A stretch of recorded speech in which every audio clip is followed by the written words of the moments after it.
Jurassic Park by Michael Crichton.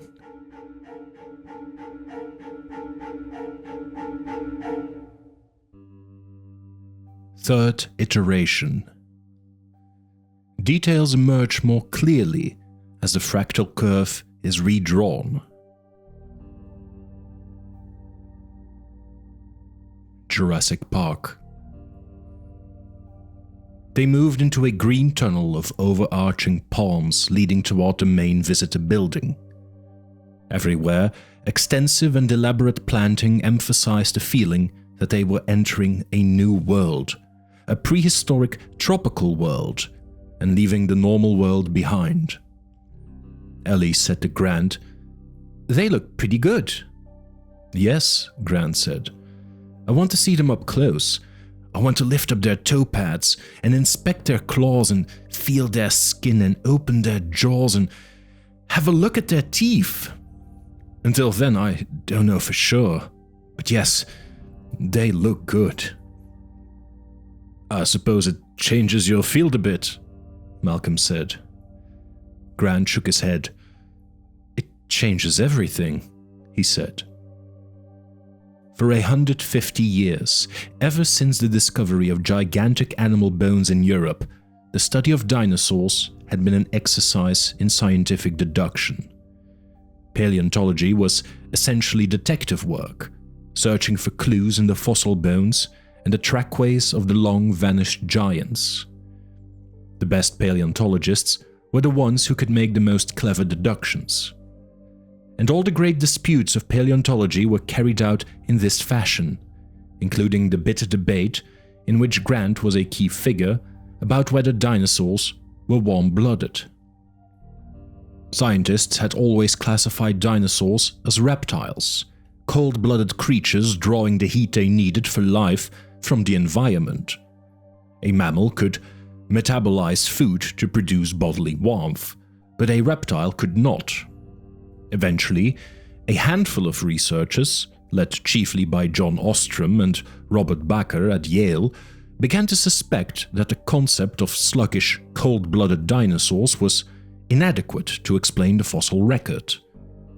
In classic deductive fashion, they drew conclusions from several lines of evidence. First was posture.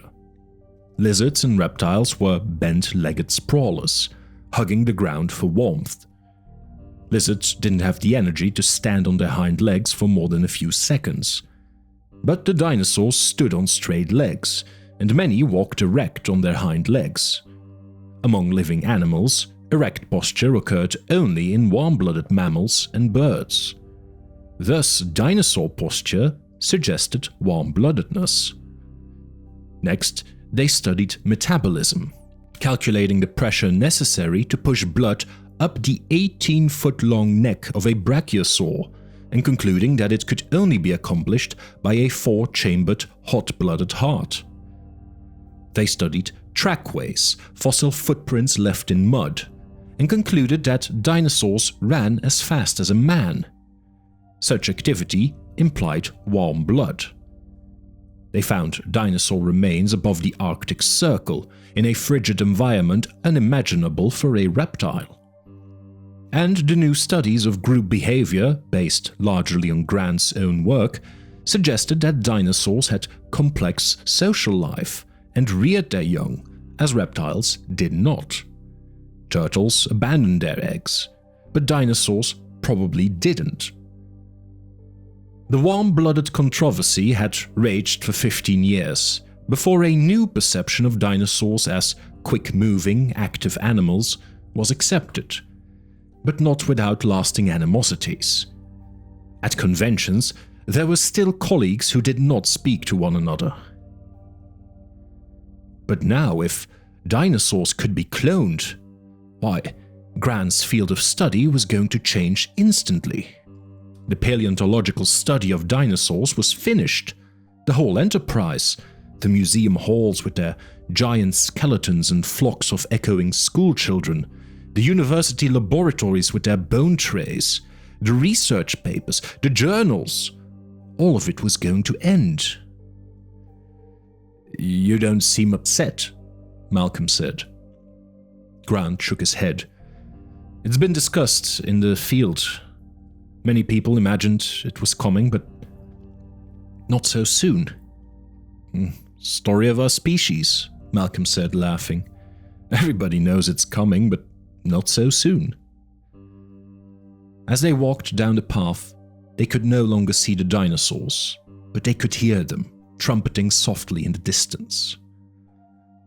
Grant said, "My only question is, where did they get the DNA?"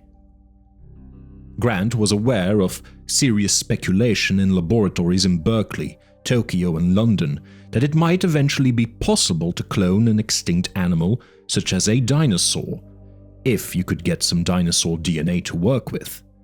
The problem was that all known dinosaurs were fossils, and the fossilization destroyed most DNA, replacing it with inorganic material.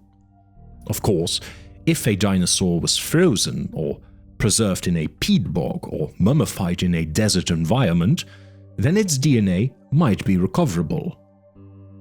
But nobody had ever found a frozen or mummified dinosaur, so cloning was, therefore, impossible. There was nothing to clone from. All the modern genetic technology was useless. It was like having a Xerox copier but nothing to copy with. Ellie said, "You can't reproduce a real dinosaur, because you can't get real dinosaur DNA." "Unless there's a way we haven't thought of," Grant said. "Like what?" she said. "Well, I don't know," Grant said. Beyond the fence, they came to the swimming pool, which spilled over into a series of waterfalls and smaller rocky pools. The area was planted with huge ferns. "Isn't this extraordinary?" Ed Regis said. "Especially on a misty day. These plants really contribute to the prehistoric atmosphere. These are authentic Jurassic ferns, of course." Ellie paused to look more closely at the ferns. Yes, it was just as he said. Serena veriformans, a plant found abundantly in fossils more than 200 million years old, now common only in the wetlands of Brazil and Colombia. But whoever had decided to place this particular fern at poolside obviously didn't know that the spores of veriformans contained a deadly beta-carboline alkaloid. Even touching the attractive green fronds could make you sick, and if a child were to take a mouthful, he would almost certainly die. The toxin was 50 times more poisonous than oleander. People were so naive about plants, Ellie thought. They just chose plants for appearance, as they would choose a picture for the wall. It never occurred to them that plants were actually living things, busily performing all the living functions of respiration, ingestion, excretion, reproduction, and defense. But Ellie knew that, in the Earth's history, plants had evolved as competitively as animals, and in some ways even more fiercely. The poison in Serena veriformans was a minor example of the elaborate chemical arsenal of weapons that plants had evolved. There were terpenes, which plants spread to poison the soil around them and inhibit competitors, alkaloids, which made them unpalatable to insects and predators, and children, and pheromones used for communication. When a Douglas fir tree was attacked by beetles, it produced an anti-feedant chemical, and so did other Douglas firs in distant parts of the forest. It happened in response to a warning allochemical secreted by the trees that were under attack. People who imagined that life on Earth consisted of animals moving against a green background seriously misunderstood what they were seeing. That green background was busily alive.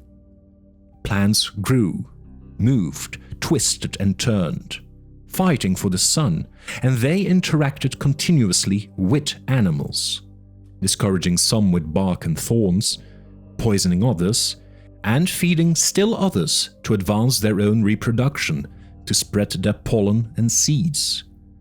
It was a complex, dynamic process which she never ceased to find fascinating, and which she knew most people simply didn't understand.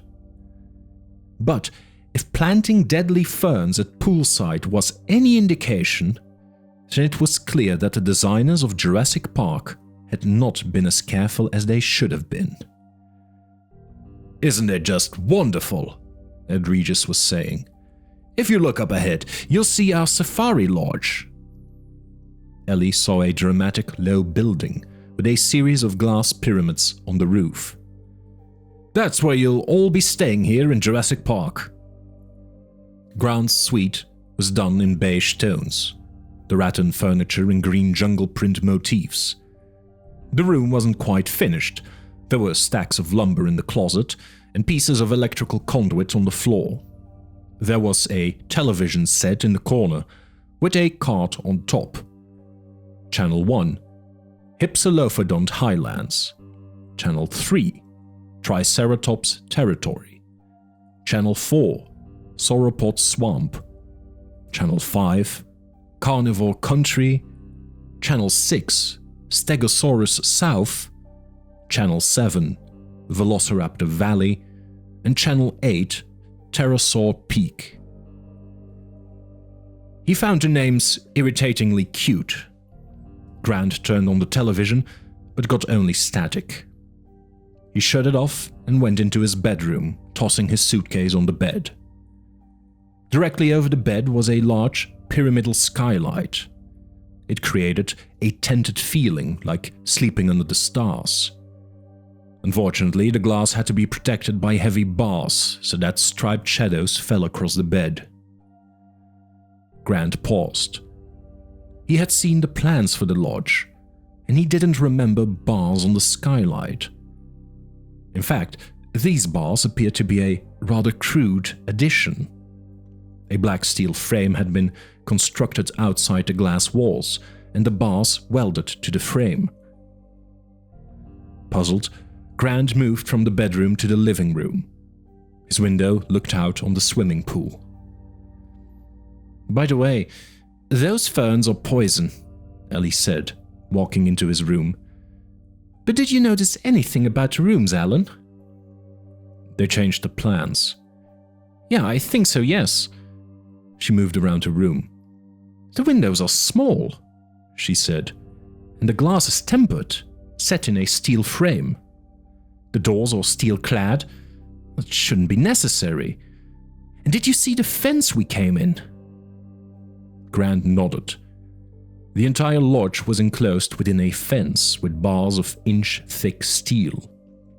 The fence was gracefully landscaped and painted flat black to resemble wrought iron, but no cosmetic effort could disguise the thickness of the metal, or its 12-foot height. "I don't think the fence was in the plans either," Ellie said. "It looks to me like they've turned this place into a fortress." Grant looked at his watch. "We'll be sure to ask why," he said. "The tour starts in 20 minutes.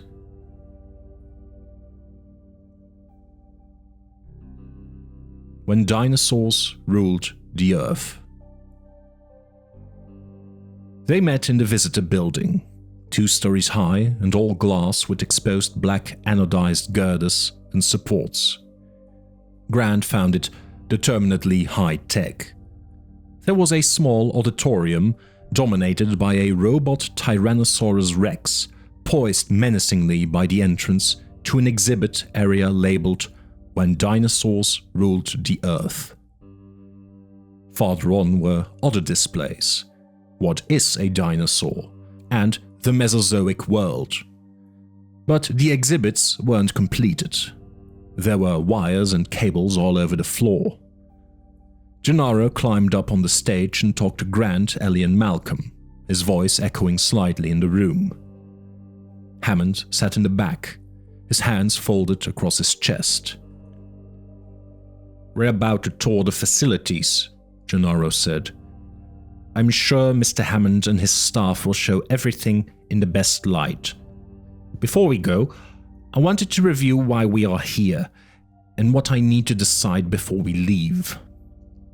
Basically, as you all realize by now, this is an island in which genetically engineered dinosaurs have been allowed to move in a natural park-like setting, forming a tourist attraction.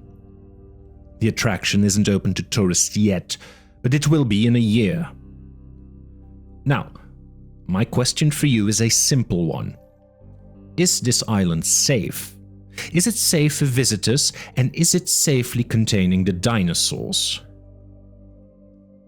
Gennaro turned down the room lights. There are two pieces of evidence which we have to deal with.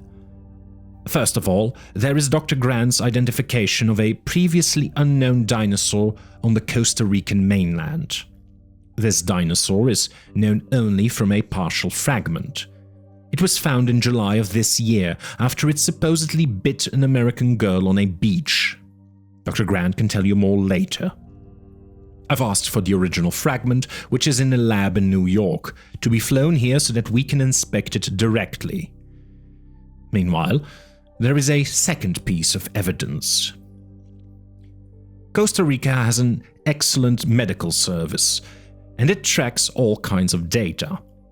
Beginning in March, there were reports of lizards biting infants in their cribs, and also, I might add, biting old people who were sleeping soundly. These lizard bites were sporadically reported in coastal villages from Ismaloya to Punta Arenas. After March, lizard bites were no longer reported. However, I have this graph from the Public Health Service in San Jose of infant mortality in the towns of the West Coast earlier this year. I direct your attention to two features of this graph, Gennaro said. First, infant mortality is low in the months of January and February, and then spikes in March, and then it's low again in April. But from May onward, it is high right through July, the month the American girl was bitten. The Public Health Service feels that something is now affecting infant mortality, and it is not being reported by the workers in the coastal villages. Second feature is the puzzling bi-weekly spiking, which seems to suggest some kind of alternating phenomenon is at work. The lights came back on. All right, Gennaro said. That is the evidence I want explained. Now, are there any... We can save ourselves a great deal of trouble here, Malcolm said. I'll explain it for you now.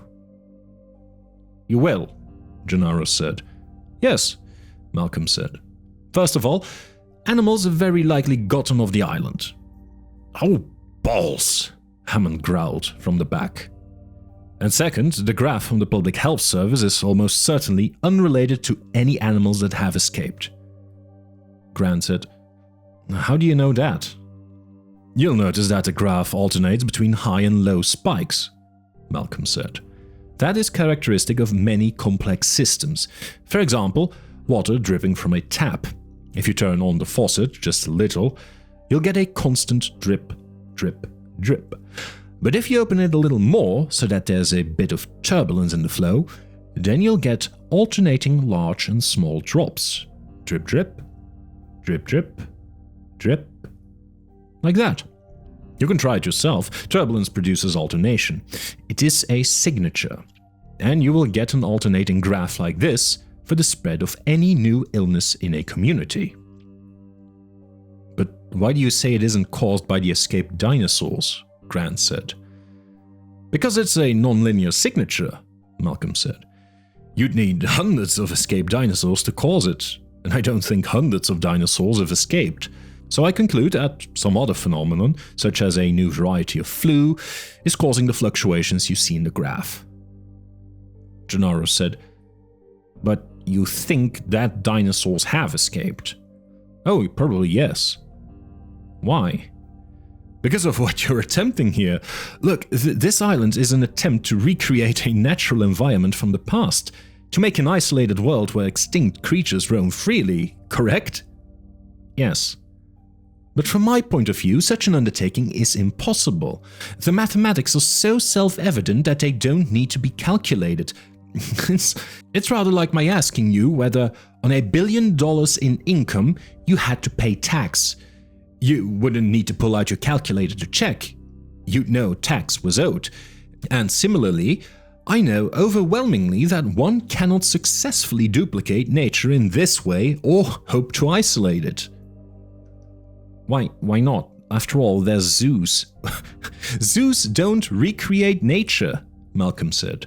Let's be clear, zoos take the nature that already exists and modify it very slightly to create holding pens for animals. Even those minimal modifications often fail.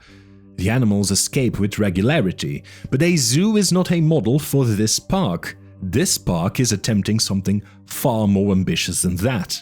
Something much more akin to making a space station on Earth. Gennaro shook his head. I don't understand. Well, it's very simple. Except for the air, which flows freely, everything about this park is meant to be isolated. Nothing gets in, nothing out. The animals kept here are never to mix with the greater ecosystems of Earth. They are never to escape. And they never have, Hammond snorted. Such isolation is impossible, Malcolm said flatly. It simply cannot be done. It can, and it's done all the time. I beg your pardon, Malcolm said, but you don't know what you're talking about. You arrogant little snot, Hammond said. He stood and walked out of the room. Gentlemen, Gennaro said. I'm sorry, Malcolm said, but the point remains. What we call nature is in fact a complex system of far greater subtlety than we are willing to accept. We make a simplified image of nature and then we botch it up. I'm no environmentalist, but you have to understand what you don't understand. How many times must the point be made? How many times must we see the evidence? We build the Aswan Dam and claim it's going to revitalize the country. Instead, it destroys the fertile Nile Delta, produces parasitic infestation, and wrecks the Egyptian economy. We built the... Excuse me, Gennaro said, but I think I hear the helicopter. That's probably the sample for Dr. Grant to look at. He started out of the room. They all followed. At the foot of the mountain, Gennaro was screaming over the sound of the helicopter. The veins of his neck stood out. You did what? You invited who? Take it easy, Hammond said. Gennaro screamed. Are you out of your goddamn mind? Now, look here, Hammond said, drawing himself up. I think we have to get something clear. No, Gennaro said. No, you get something clear. This is not a social outing. This is not a weekend excursion. This is my island, Hammond said. And I can invite whomever I want. This is a serious investigation of your island because your investors are concerned that it is out of control. We think this is a very dangerous place, and you are not going to shut me down, Donald. I will if I have to. This is a safe place, Hammond said. No matter what that damned mathematician is saying. It's not, and I'll demonstrate its safety. And I want you to put them right back on that helicopter, Gennaro said. I can't, Hammond said, pointing toward the clouds. It's already leaving. And indeed, the sound of the rotors was fading. God damn it, John, Gennaro said. Don't you see you're needlessly risking... Hammond said. Let's continue this later. I don't want to upset the children. Grant turned and saw two children coming down the hillside, led by Ed Regis. There was a bespectacled boy of about 11 and a girl a few years younger, perhaps 7 or 8. Her blonde hair pushed up under a Mets baseball cap and a baseball glove slung over her shoulder. The two kids made their way nimbly down the path from the helipad and stopped some distance from Gennaro and Hammond. Low under his breath, Gennaro said, Christ. Now, take it easy, Hammond said. Their parents are getting a divorce, and I want them to have a fun weekend here." The girl waved tentatively. "Hi, Grandpa," she said. "We're here." The tour. Tim Murphy could see at once that something was wrong. His grandfather was in the middle of an argument with the younger, red-faced man opposite him. And the other adults, standing behind, looked embarrassed and uncomfortable. Alexis felt the tension too, because she hung back, tossing her baseball in the air. He had to push her. "Go on, Lex. Go on yourself, Timmy." "Don't be a worm," he said. Lex glared at him.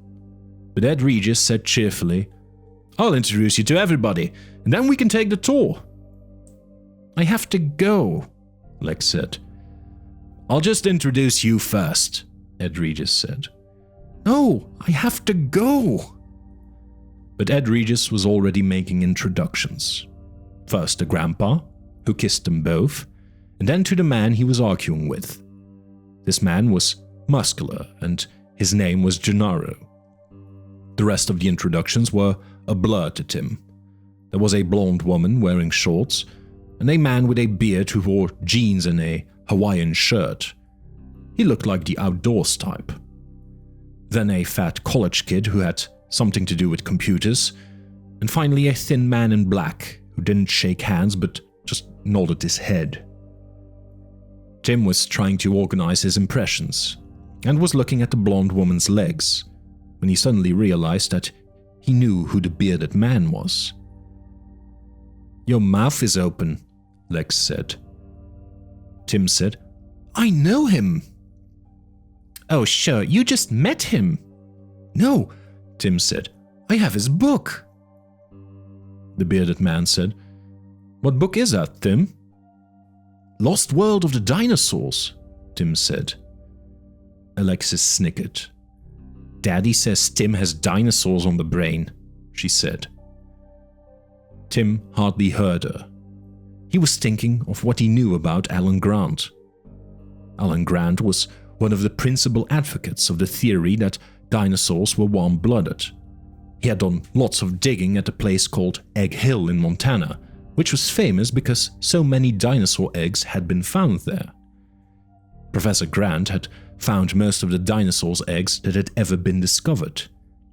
He was also a good illustrator, and he drew the pictures for his own books. "Dinosaurs on the brain?" the bearded man said. "Well, as a matter of fact, I have that same problem." "Dad says dinosaurs are really stupid," Lex said. "He says Tim should get out into the air and play more sports." Tim felt embarrassed. "I thought you had to go," he said. "In a minute," Lex said.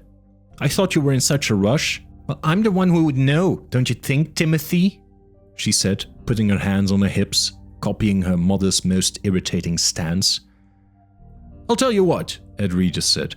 "Why don't we all just head on over to the visitor center and we can begin our tour?" Everybody started walking. Tim heard Gennaro whisper to his grandfather, "I could kill you for this, John." And then Tim looked up and saw that Dr. Grant had fallen into step beside him. "How old are you, Tim?" 11. "And how long have you been interested in dinosaurs?" Grant asked. Tim swallowed. "A while now," he said. He felt nervous to be talking to Dr. Grant. "We go to museums sometimes, when I can talk my family into it. My father mostly." "Your father's not especially interested." Tim nodded, and told Grant about his family's last trip to the Museum of Natural History. His father had looked at a skeleton and said, "That's a big one." Tim had said, "No, that's a medium-sized one, a Camptosaurus." "Oh, I don't know, looks pretty big to me." "It's not even full-grown, Dad." His father had squinted at the skeleton. "What is it, Jurassic?" "Geez, Dad, no, it's Cretaceous." "Cretaceous? What's the difference between Cretaceous and Jurassic?" Only about 100 million years, Dad, Tim said. Cretaceous is older? No, Dad, Jurassic is older. Well, his father said, stepping back, looks pretty damn big to me. And he turned to Tim for agreement. Tim knew he had better agree with his father, so he just muttered something. And then they went on to another exhibit. Tim stood in front of one skeleton, a Tyrannosaurus rex, the mightiest predator the Earth had ever known, for a long time. Finally, his father said, "What are you looking at?" "I'm counting the vertebrae," Tim said. "The vertebrae?" "Yeah, in the backbone." "I know what the vertebrae are," his father said, annoyed. He stood there a while longer and then he said, "Why are you counting them?" "I think they're wrong. Tyrannosaurus should only have 37 vertebrae in the tail. This one has more." "You mean to tell me," his father said, "that the Museum of Natural History has a skeleton that's wrong? I can't believe that." "It is wrong," Tim said. His father stomped off toward a guard in the corner. "What did you do now?" his mother said to Tim. "I didn't do anything," Tim said. "I just said the dinosaur is wrong, that's all." And then his father came back with a funny look on his face. Because of course the guard told him that the Tyrannosaurus had too many vertebrae in the tail. "How do you know that?" his father asked. "I read it," Tim said. "That's pretty amazing, son," he said, and he put his hand on his shoulder, giving it a squeeze. "You know how many vertebrae belong in that tail? I've never seen anything like it. You really do have dinosaurs on the brain." And then his father said he wanted to catch the last half of the Mets game on TV, and Lex said she did too, so they left the museum. And Tim didn't see any other dinosaurs, which was why they had come there in the first place. But that was how things happened in his family. How things used to happen in his family, Tim corrected himself.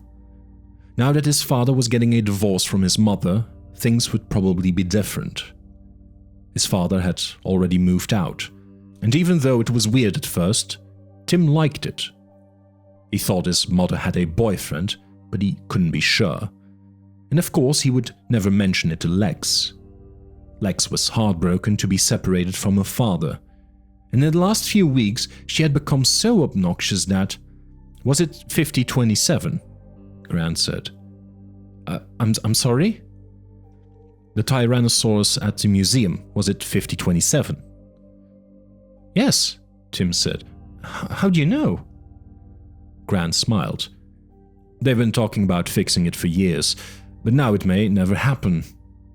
Why's that? Because of what's taking place here, Grant said, on your grandfather's island. Tim shook his head. He didn't understand what Grant was talking about. My mom said it was just a resort, with swimming and tennis. Not exactly, Grant said. I'll explain as we walk along. Now I'm a damn babysitter, Ed Regis thought unhappily, tapping his foot as he waited in the visitor center. That was what the old man had told him. You watch my kids like a hawk. They're your responsibility for the weekend. Ed Regis didn't like it at all. He felt degraded. He wasn't a damn babysitter. And for that matter, he wasn't a damn tour guide, even for VIPs. He was the head of public relations for Jurassic Park, and he had much to prepare between now and the opening a year away. Just to coordinate with the PR firms in San Francisco and London, and the agencies in New York and Tokyo was a full-time job, especially since the agencies couldn't yet be told what the resort's real attraction was. The firms were all designing teaser campaigns, nothing specific, and they were unhappy. Creative people need nurturing. They needed encouragement to do their best work. He couldn't waste his time taking scientists on tours. But that was the trouble with a career in public relations. Nobody saw you as a professional. Regis had been down here on the island off and on for the past 7 months, and they were still pushing odd jobs on him. Like that episode back in January. Harding should have handled that. Harding or Owens, the general contractor. Instead, it had fallen to Ed Regis. What did he know about taking care of some sick workman? And now he was a damn tour guide and babysitter. He turned back and counted the heads. Still one short. Then in the back, he saw Dr. Sattler emerge from the bathroom. "Alright, folks, let's begin our tour on the second floor." Tim went with the others, following Mr. Regis up the black suspended staircase to the second floor of the building. They passed a sign that read, "Closed area, authorized personnel only, beyond this point." Tim felt a thrill when he saw the sign. They walked down the second floor hallway. One wall was glass, looking out onto a balcony with palm trees in the light mist. On the other wall were stenciled doors like offices. Park warden, guest services, general manager. Halfway down the corridor, they came to a glass partition marked with another sign. Biohazard. Caution, biological hazard. This laboratory conforms to USG P4/EK3 genetic protocols. Underneath were more signs. Caution, teratogenic substances. Pregnant women avoid exposure to this area. Danger, radioactive isotopes in use. Carcinogenic potential. Tim grew more excited all the time. Teratogenic substances. Things that made monsters. It gave him a thrill. And he was disappointed to hear Ed Regis say, "Never mind the signs. They're just up for legal reasons. I can assure you everything is perfectly safe." He led them through the door. There was a guard on the other side, and Ed Regis turned to the group. "You may have noticed that we have a minimum of personnel on the island. We can run this resort with a total of 20 people. Of course, we'll have more when we have guests here, but at the moment, there's only 20. Here's our control room. The entire park is controlled from here." They paused before windows and peered into a darkened room that looked like a small version of Mission Control. There was a vertical glass see-through map of the park, and facing it, a bank of glowing computer consoles. Some of the screens displayed data, but most of them showed video images from around the park. There were just 2 people inside, standing and talking. "The man on the left is our chief engineer, John Arnold." Regis pointed to a thin man in a button-down, short-sleeved shirt and tie, smoking a cigarette. And next to him, our park warden, Mr. Robert Muldoon, the famous white hunter from Nairobi.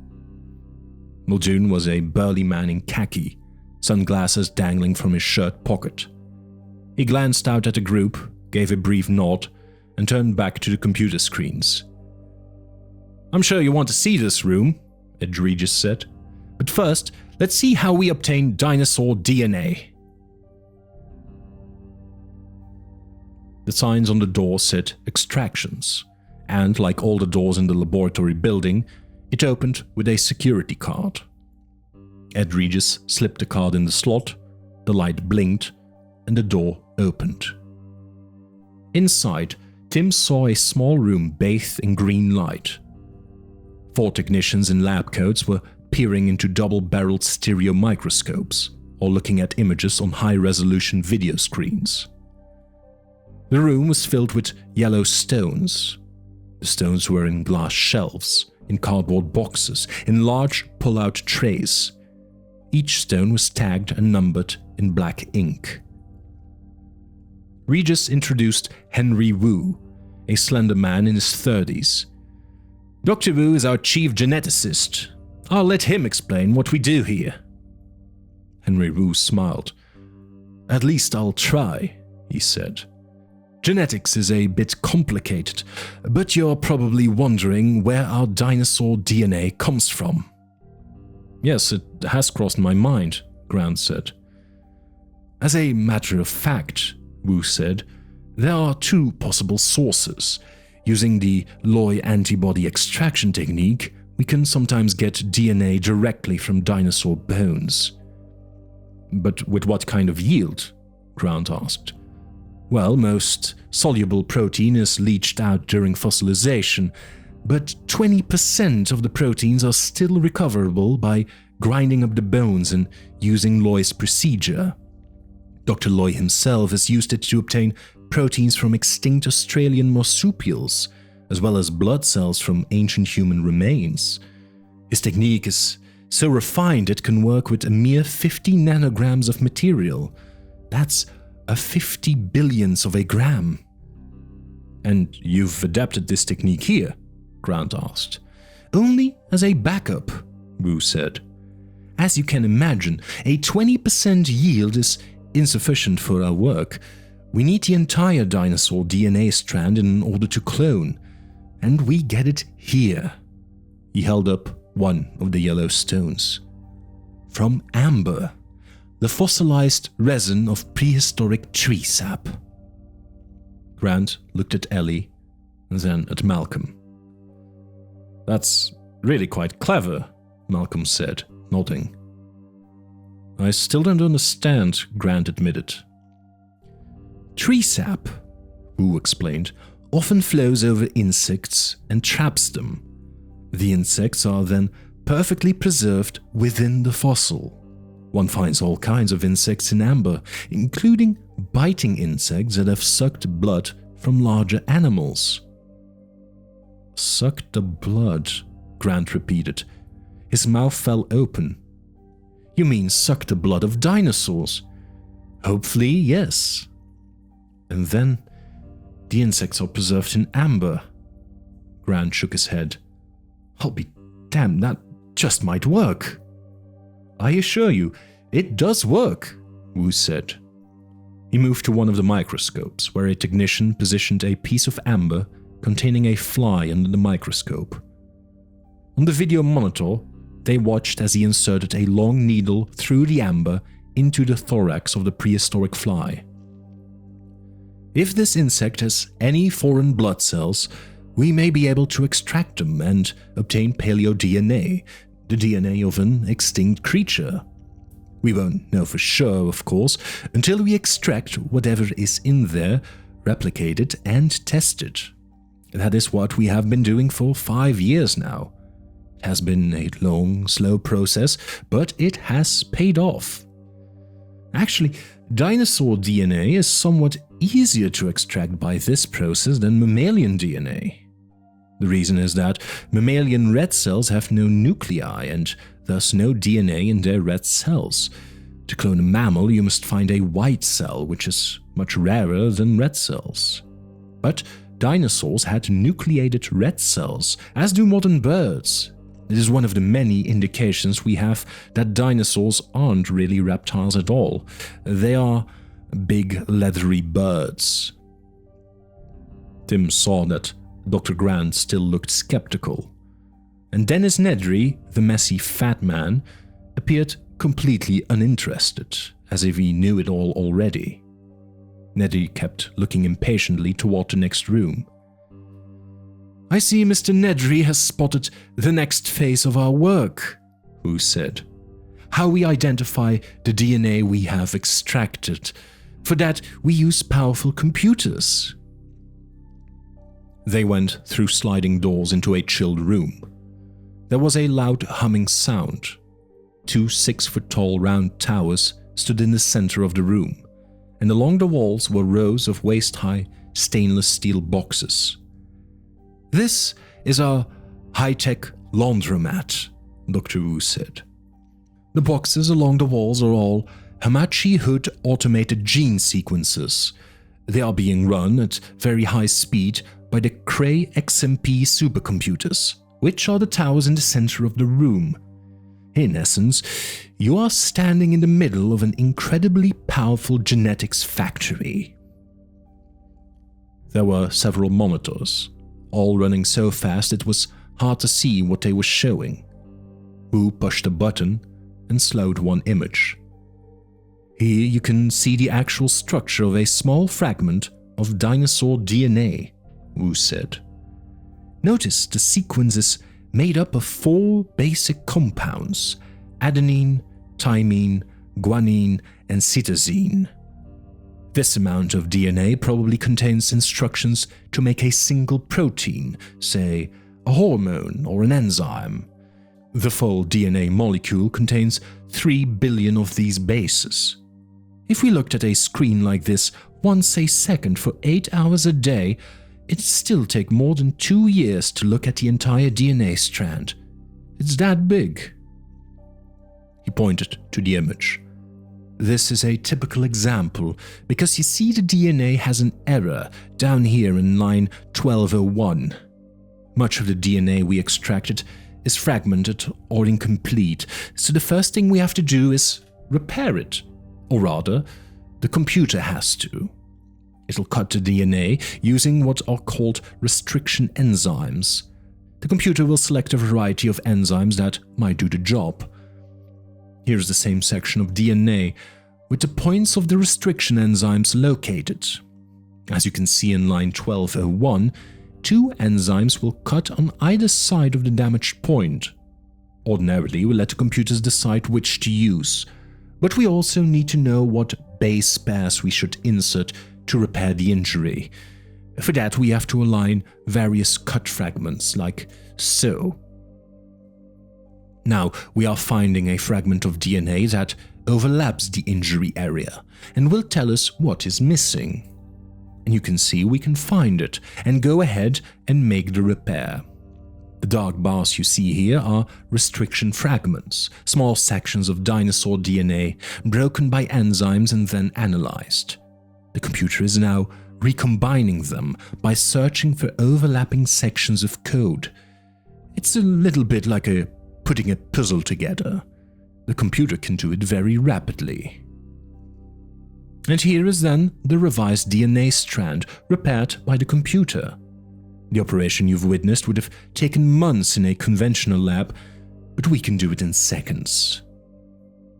Then you're working with the entire DNA strand? Grant asked. Oh no, Wu said. That is impossible. We've come a long way from the 60s, when it took a whole laboratory 4 years to decode a screen like this. Now the computers can do it in a couple of hours, but even so, the DNA molecule is too big. We look only at the sections of the strand that differ from animal to animal or from contemporary DNA. Only a few % of the nucleotides differ from one species to the next. That's what we analyze, and it's still a very big job. Dennis Nedry yawned. He'd long ago concluded that InGen must be doing something like this. A couple of years earlier, when InGen had hired Nedry to design the park control systems, one of the initial design parameters called for data records with 3 × 10⁹ power fields. Nedry just assumed that was a mistake and had called Palo Alto to verify it. But they had told him the spec was correct. 3 billion fields. Nedry had worked on a lot of large systems. He'd made a name for himself setting up worldwide telephone communications for multinational corporations. Often those systems had millions of records. He was used to that. But InGen wanted something so much larger. Puzzled, Nedry had gone to see Barney Fellows over at Symbolics, near the MIT campus in Cambridge. "What kind of database has 3 billion records, Barney?" "A mistake," Barney said, laughing. "They put in an extra 0 or 2. It's not a mistake, I checked, it's what they want." "But that's crazy," Barney said. It's not workable. Even if you had the fastest processors and blindingly fast algorithms, a search would still take days, maybe weeks." "Yeah," Nedry said. I know. Fortunately, I'm not being asked to do algorithms. I'm just being asked to reserve storage and memory for the overall system. But still, what could the database be for?" Barney frowned. You operating under an ND? Yes, Nedry said. Most of his jobs required non-disclosure agreements. Well, can you tell me anything? It's a bioengineering firm? Bioengineering, Barney said. Well, there's the obvious, which is a DNA molecule. Oh, come on, Nedry said. Nobody could be analyzing a DNA molecule. He knew biologists were talking about a human genome project to analyze a complete human DNA strand. But that would take 10 years of coordinated effort involving laboratories around the world. It was an enormous undertaking, as big as the Manhattan Project, which made the atomic bomb. This is just a private company, Nedry said. With 3 billion records, Barney said. I don't know what else it could be. Maybe they're just being very optimistic designing the system. Yeah, that's very optimistic, Nedry said. Or maybe they're just analyzing DNA fragments, but they've got RAM-intensive algorithms. That made more sense. Certain database search techniques ate up a lot of memory. You know who did their algorithms? No, Nedry said. This company is very secretive. Well, my guess is they're doing something with DNA, Barney said. What's the system? Multi-XMP? Multi-XMP? You mean more than one Cray? Wow! Barney was frowning now, thinking that one over. Can you tell me anything else? Sorry, Nedry said. I can't. And he had gone back and designed the control systems. It had taken him and his programming team more than a year, and it was especially difficult because the company wouldn't ever tell him what the subsystems were for. The instructions were simply design a module for record keeping or design a module for visual display. They gave him design parameters, but no details about use. He had been working in the dark, and now that the system was up and running, he wasn't surprised to learn there were bugs. What did they expect? And they'd ordered him down here in a panic, all hot and bothered about his bugs. It was annoying, Nedry thought. Nedry turned back to the group as Grant asked, "And once the computer has analyzed the DNA, how do you know what animal it encodes?" "We have 2 procedures," Wu said. "The first is phylogenetic mapping. DNA evolves over time, like everything else in an organism, hands or feet or any other physical attribute. So we can take an unknown piece of DNA and determine roughly by computer where it fits in the evolutionary sequence. It's time-consuming, but it can be done." "And the other way?" Wu shrugged. "We just grow it and find out what it is," he said. "That's what we usually do. I'll show you how that's accomplished." Tim felt a growing impatience as the tour continued. He liked technical things, but even so, he was losing interest. They came to the next door, which was marked Fertilization. Dr. Wu unlocked the door with his security card, and they went inside. Tim saw still another room with technicians working at microscopes. In the back was a section entirely lit by blue ultraviolet light. Dr. Wu explained that their DNA work required the interruption of cellular mitosis at precise instants, and therefore they kept some of the most virulent poisons in the world. "Helotoxins, beta-alkaloids," he said, pointing to a series of syringes set out under the UV light, "kill any living animal within a second or 2. Tim would have liked to know more about the poisons, but Dr. Wu droned on about using unfertilized crocodile ova and replacing the DNA. And then Professor Grant asked some complicated questions. To one side of the room were big tanks marked Liquid N2, and there were big walk-in freezers with shelves of frozen embryos, each stored in a tiny silver foil wrapper. Lex was bored.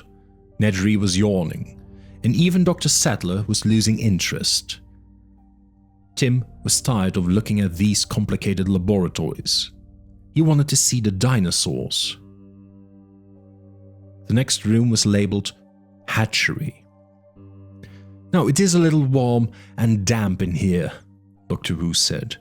"We keep it at 99 degrees Fahrenheit and a relative humidity of 100%. We also run a higher O2 concentration. It's up to 33%. "A Jurassic atmosphere," Grant said. "Yes, well, at least we presume so. If any of you feel faint, just tell me." Dr. Wu inserted his security card into the slot, and the outer door hissed open. "Just a reminder, don't touch anything in this room. Some of the eggs are permeable to skin oils. And watch your heads, the sensors are always moving." He opened the inner door to the nursery, and they went inside.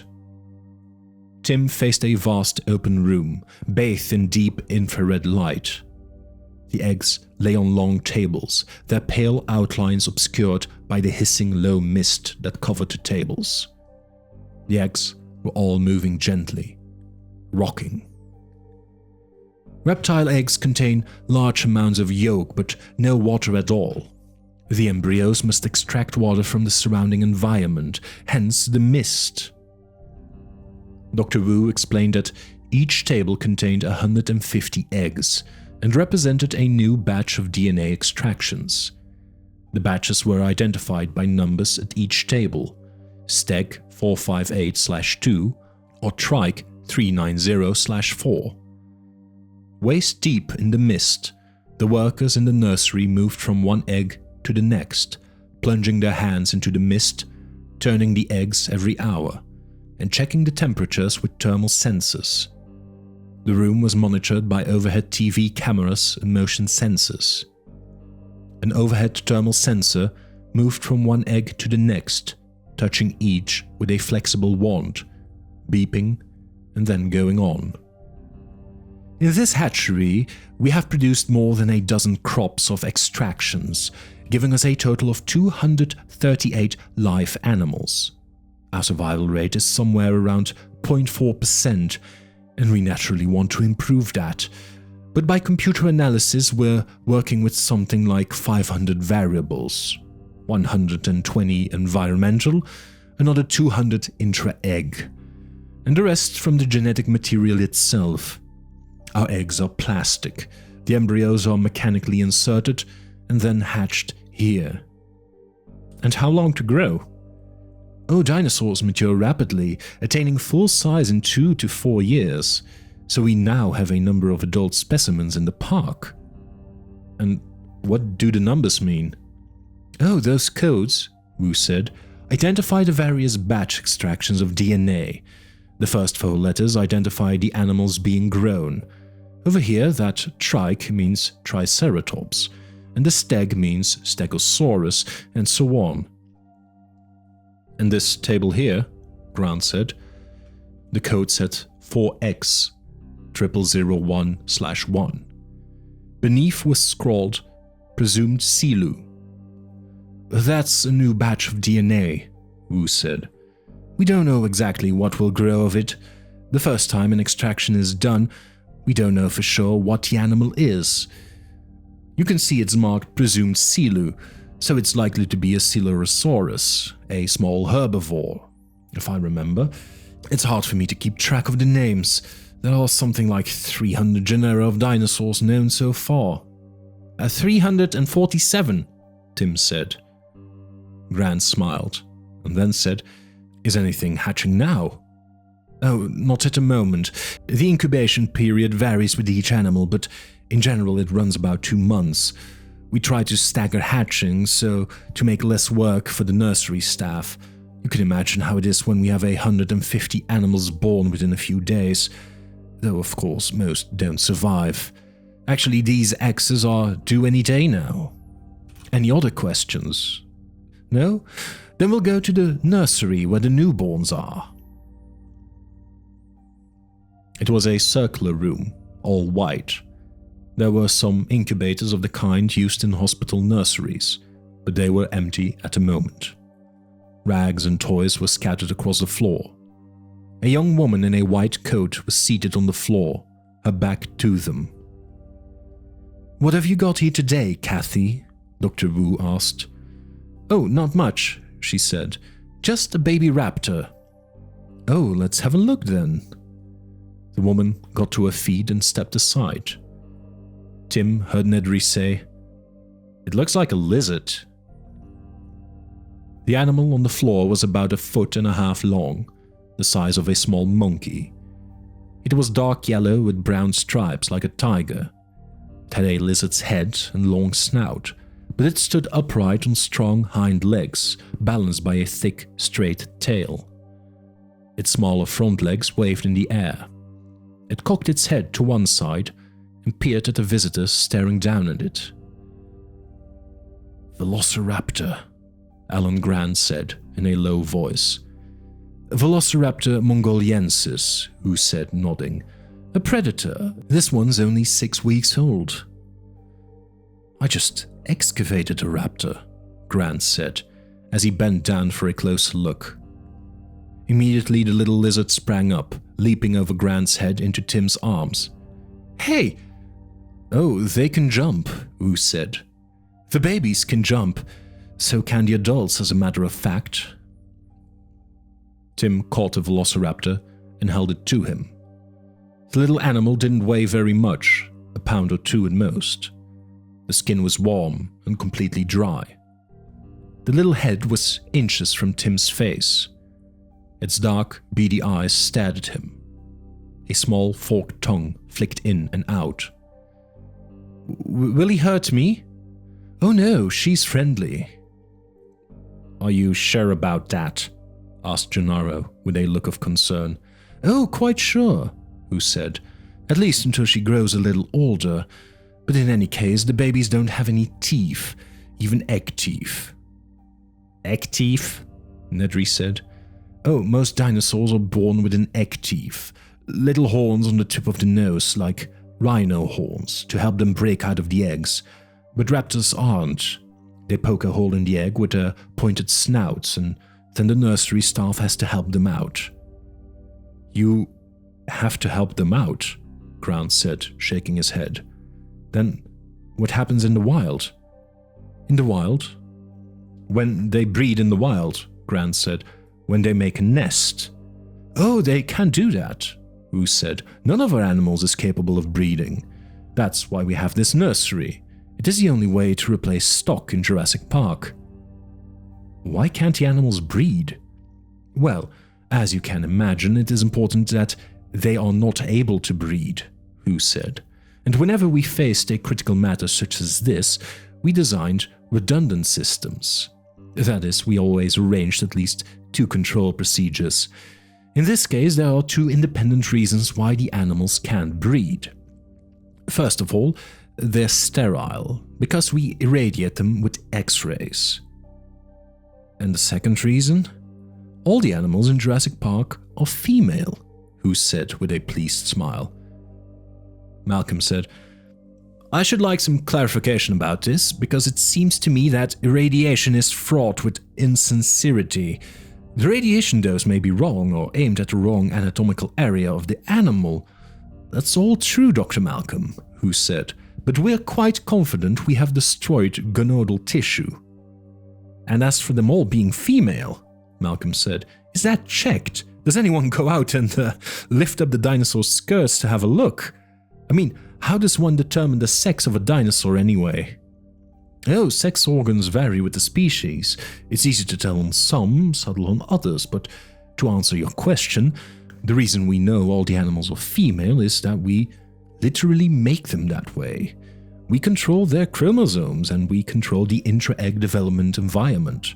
From a bioengineering standpoint, females are easier to breed.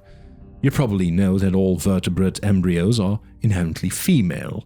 We all start live as females. It takes some kind of added effect, such as a hormone at the right moment during development, to transform the growing embryo into a male. But left to its own devices, the embryo will naturally become female. So our animals are all female. We tend to refer to some of them as male, such as a Tyrannosaurus rex. We all call it a him, but in fact they're all female. And believe me, they can't breed. The little velociraptor sniffed at Tim, then rubbed her head against Tim's neck. Tim giggled. "Oh, she wants you to feed her," Wu said. "What does she eat?" "Oh, mice, but she's just eaten, so we won't feed her again for a while." The little raptor leaned back, stared at Tim, and wiggled her forearms against the air. Tim saw the small claws on the 3 fingers of each hand. Then the raptor burrowed her head against his neck again. Grant came over and peered critically at the creature. He touched the tiny 3-clawed hand. He said to Tim, "Do you mind?" And Tim released the raptor into his hands. Grant flipped the animal onto its back, inspecting it, while the little lizard wiggled and squirmed. Then he lifted the animal high to look at its profile, and it screamed shrilly. "She doesn't like that," Regis said. "Doesn't like to be held away from body contact." The raptor was still screaming, but Grant paid no attention. Now he was squeezing the tail, feeling the bones. Regis said, "Dr. Grant, if you please, I'm not hurting her. Dr. Grant, these creatures are not of our world. They come from a time when there were no human beings around to prod and poke them." "I'm not prodding and—" "Dr. Grant, put her down," Ed Regis said. "But now!" Regis was starting to get annoyed. Grant handed the animal back to Tim. It stopped squealing. Tim could feel its little heart beating rapidly against his chest. "I'm sorry, Dr. Grant," Regis said, "but these animals are delicate in infancy. We have lost several from a postnatal stress syndrome, which we believe is adrenocortially mediated. Sometimes they die within 5 minutes. Tim petted the little raptor. "It's okay, kid," he said. "Everything's fine now." The heart was still beating rapidly. "We feel it's important that the animals here be treated in the most humane manner," Regis said. "I promise you that you will have every opportunity to examine them later." But Grant couldn't stay away. He again moved toward the animal in Tim's arms, peering at it. The little velociraptor opened her jaws and hissed at Grant in a posture of sudden intense fury. "Fascinating," Grant said. "Can I stay and play with her?" Tim said. Not right now," Ed Regis said, glancing at his watch. "It's 3 o'clock, and it's a good time for a tour of the park itself, so you can see all the dinosaurs in their habitats we have designed for them." Tim released the velociraptor, which scampered across the room, grabbed a cloth rag, put it in her mouth, and tugged at the end with her tiny claws. Control. Walking back toward the control room, Malcolm said, "I have one more question, Dr. Wu. How many different species have you made so far?" "I'm not exactly sure," Wu said. "I believe the number at the moment is 15. 15 species. Do you know, Ed?" "Yes, it's 15, Ed Regis said, nodding. "You don't know for sure?" Malcolm said, affecting astonishment. Wu smiled. "I stopped counting after the first dozen.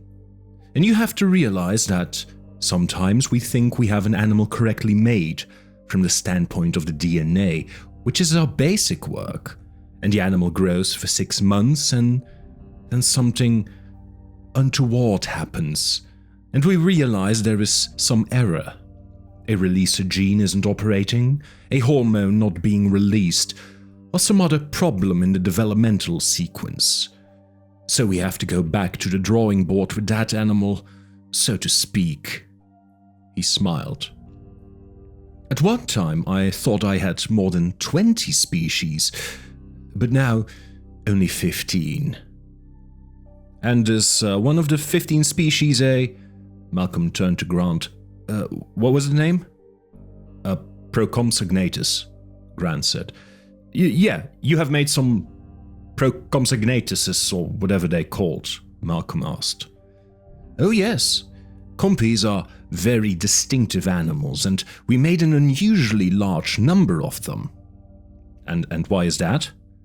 Well, we want Jurassic Park to be as real as an environment as possible, as authentic as possible. And the proconsignateds are actually scavengers from the Jurassic period, rather like jackals. So we wanted to have the compies around to clean up. You mean to dispose of the carcasses? Yes, if there were any, but with only 230-odd animals in our total population, we don't have many carcasses. That wasn't the primary objective. Actually, we wanted the compies for another kind of waste management entirely. Which was? Well, we have some very big herbivores on this island. We have specifically tried not to breed the biggest sauropods, but even so, we've got several animals in excess of 30 tons walking around out there, and many others in the 5 to 10 ton area. That gives us two problems. One is feeding them, and in fact, we must import food to the island every 2 weeks. There is no way an island this small can support these animals for any time. But the other problem is waste. I don't know if you've ever seen elephant droppings, but they are substantial. Each spore is roughly the size of a soccer ball. Now imagine the droppings of a brontosaur 10 times as large. Now imagine the droppings of a herd of such animals, as we keep here. And the largest animals do not digest their food terribly well, so that they excrete a great deal. And in the 60 million years since dinosaurs disappeared, apparently the bacteria that specialize in breaking down their feces disappeared too. At least, the sauropod feces don't decompose readily. Well, that sounds like a problem. Are you sure It is, Wu said now, not smiling. We had a hell of a time trying to solve it. You probably know that in Africa there is a specific insect, the dung beetle, which eats elephant feces. Many other large species have associated creatures that have evolved to eat their excrement. Well, it turns out that compies will eat the feces of large herbivores and redigest it. And the droppings of compies are readily broken down by contemporary bacteria. So, given enough compies, our problem was solved. And, how many compies did you make? Oh, I've forgotten exactly, but I think the target population was 50 animals, and we attained that, or very nearly so, in 3 batches. We did a batch every 6 months until we had a number. Okay, so 50 animals is a lot to keep track of. Oh, the control room is built to do exactly that. They'll show you how it's done. Oh, I'm sure. But if one of these compies were to escape from the island, to get away... Oh, they can't get away. Oh, yeah, I know that. But just suppose one did. You mean like the animal that was found on the beach? Wu said, raising his eyebrows. The one that supposedly bit the American girl. Oh, yes, for example. I don't know what the explanation for that animal is, but I know it can't possibly be one of ours, for 2 reasons. First, the control procedures. Our animals are counted by a computer every few minutes. If one were missing, we'd know at once. And the second reason? The mainland is more than 100 miles away. It takes almost a day to get there by boat. And in the outside world, our animals will die within 12 hours. How do you know that? Because I've made sure that's precisely what will occur, Wu said, finally showing a trace of irritation. Look, Dr. Malcolm, we're not fools. We understand these are prehistoric animals. They are part of a vanished ecology, a complex web of life that became extinct millions of years ago. They might have no predators in the contemporary world, no checks on their growth. We don't want them to survive in the wild, so I've made them lysine dependent. I inserted a gene that makes a single faulty enzyme in protein metabolism. As a result, the animals cannot manufacture the amino acid lysine. They must ingest it from the outside. Unless they get a rich dietary source of exogenous lysine, supplied by us in tablet form, they'll go into a coma within 12 hours and expire. These animals are genetically engineered to be unable to survive in the real world. They can only live here in Jurassic Park. They are not free at all. They are essentially our prisoners.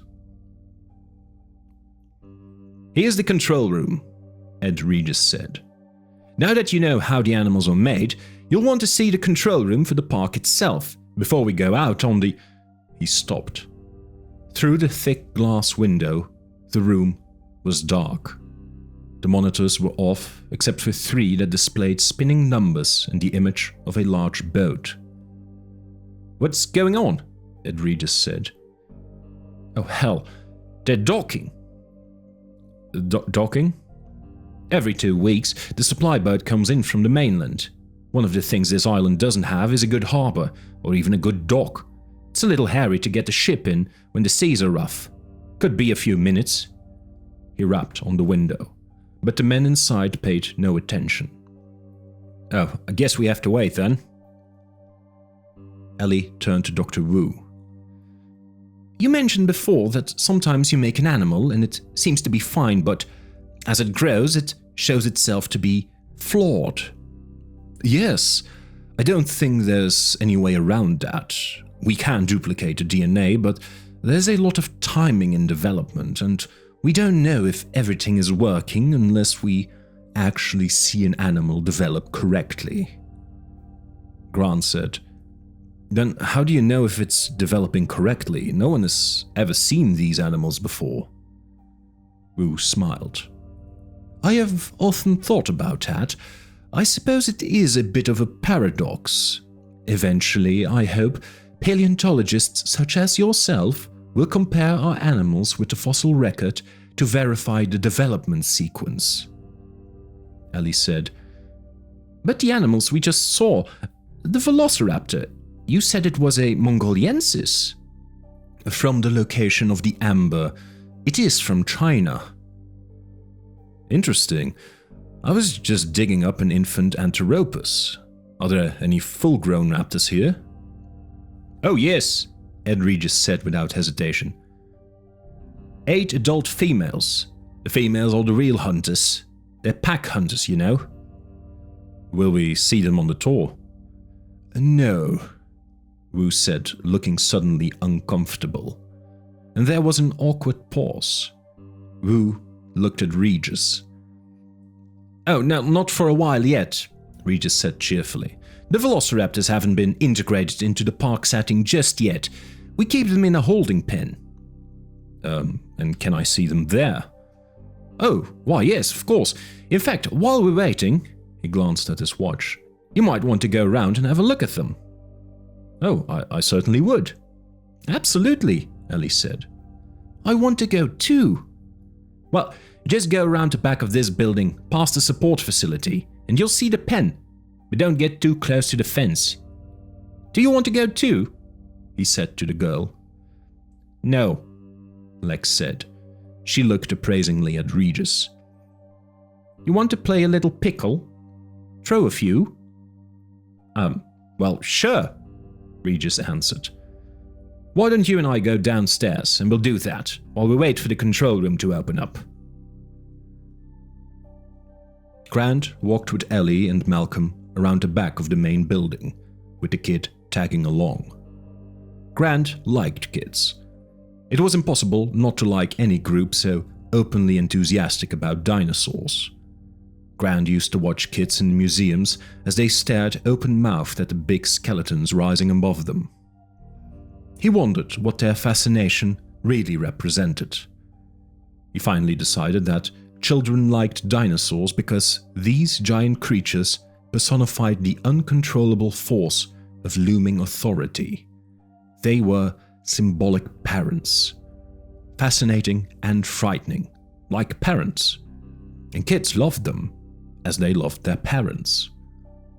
Grant also suspected that was why even young children learned the names of dinosaurs.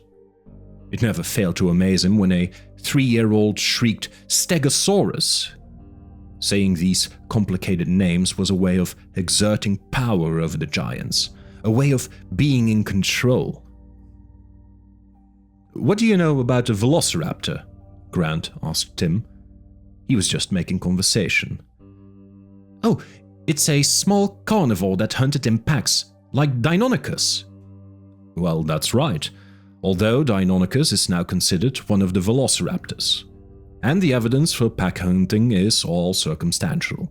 It derives in part from the appearance of the animals, which are quick and strong, but small for dinosaurs. Just 150 to 300 pounds each.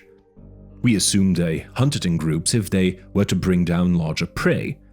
And there are some fossil finds in which a single large prey animal is associated with several raptor skeletons, suggesting they hunted in packs. And, of course, raptors were large-brained, more intelligent than most dinosaurs." How intelligent is that?" Malcolm asked. "Oh, depends on who you talk to. Just as paleontologists have come around to the idea that dinosaurs were probably warm-blooded, a lot of us are starting to think some of them might have been quite intelligent too. But nobody knows for sure, of course." They left the visitor area behind, and soon they heard the loud hum of generators, smelled the faint odor of gasoline. They passed a grove of palm trees and saw a large, low concrete shed with a steel roof. The noise seemed to come from there. They looked in the shed. "It must be the generator," Ellie said. "Well, it's big." Grant peered inside. The power plant actually extended 2 stories below ground level, a vast complex of winding turbines and piping that ran down in the earth, lit by harsh electric bulbs. "They can't need all this just for the resort," Malcolm said. "They're generating enough power here for a small city." "Maybe it's for the computers." "Yeah, maybe." Grant heard bleating and walked north a few yards. He came to an animal enclosure with goats. By a quick count, he estimated there were 50 or 60 goats. "What's that for?" Ellie asked. "Beats me." Probably they feed them to the dinosaurs," Malcolm said. The group walked on, following a dirt path through a dense bamboo grove. At the far side, they came to a double-layer chain-link fence 12 feet high, with spirals of barbed wire at the top. There was an electric hum along the outer fence. Beyond the fences, Grant saw dense clusters of large ferns 5 feet high. He heard a snorting sound, a kind of snuffling. Then the sound of crunching footsteps coming closer. Then a long silence. "I don't see anything," Tim whispered finally. "Shh." Grant waited. Several seconds passed. Flies buzzed in the air. He still saw nothing. Ellie tapped him on the shoulder and pointed. Amid the ferns, Grant saw the head of an animal. It was motionless, partially hidden in the fronds, the 2 large dark eyes watching them coldly. The head was 2 feet long. From a pointed snout, a long row of teeth ran back to the hole of the auditory meatus, which served as an ear. The head reminded him of a large lizard, or perhaps even a crocodile. The eyes did not blink, and the animal did not move. Its skin was leathery with a pebble texture and basically the same coloration as the infant's, yellow-brown with darker reddish markings like the stripes of a tiger. As Grant watched, a single forelimb reached up very slowly to part the ferns beside the animal's face. The limb, Grant saw, was strongly muscled. The hand had 3 grasping fingers, each ending in curved claws. The hand gently, slowly, pushed aside the ferns. Grant felt a chill and thought, "He's hunting us." For a mammal like man, there was something indescribably alien about the way reptiles hunted their prey. No wonder men hated reptiles. The stillness, the coldness, the pace was all wrong. To be among alligators or other large reptiles was to be reminded of a different kind of life, a different kind of world, now vanished from the earth. Of course, this animal didn't realize that he had been spotted, The attack came suddenly, from the left and right. Charging raptors covered the 10 yards to the fence with shocking speed. Grant had a blurred impression of powerful 6-foot-tall bodies, stiff balancing tails and limbs with curving claws, open jaws with rows of jagged teeth. The animals snarled as they came forward, and then leapt bodily into the air, raising their hind legs with their big dagger claws. Then they struck the fence in front of them, throwing off twin bursts of hot sparks. The velociraptors fell backward to the ground, hissing. The visitors all moved forward, fascinated. Only then did the third animal attack, leaping up to strike the fence at chest level. Tim screamed in fright as the sparks exploded all around him. The creature snarled, a low reptilian hissing sound, and leapt back among the ferns. Then they were gone, leaving behind a faint odor of decay and hanging acrid smoke. "Holy shit," Tim said. "It was so fast," Ellie added. "Pack hunters," Grant said, shaking his head. "Pack hunters from whom ambush is an instinct. Fascinating." "I wouldn't call them tremendously intelligent," Malcolm said. On the other side of the fence, they heard snorting in the palm trees. Several heads poked slowly out of the foliage. Grant counted 3, 4, 5. The animals watched them, staring coldly. A black man in coveralls came running up to them. "Are you all right?" "Yes, we're okay. The alarms were set off." The man looked at the fence, dented and charred. "Did they attack you?" 3 of them did, yes." The black man nodded. "They do it all the time. Hit the fence, take a shock, and they never seem to mind." "Not too smart, are they, Grant?" The black man paused. He squinted at Malcolm in the afternoon light. "Be glad for that fence, senor," he said, and turned away. From beginning to end, the entire attack could not have taken more than 6 seconds. Grant was still trying to organize his impressions. The speed was astonishing. The animals were so fast, he had hardly seen them move. Walking back, Malcolm said, "They are remarkably fast." "Yes, much faster than any living reptile. A bull alligator can move quickly, but only over a short distance, 5 or 6 feet. Big lizards like the 5-foot Komodo dragons of Indonesia have been clocked at 30 miles an hour, fast enough to run down a man. They kill men all the time. But I guess the animal behind the fence was more than twice that fast." "Cheetah speed," Malcolm said. 60, 70 miles an hour?" "Exactly." "But they seem to dart forward, rather like birds."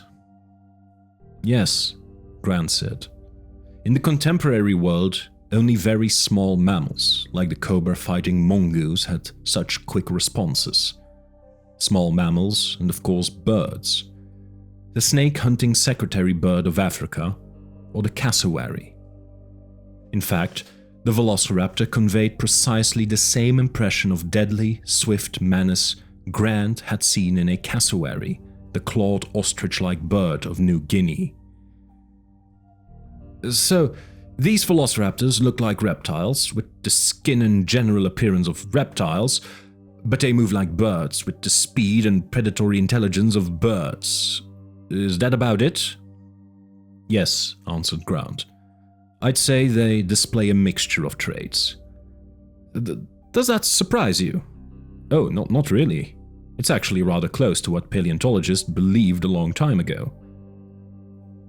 When the first giant bones were found in the 1820s and 1830s, scientists felt obliged to explain the bones as belonging to some oversized variant of modern species.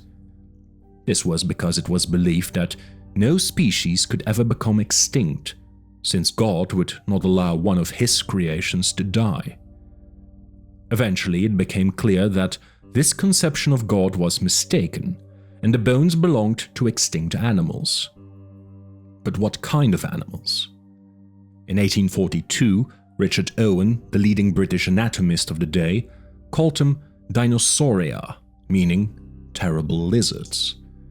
Owen recognized that dinosaurs seemed to combine traits of lizards, crocodiles, and birds.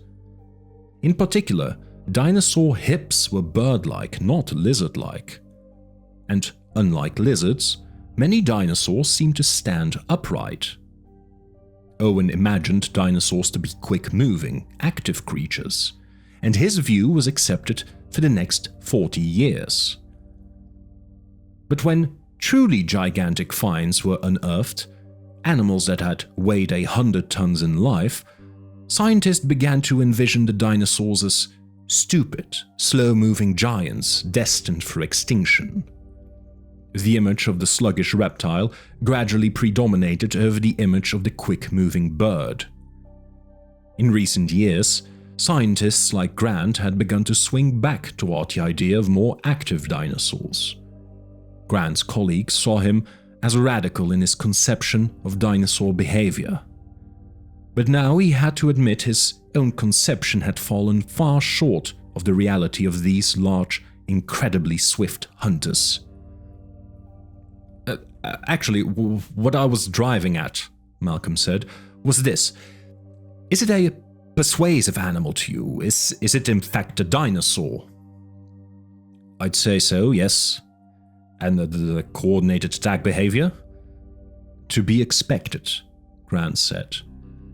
According to the fossil record, packs of velociraptors were capable of bringing down animals that weighed 1,000 pounds, like Tenontosaurus, which could run as fast as a horse. Coordination would be required.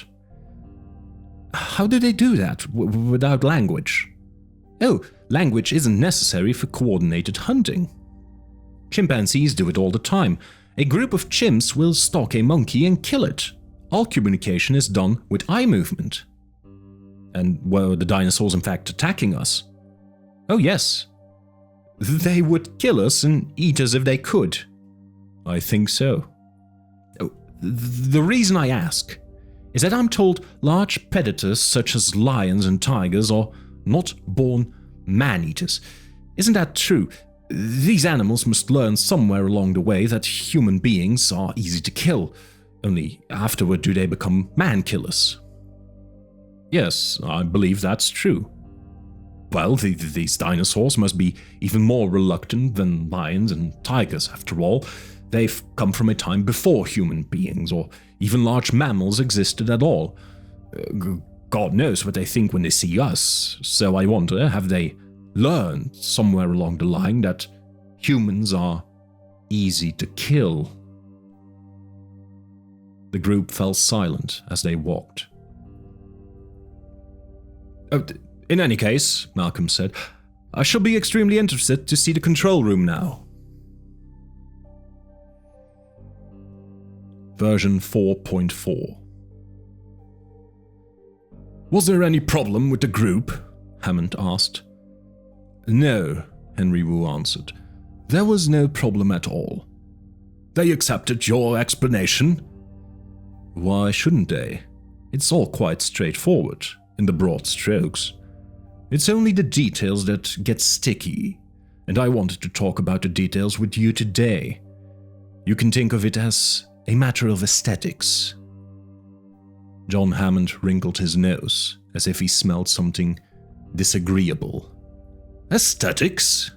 He repeated.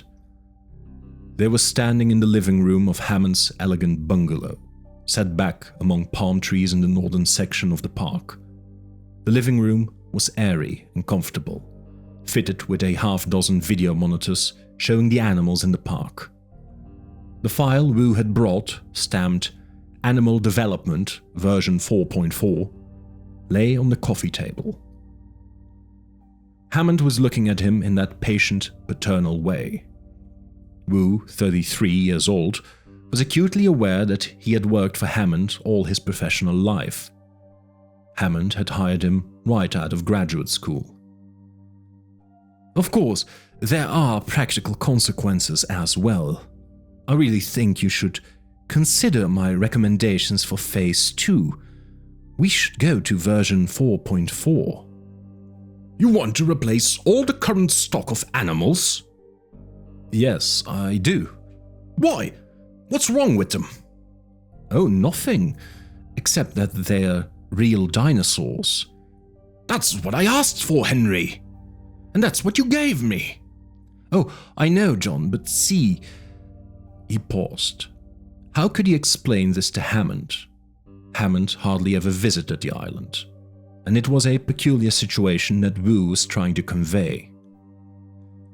Right now, as we stand here, almost no one in the world has ever seen an actual dinosaur.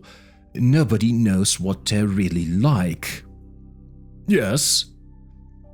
The dinosaurs we have now are real, Wu said, pointing to the screens around the room. But in certain ways they are unsatisfactory, unconvincing. I could make them better. Better in what way? For one thing, they move too fast. People aren't accustomed to seeing large animals that are so quick. I'm afraid visitors will think the dinosaurs look speeded up, like film running too fast. But Henry, these are real dinosaurs. You said so yourself. Oh, I know, but we could easily breed slower, more domesticated dinosaurs. Domesticated dinosaurs? Nobody wants domesticated dinosaurs, Henry. They want a real thing. But that's my point. I don't think they do, John. They want to see their expectation, which is quite different. Hammond was frowning.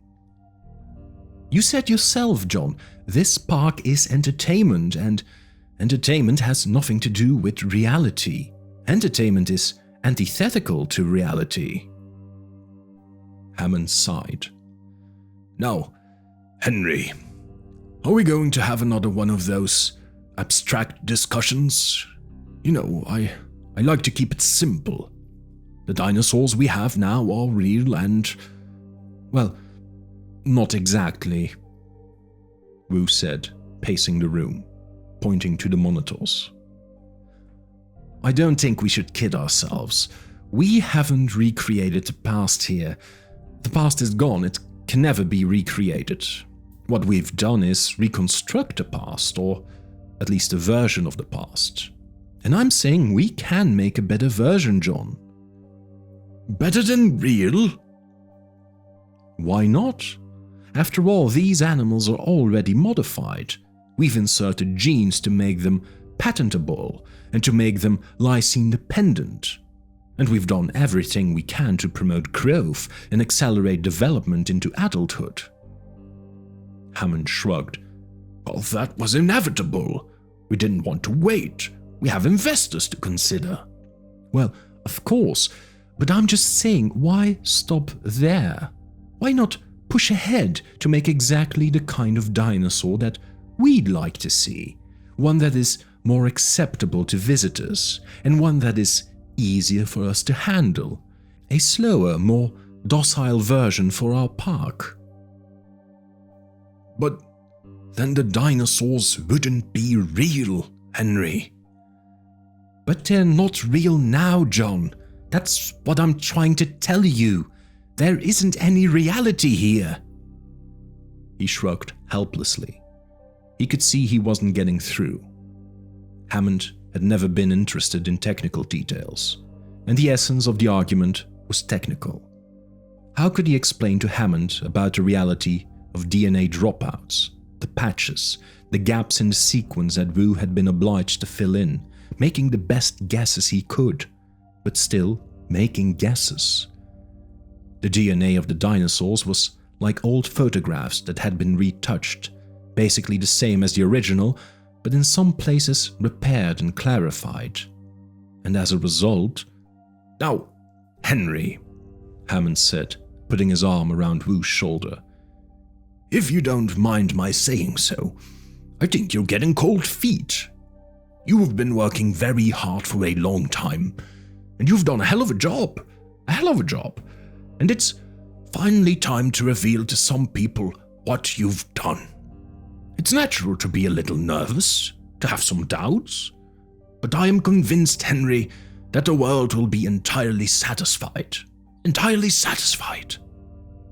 As he spoke, Hammond steered him toward the door. "But John, remember back in '87 when we started to build the containment devices? We didn't have any full-grown adults yet, so we had to predict what we'd need. We ordered big taser shockers, cars with cattle prods mounted on them, guns that blow out electric nets, all built specially to our specifications. We've got a whole array of devices now, and they're all too slow. We've got to make some adjustments. You know that Muldoon wants military equipments, LAW missiles and laser-guided devices." "Let's leave Muldoon out of this," Hammond said. "I'm not worried, it's just a zoo, Henry." The phone rang, and Hammond went to answer it. Wu tried to think of another way to press his case.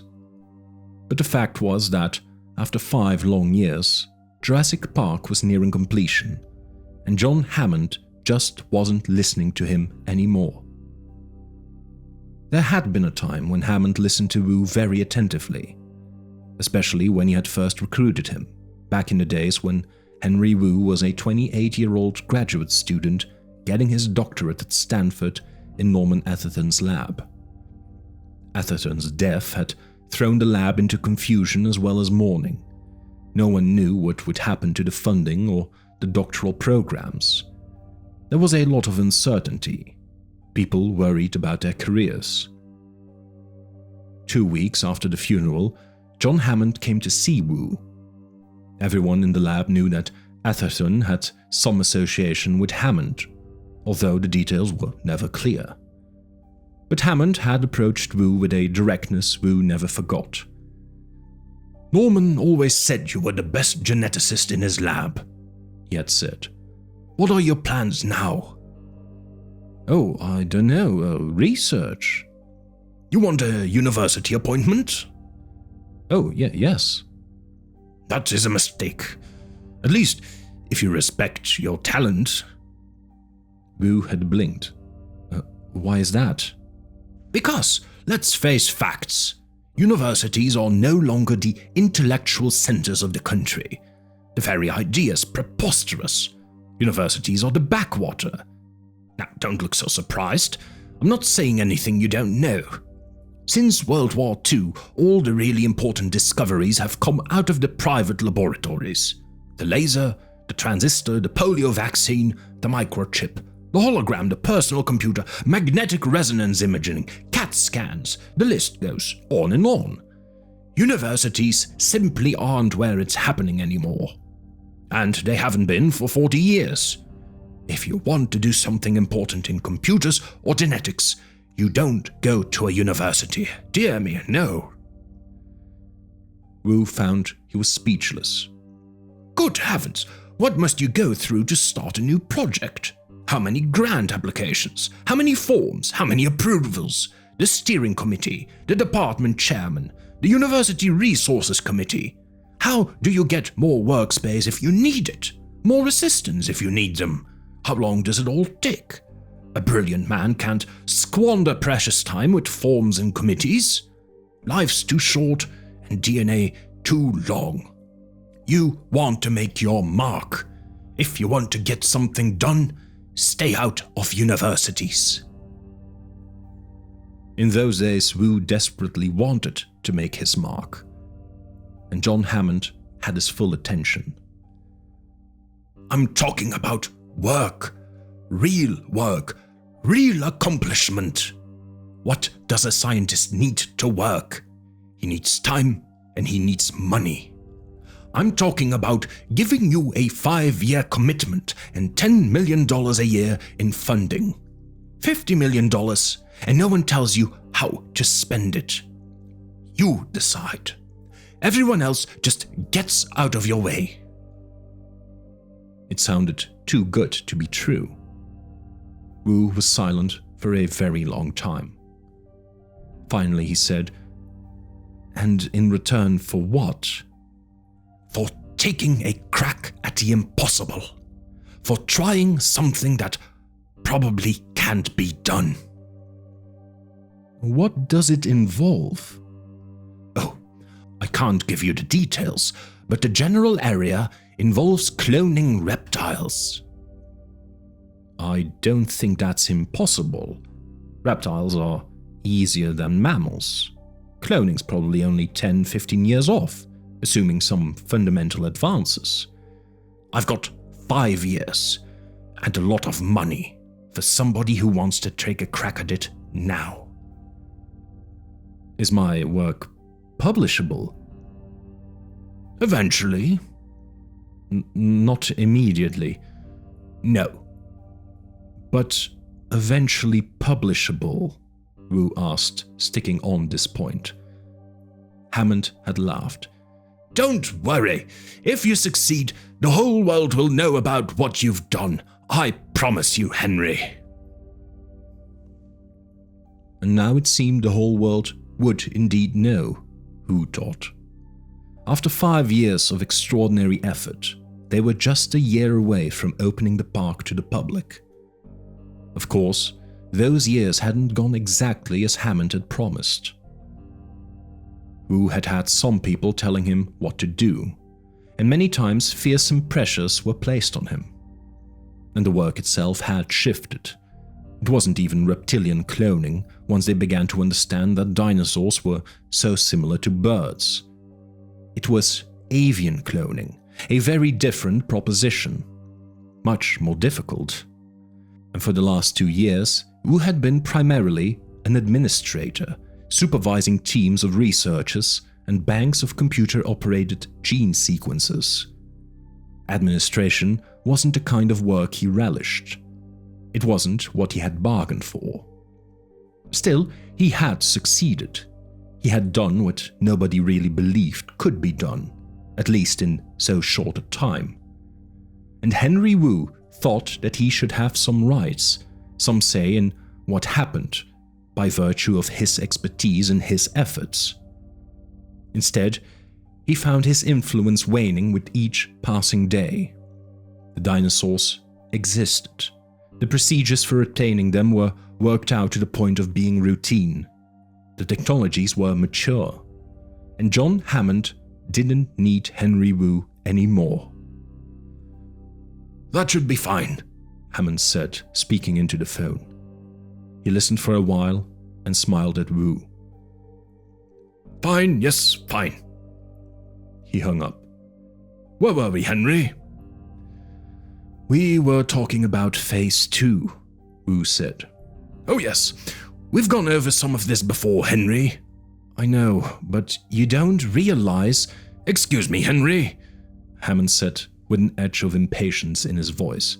I do realize, and I must tell you frankly, Henry, I see no reason to improve upon reality. Every change we've made in the genome has been forced on us by law or necessity. We may make other changes in the future to resist disease or for other reasons, but I don't think we should improve upon reality just because we think it's better that way. We have real dinosaurs out there right now. That's what people want to see. And that's what they should see. That's our obligation, Henry. That's honest, Henry. And smiling, Hammond opened the door for him to leave. Control. Grant looked at all the computer monitors in the darkened control room, feeling irritable. Grant didn't like computers. He knew that this made him old-fashioned, dated as a researcher, but he didn't care. Some of the kids who worked for him had a real feeling for computers, an intuition. Grant never felt that. He found computers to be alien, mystifying machines.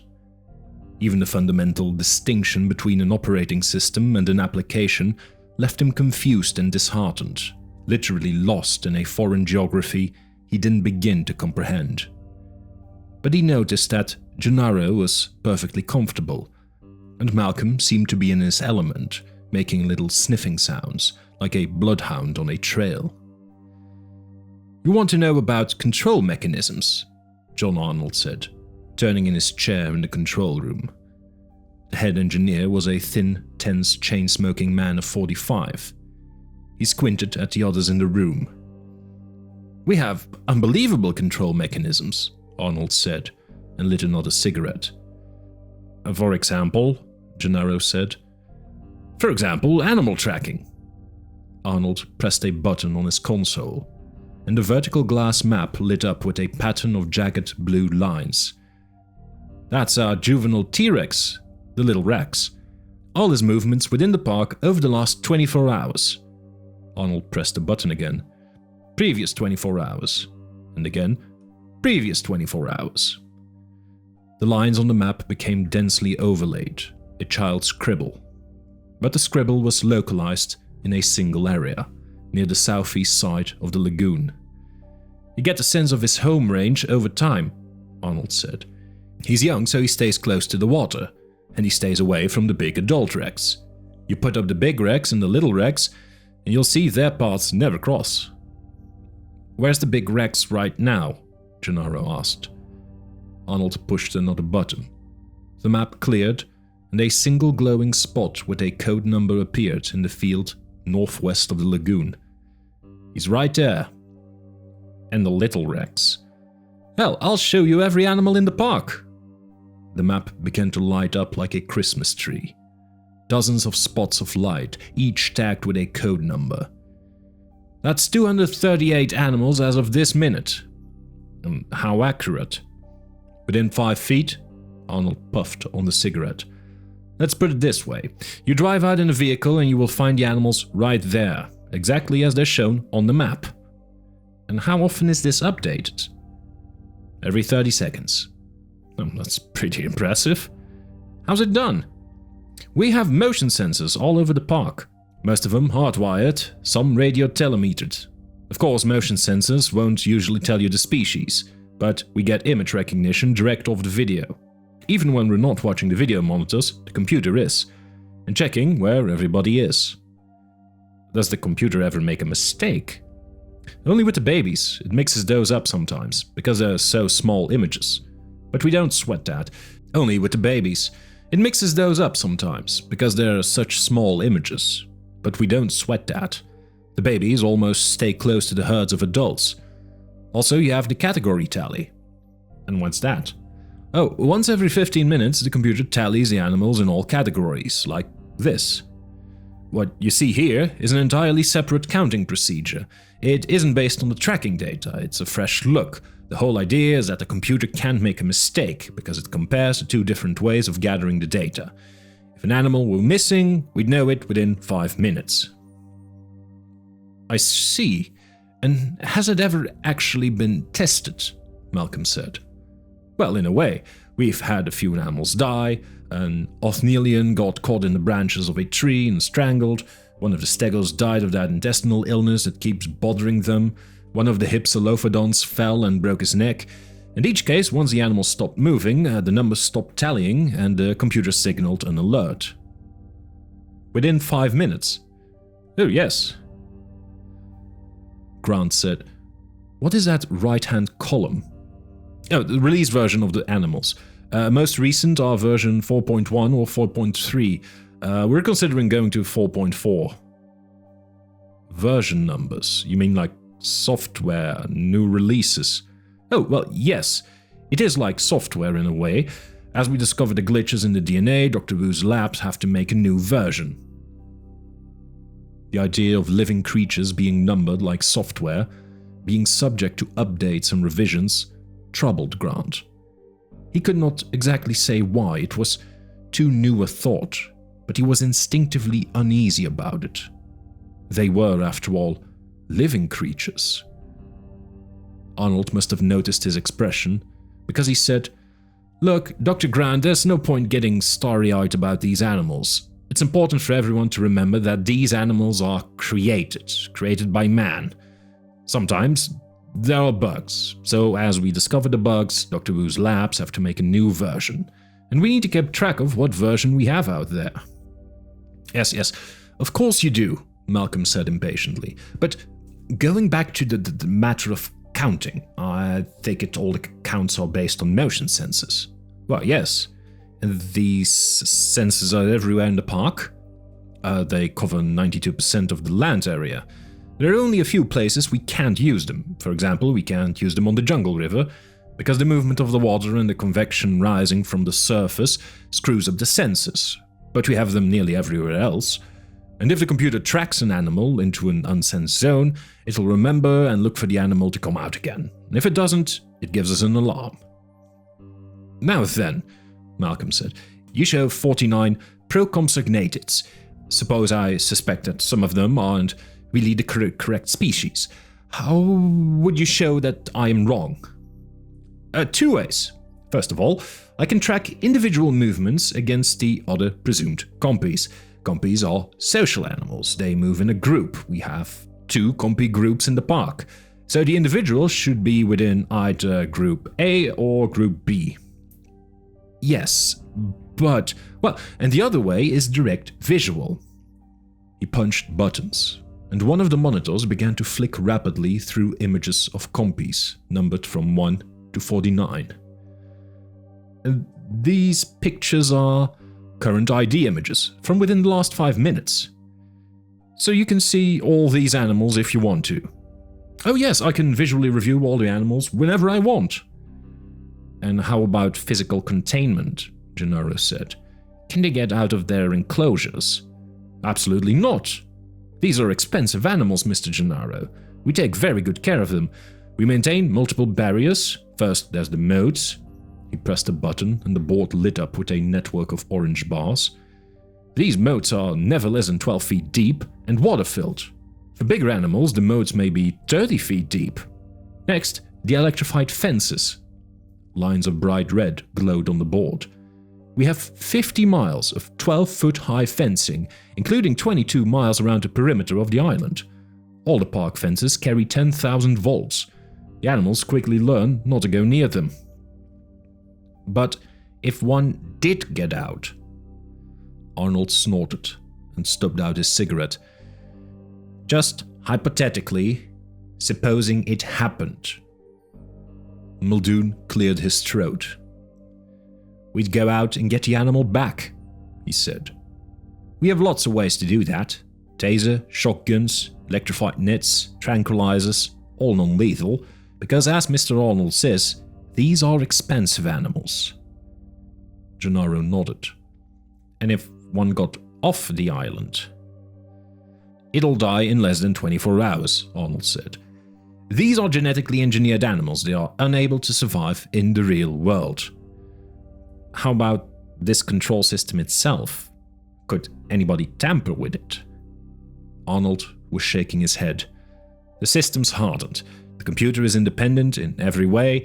Independent power, independent backup power. The system does not communicate with the outside, so it cannot be influenced remotely by modem. Computer system is secure. There was a pause. Arnold puffed his cigarette. Hell of a system.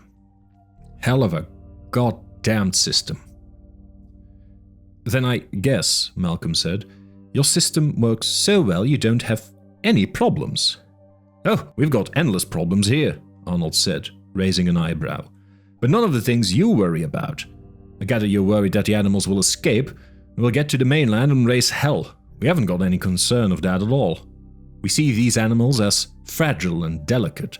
They've been brought back after 65 million years to a world that's very different from the one they left, the one they were adapted to. We have a hell of a time caring for them. You have to realize that men have been keeping mammals and reptiles in zoos for hundreds of years, so we know a lot about how to take care of an elephant or a croc, but nobody has ever tried to take care of a dinosaur before. These are new animals, and we just don't know. Diseases in our animals are the biggest concern. Diseases, Gennaro said, suddenly alarmed. Is there any way that a visitor could get sick? Arnold snorted again. You ever catch a cold from a zoo alligator, Mr. Gennaro? Zoos don't worry about that. Neither do we. What we do worry about is the animals dying from their own illnesses or infecting other animals. But we have programs to monitor that too. You want to see the big Rex's health file? His vaccination record? His dental record? That's something. You ought to see the vet scrubbing those big fangs so he doesn't get tooth decay. And not just now. What about your mechanical systems? You mean the rides? Grant looked up sharply. Rides? None of the rides are running yet. We have the Jungle River ride, where the boats follow tracks in the water, and we have the Aviary Lodge ride, but none of it's operational yet. The park will open with the basic dinosaur tour, the one that you're about to take in a few minutes. The other rides will come in line 6-12 months after that. Wait a minute, Grant said. You're going to have rides, like an amusement park. Arnold said, well, this is a zoological park. We have tours of different areas and we call them rides. That's all. Grant frowned. Again, he felt troubled. He didn't like the idea of dinosaurs being used for an amusement park. Malcolm continued his questions. You can run the whole park from this control room. Oh yes, I can run it single-handed, if I have to. We've got that much automation built in. The computer by itself can track the animals, feed them, and fill their water troughs for 48 hours without supervision. This is the system Mr. Nedry designed. Dennis Nedry was sitting at a terminal in the far corner of the room, eating a candy bar and typing. Yes, that's right, Nedry said, not looking up from the keyboard. It's a hell of a system, Arnold said proudly. Yeah, that's right, Nedry said absently. Just 1 or 2 minor bugs to fix. Now, Arnold said, I see the tour is starting, so unless you have other questions... Actually, just one, Malcolm said. Just a research question. You showed us that you can track the procompsognathids and you can visually display them individually. Can you do any studies of them as a group? Measure them or whatever, if I wanted to know the height or weight or... Arnold was already punching buttons. Another screen came up. We can do all of that, and very quickly. The computer takes measurement data in the course of reading the video screens, so it's translatable at once. You see here we have a normal Gaussian distribution for the animal population. It shows that most of the animals cluster around an average central value, and a few are either larger or smaller than average, at the tails of the curve. Yeah, you'd expect that kind of graph. Yes, and any healthy biological population shows this kind of distribution.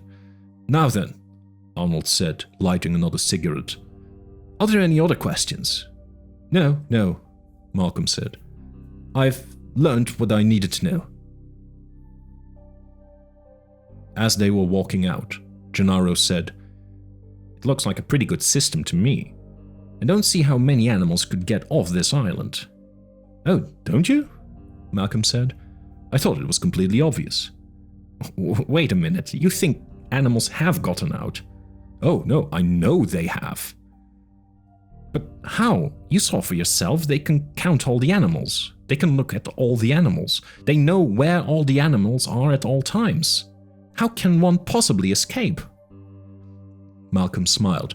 Well, it's quite obvious. Just a matter of your assumptions. Your assumptions, Gennaro repeated, frowning. Yes. Look here. The basic event that has occurred in Jurassic Park is that the scientists and technicians have tried to make a new, complete biological world, and the scientists in the control room expect to see a natural world, as in the graph they just showed us, even though a moment's thought reveals that nice, normal distribution is terribly worrisome on this island. It is. Yes, based on what Dr. Wu told us earlier, one should never see a population graph like that.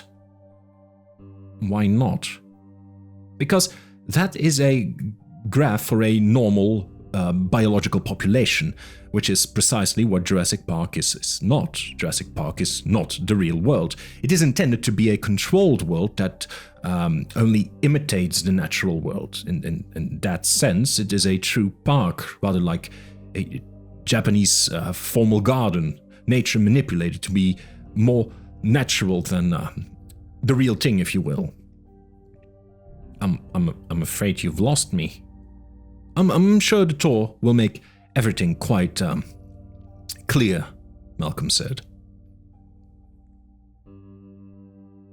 The tour. This way, everybody, this way, Ed Regis said. By his side, a woman was passing out pith helmets with Jurassic Park labeled on the headband and a little blue dinosaur logo. A line of Toyota Land Cruisers came out of an underground garage beneath the visitor center. Each car pulled up, driverless and silent. Two black men in safari uniforms were opening the doors for passengers. 2 to 4 passengers to a car, please. 2 to 4 passengers to a car, a recorded voice was saying. Children under 10 must be accompanied by an adult. 2 to 4 passengers to a car, please. Tim watched as Grant, Sattler and Malcolm got into the first Land Cruiser with the lawyer Gennaro. Tim looked over at Lex, who was standing, pounding a fist into a glove. Tim pointed to the first car and said, "Can I go with them?" "I'm afraid they have things to discuss," Ed Regis said. "Technical things." "I'm interested in technical things. I'd rather go with them." "Well, you'll be able to hear what they're saying. We'll have a radio open between the cars." The second car came. Tim and Lex got in, and Ed Regis followed. "These are electric cars, guided by a cable in the roadway." Tim was glad he was sitting in the front seat, because mounted on the dashboard were 2 computer screens and a box that looked to him like a CD-ROM. That was a laserdisc player controlled by a computer. There was also a portable walkie-talkie and some kind of a radio transmitter. There were 2 antennas on the roof and some odd goggles in the map socket. The black men shut the doors of the Land Cruiser. The car started off with an electric hum. Up ahead, the 3 scientists and Gennaro were talking and pointing, clearly excited. Ed Regis said, "Let's hear what they're saying." An intercom clicked. "I don't know what the hell you think you're doing here," Gennaro said over the intercom. He sounded very angry. I know quite well why I'm here," Malcolm answered. "You're here to advise me, not play goddamn mind games. I've got 5% of this company and a responsibility to make sure that Hammond has done his job responsibly. Now you goddamn come here." Ed Regis pressed the intercom button and said, "In keeping with the non-polluting policies of Jurassic Park, these lightweight electric Land Cruisers have been specially built for us by Toyota in Osaka. Eventually, we hope to drive among the animals, just as they do in African game parks. But for now, sit back and enjoy the self-guided tour." He paused. And by the way, we can hear you back here. Oh, Christ, Gennaro said. I have to be able to speak freely. I didn't ask for these damn kids to come. Ed Regis smiled blandly and pushed a button. We'll just begin the show, shall we? They heard a fanfare of trumpets, and the interior screens flashed, "Welcome to Jurassic Park." A sonorous voice said, "Welcome to Jurassic Park. You are now entering the lost world of the prehistoric past, a world of mighty creatures long gone from the face of the earth, which you are privileged to see for the first time." "That's Richard Kiley," Ed Regis said. "We spared no expense." The Land Cruiser passed through a grove of low, stumpy palm trees. Richard Kiley was saying, "Notice, first of all, the remarkable plant life that surrounds you. Those trees to your left and right are called cycads, the prehistoric predecessors of palm trees. Cycads were a favorite food of the dinosaurs. You can also see Bennettitalians and ginkgos. The world of the dinosaur also included more modern plants, such as pine and fir trees, and swamp cypresses. You will see these as well." The Land Cruiser moved slowly among the foliage. Tim noticed the fences and retaining walls were screened by greenery to heighten the illusion of moving through a real jungle. "We imagine the world of the dinosaurs," said Richard Keeley's voice, "as a world of huge vegetarians eating their way through the giant swampy forests of the Jurassic and Cretaceous world 100 million years ago. But most dinosaurs were not as large as people think.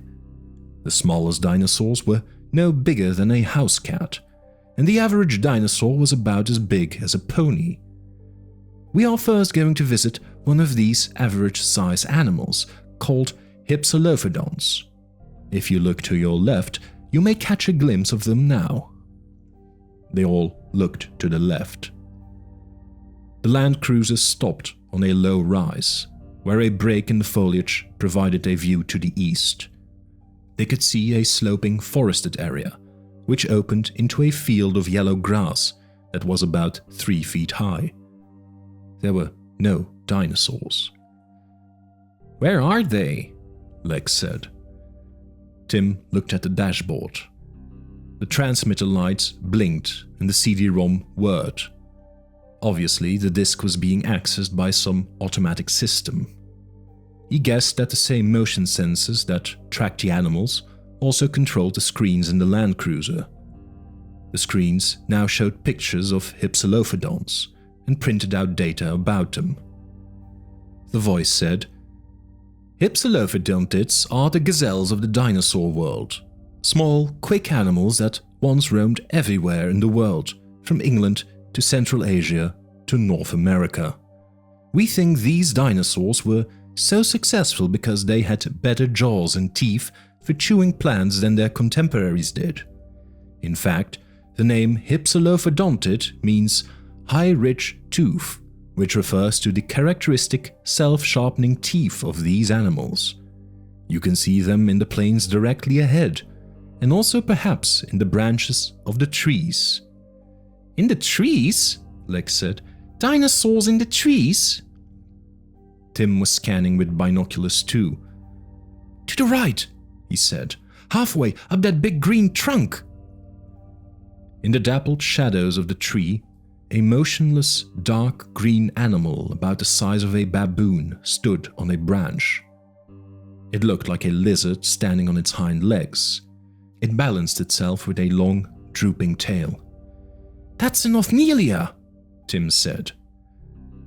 "The small animals you see are called Othnielia," the voice said, "in honor of the 19th century dinosaur hunter Othniel Marsh of Yale."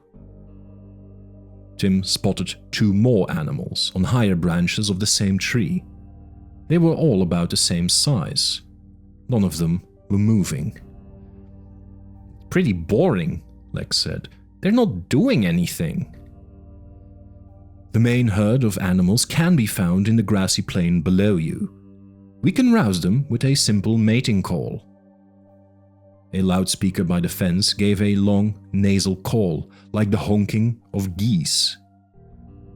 From the field of grass directly to their left, 6 lizard heads poked up, one after another. The effect was comical, and Tim laughed. The heads disappeared again. The loudspeaker gave the call again, and once again the heads poked up, in exactly the same way, one after another. The fixed repetition of the behavior was striking. Hypsilophodons are not especially bright animals. They have roughly the intelligence of a domestic cow. The heads were dull green, with a mottling of dark browns and blacks that extended down the slender necks. Judging from the size of the heads, Tim guessed their bodies were 4 feet long, about as large as deer. Some of the Hypsilophodons were chewing, the jaws working hard. One reached up and scratched its head with a 5-fingered hand. The gesture gave the creature a pensive, thoughtful quality. If you see them scratching, that is because they have skin problems. The veterinary scientists here at Jurassic Park think it may be a fungus or an allergy, but they are not sure yet. After all, these are the first dinosaurs in history ever to be studied alive.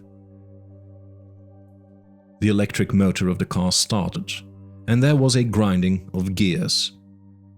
At the unexpected sound, the herd of Hypsilophodons suddenly leapt into the air and bounded above the grass like kangaroos, showing their full bodies with massive hind limbs and long tails in the afternoon sunlight. In a few leaps, they were gone. Now that we've had a look at these fascinating herbivores, we will go on to some dinosaurs that are a little larger, quite a bit larger in fact. The land cruisers continued onward, moving south through Jurassic Park. Control. "Gears are grinding," John Arnold said in the darkened control room.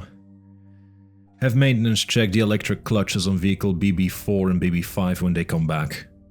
"Yes, Mr. Arnold," replied a voice on the intercom. "A minor detail," Hammond said, walking in the room. Looking out, he could see the 2 land cruisers moving south through the park. Muldoon stood in the corner, silently watching. Arnold pushed his chair back from the central console at the control panel.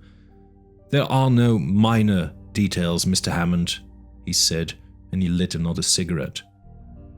Nervous at most times, Arnold was especially edgy now. He was only too aware that this was the first time visitors had actually toured the park. In fact, Arnold's team didn't often go into the park. Harding, the vet, sometimes did.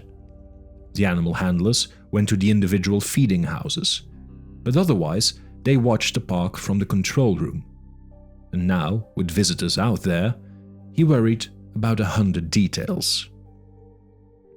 John Arnold was a systems engineer who had worked on the Polaris submarine missiles in the late 1960s, until he had his first child and the prospect of making weapons became too distasteful. Meanwhile, Disney had started to create amusement park rides of great technological sophistication, and they employed a lot of aerospace people.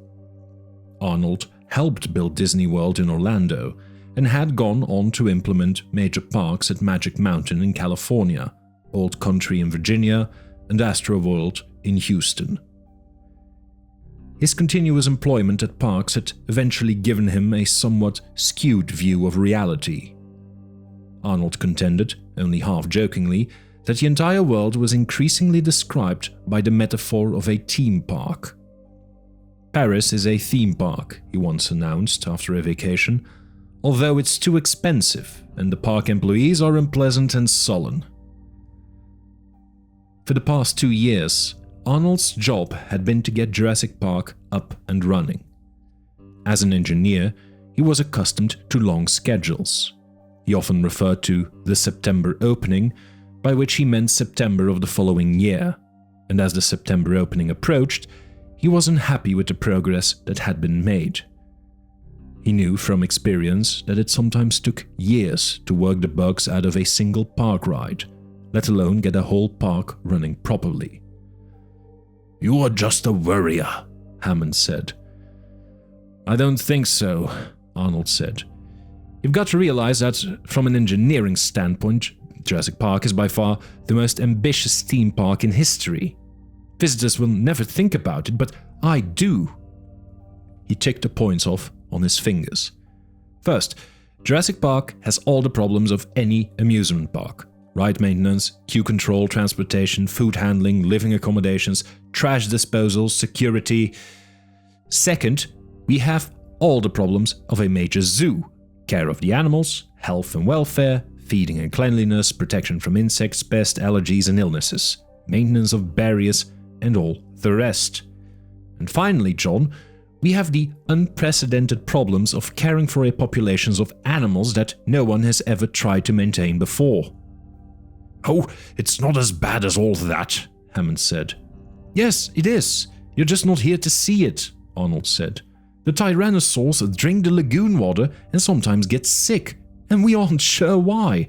The triceratops females kill each other in fights for dominance and have to be separated into groups smaller than 6. We don't know why. The stegosaurs frequently get blisters on their tongues and diarrhea for reasons no one yet understands, even though we've lost 2 of them already. Hypsilophodons get skin rashes, and the velociraptors. Let's not start on the velociraptors. I'm sick of hearing about the velociraptors.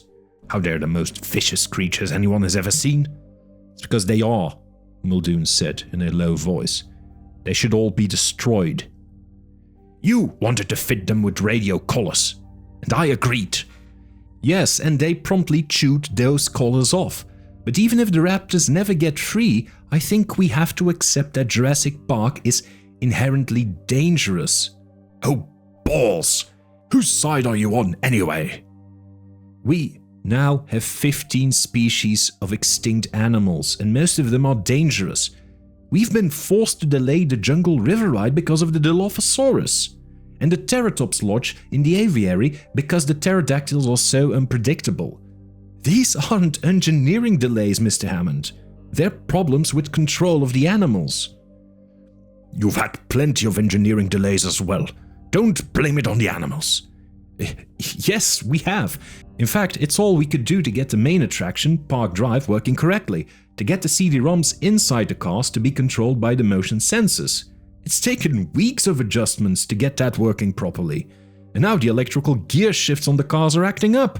The gear shifts!" "Let's keep it in perspective. You get the engineering correct, and the animals will fall into place. After all, animals are trainable." From the beginning, this had been one of the core beliefs of the planners. The animals, however exotic, would fundamentally behave like animals in zoos anywhere. They would learn the regularities of their care, and they would respond. "Meanwhile, how's the computer?" Hammond said, and he glanced over at Dennis Nedry, who was working at a terminal in the corner of the room. "This damn computer has always been a headache." "We're getting there," Nedry said. "If you had done it right in the first place," Hammond began, but Arnold put a restraining hand on his arm. Arnold knew there was no point in antagonizing Nedry while he was working. "It's a large system," Arnold said. "There are bound to be glitches." In fact, the bug list now ran to more than 130 items, including many odd aspects. For example, the animal feeding program reset itself every 12 hours, not every 24 hours, and would not record feedings on Sundays. As a result, the staff could not accurately measure how much the animals were eating.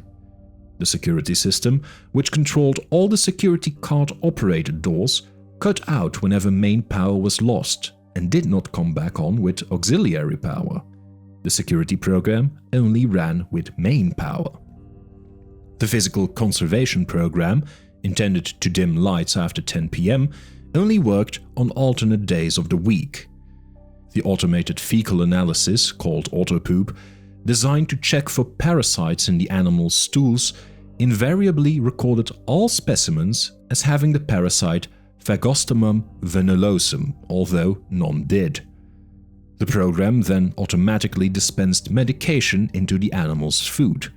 If the handlers dumped the medicine out of the hoppers to prevent it being dispensed, an alarm sounded which could not be turned off. And so it went, page after page of errors.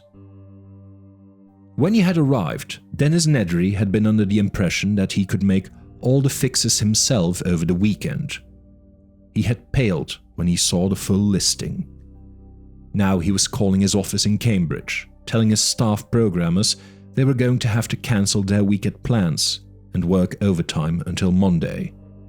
And he had told John Arnold that he would need to use every telephone link between Isla Nublar and the mainland just to transfer program data back and forth to his programmers. While Nedry worked, Arnold punched up a new window in his own monitor. It allowed him to see what Nedry was doing at the corner console. Not that he didn't trust Nedry, but Arnold just liked to know what was going on. He looked at a graphics display on his right-hand console, which showed the progress of the electric land cruisers. They were following the river, just north of the aviary and the ornithischian paddock.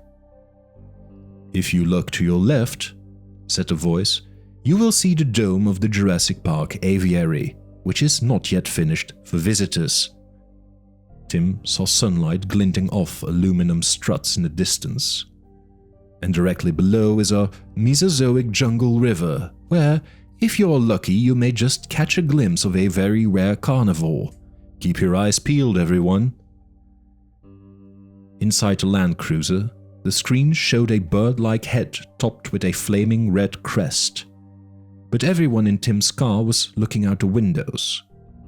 The car was driving along a high ridge, overlooking a fast-moving river below. The river was almost enclosed by dense foliage on both sides. There they are now. The animals you see are called Dilophosaurs. Despite what the recording said, Tim saw only one. The Dilophosaur crouched on its hind legs by the river, drinking. It was built on the basic carnivore pattern, with a heavy tail, strong hind limbs, and a long neck. Its 10-foot-tall body was spotted yellow and black like a leopard. But it was the head that held Tim's attention. Two broad curving crests ran along the top of the head from the eyes to the nose. The crests met in the center, making a V shape above the dinosaur's head. The crests had red and black stripes, reminiscent of a parrot or toucan. The animal gave a soft hooting cry, like an owl. "Oh, they're pretty," Lex said. Dilophosaurus is one of the earliest carnivorous dinosaurs. Scientists thought their jaw muscles were too weak to kill prey and imagined they were primarily scavengers. But now we know they are poisonous. "Hey," Tim grinned. "All right." Again, the distinctive hooting call of the Dilophosaur drifted across the afternoon air toward them. Lex shifted uneasily in a seat. "Are they really poisonous, Mr. Regis?" Don't worry about it, Lex." "But are they?" "Well, yes." Along with such living reptiles as Gila monsters and rattlesnakes, Dilophosaurus secretes a hemotoxin from glands in its mouth. Unconsciousness follows within minutes of a bite. The dinosaur will then finish the victim off at its leisure, making Dilophosaurus a beautiful yet deadly addition to the animals you see here at Jurassic Park. The Land Cruiser turned a corner, leaving the river behind. Tim looked back, hoping for a last glimpse of the Dilophosaur. This was amazing. Poisonous dinosaurs. He wished he could stop the car, but everything was automatic. He bet Dr. Grant wanted to stop the car too. If you look on the bluff to the right, you'll see Le Gigant, the site of our superb 3-star dining room. Chef Alan Richard hails from the world-famous Le Beau Manière in France. make your reservations by dialing 4 from your hotel rooms. Tim looked up on the bluff and saw nothing. Not for a while, though, Ed Regis said. The restaurant won't even start construction until November. Continuing on our prehistoric safari, we come next to the herbivores of the ornithischian group. If you look to your right, you can probably see them now. Tim saw 2 animals standing motionless in the shade of a large tree. Triceratops, the size and grey color of an elephant, with the truculent stance of a rhino. The horns above each eye curved 5 feet into the air, looking almost like inverted elephant tusks. A third rhino-like horn was located near the nose, and they had the beaky snout of a rhino. Unlike other dinosaurs, Triceratops serratus can see very well. They're nearsighted, like the rhinos of today, and they tend to be surprised by moving objects. They'd charge our car if they were close enough to see it. But relax, folks, we're safe enough here. Triceratops have a fan-shaped crest behind their heads. It's made of solid bone and it's very strong. These animals weigh about 7 tons each. Despite their appearance, they are actually quite docile. They know their handlers, and they'll allow themselves to be petted. They particularly like to be scratched in the hindquarters. "Why don't they move?" Lex said. She rolled down her window. "Hey, stupid dinosaur! Move!" Now, don't bother the animals, Lex," Ed Regis said. "Why? It's stupid. They just sit there like a picture in a book." The voice was saying, "Easygoing monsters from a bygone world stand in sharp contrast to what we will see next. The most famous predator in the history of the world, the mighty tyrant lizard, known as Tyrannosaurus rex." "Oh, good! Tyrannosaurus rex!" Tim said. "I hope he's better than these bozos," Lex said, turning away from the Triceratops. The Land Cruiser rumbled forward. Big Rex. The mighty Tyrannosaurus arose late in dinosaur history. Dinosaurs ruled the Earth for 120 million years, but there were tyrannosaurs for only the last 15 million years of that period. The land cruisers had stopped at the rise of a hill. They overlooked a forested area sloping down to the edge of the lagoon. The sun was falling to the west, sinking into a misty horizon. The whole landscape of Jurassic Park was bathed in soft light, with lengthening shadows. The surface of the lagoon rippled in pink crescents. Farther south, they saw the graceful necks of the apatosaurs standing at the water's edge, their bodies mirrored in the moving surface. It was quiet, except for the soft drone of cicadas. As they stared out at the landscape, it was possible to believe that they had really been transported millions of years back in time to a vanished world. "It works, doesn't it?" they heard Ed Regis say over the intercom. "I like to come here sometimes in the evening and just sit." Grant wasn't impressed. "Where's the T-Rex?" "Oh, it's a good question. You often see the little one down in the lagoon. The lagoon's stocked, so we have fish in there. The little one has learned to catch the fish. Interesting how he does it. He doesn't use his hands, but he ducks his whole head under the water, like a bird." "The little one?" "Yeah, the little T-Rex. He's a juvenile, 2 years old, and about a third grown now. Stands 8 feet high, weighs 1.5 tons. The other one's a full-grown tyrannosaur, but I don't see him at the moment." "Maybe he's hunting down the apatosaurs." Regis laughed, his voice tinny over the radio. "He would if he could, believe me. Sometimes he stands by the lagoon and stares at those animals, and wiggles those little forearms of his in frustration. But the T-Rex territory is completely enclosed with trenches and fences. They're disguised from view, but believe me, he can't go anywhere." "Then, where is he, Regis?" "Hiding. He's a little shy." "Shy?" Malcolm said. "Tyrannosaurus Rex is shy." "Well, he conceals himself as a general rule. You almost never see him out in the open, especially in daylight." "Why is that?" "We think it's because he has a sensitive skin and sunburns easily." Malcolm began to laugh. Grant sighed. "You're destroying a lot of illusions here." "Oh, I don't think you'll be disappointed. Just wait." They heard a soft bleating sound. In the center of a field, a small cage rose up into view, lifted on hydraulics from underground. The cage bar slid down, and the goat remained tethered in the center of the field, bleating plaintively. "Any minute now." They stared out a window. "Oh, look at them," Hammond said, watching the control room monitor. "Leaning out of the windows, so eager. They can't wait to see it. They have come for the danger." "That's what I'm afraid of," Muldoon said.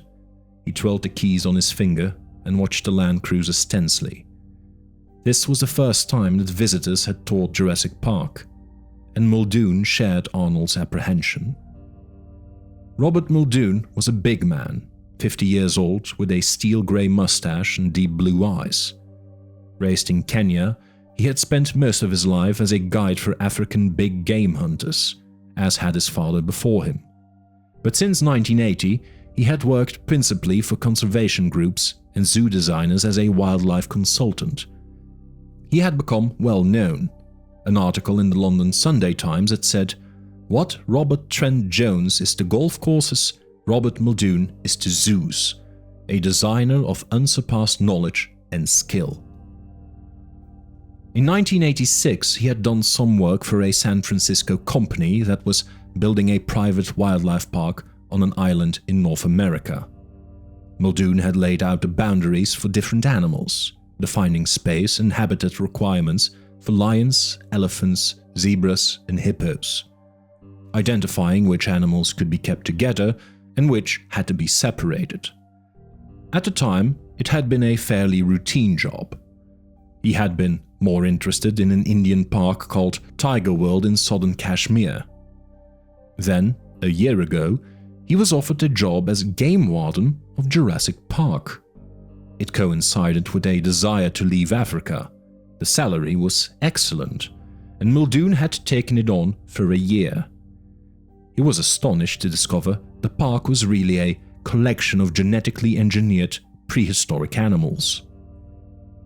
It was, of course, interesting work, but during his years in Africa, Muldoon had developed an unblinking view of animals, an unromantic view, that frequently set him at odds with the Jurassic Park management in California, particularly the little martinet standing beside him in the control room. In Muldoon's opinion, cloning dinosaurs in a laboratory was one thing, maintaining them in the wild was quite another. It was Muldoon's view that some dinosaurs were too dangerous to be kept in a park setting. In part, the danger existed because they still knew so little about the animals. For example, nobody even suspected the Dilophosaurs were poisonous until they were observed hunting indigenous rats on the island, biting the rodents, and then stepping back to wait for them to die. And even then, nobody suspected the Dilophosaurs could spit until one of the handlers was almost blinded by spitting venom. After that, Hammond had agreed to study Dilophosaur venom, which was found to contain 7 different toxic enzymes. It was also discovered that the Dilophosaurs could spit a distance of 50 feet. Since this raised the possibility that a guest in a car might be blinded, management decided to remove the poison sacs. The vets had tried twice on 2 different animals, without success both times. No one knew where the poison was being secreted, and no one would ever know until an autopsy was performed on a Dilophosaurus, and management would not allow one to be killed. Muldoon worried even more about the velociraptors. They were instinctive hunters, and they never passed up prey. They killed even when they weren't hungry. They killed for the pleasure of killing. They were swift, strong runners and astonishing jumpers. They had lethal claws on all four limbs. One swipe of a forearm would disembowel a man, spilling his guts out. And they had powerful tearing jaws that ripped flesh instead of biting it. They were far more intelligent than the other dinosaurs, and they seemed to be natural cage breakers. Every zoo expert knew that certain animals were especially likely to get free of their cages. Some, like monkeys and elephants, could undo cage doors. Others, like wild pigs, were unusually intelligent and could lift gate fasteners with their snouts. But who would suspect that the giant armadillo was a notorious cage breaker? Or the moose? Yet a moose was almost as skillful with its snout as an elephant with its trunk. Moose were always getting free. They had a talent for it. And so did velociraptors. Raptors were at least as intelligent as chimpanzees. And like chimpanzees, they had agile hands that enabled them to open doors and manipulate objects. They could escape with ease. And when, as Muldoon had feared, one of them finally escaped, it killed 2 construction workers and maimed a third before being recaptured. After that episode, the visitor lodge had been reworked with heavy barred gates, a high perimeter fence, and tempered glass windows. And the raptor holding pen was rebuilt with electronic sensors to warn of another impending escape. Muldoon wanted guns as well, and he wanted shoulder-mounted LAW missile launchers. Hunters knew how difficult it was to bring down a 4-ton African elephant, and some of the dinosaurs weighed 10 times as much. Management was horrified, insisting there be no guns anywhere on the island. When Muldoon threatened to quit and take his story to the press, a compromise was reached. In the end, 2 specially built laser-guided missile launchers were kept in a locked room in the basement. Only Muldoon had keys to that room. Those were the keys Muldoon was twirling now. "I'm going downstairs," he said. Arnold, watching the control screens, nodded. The 2 land cruisers sat at the top of the hill, waiting for the T-Rex to appear.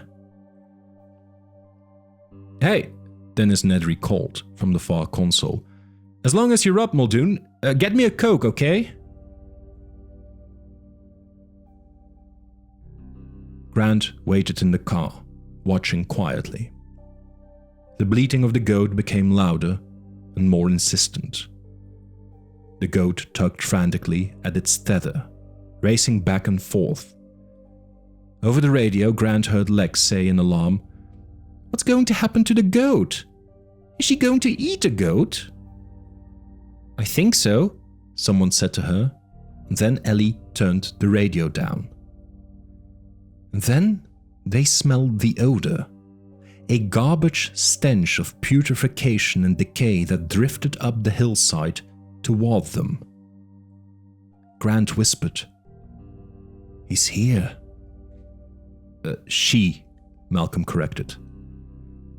The goat was tethered in the center of the field, 30 yards from the nearest trees. The dinosaur must be somewhere among the trees, but for a moment Grant could see nothing at all. And then he realized he was looking too low. The animal's head stood 20 feet above the ground, half concealed among the upper branches of the palm trees. Malcolm whispered, Oh my God, she's as large as a bloody building." Grant stared at the enormous square head, 5 feet long, mottled reddish-brown with huge jaws and fangs. The Tyrannosaur's jaws worked once, opening and closing. But the huge animal did not emerge from hiding. Malcolm whispered, How long will it wait?" Maybe 3, 4 minutes. Maybe. The Tyrannosaur sprang silently forward, fully revealing her enormous body. In 4 bounding steps, she covered the distance to the goat, bent down and bit it through the neck. The bleeding stopped. There was silence. Poised over her kill, the Tyrannosaur became suddenly hesitant. Her massive head turned on the muscular neck, looking in all directions. She stared fixedly at a land cruiser high above on the hill. Malcolm whispered, Can she see us? Oh yes, Regis said on the intercom. Let's see if she's going to eat here in front of us, or if she's going to drag the prey away. The Tyrannosaur bent down and sniffed the carcass of the goat. A bird chirped and her head snapped up, alert and watchful. She looked back and forth, scanning in small, jerking shifts. Like a bird, Ellie said. Still, the Tyrannosaur hesitated. What is she afraid of? Malcolm whispered. Probably another Tyrannosaur, Grant whispered. Big carnivores like lions and tigers often become cautious after a kill, behaving as if suddenly exposed. 19th century zoologists imagined the animals felt guilty for what they had done, but contemporary scientists documented the effort behind a kill, hours of patient stalking before the final lunge, as well as the frequency of failure. The idea of nature read in tooth and claw was wrong. Most often the prey got away. When a carnivore finally brought down an animal, it was watchful for another predator who might attack it and steal its prize. Thus, this Tyrannosaur was probably fearful of another Tyrannosaur. The huge animal bent over the goat again.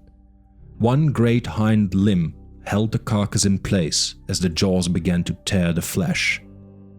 "She's going to stay," Regis whispered. "Excellent."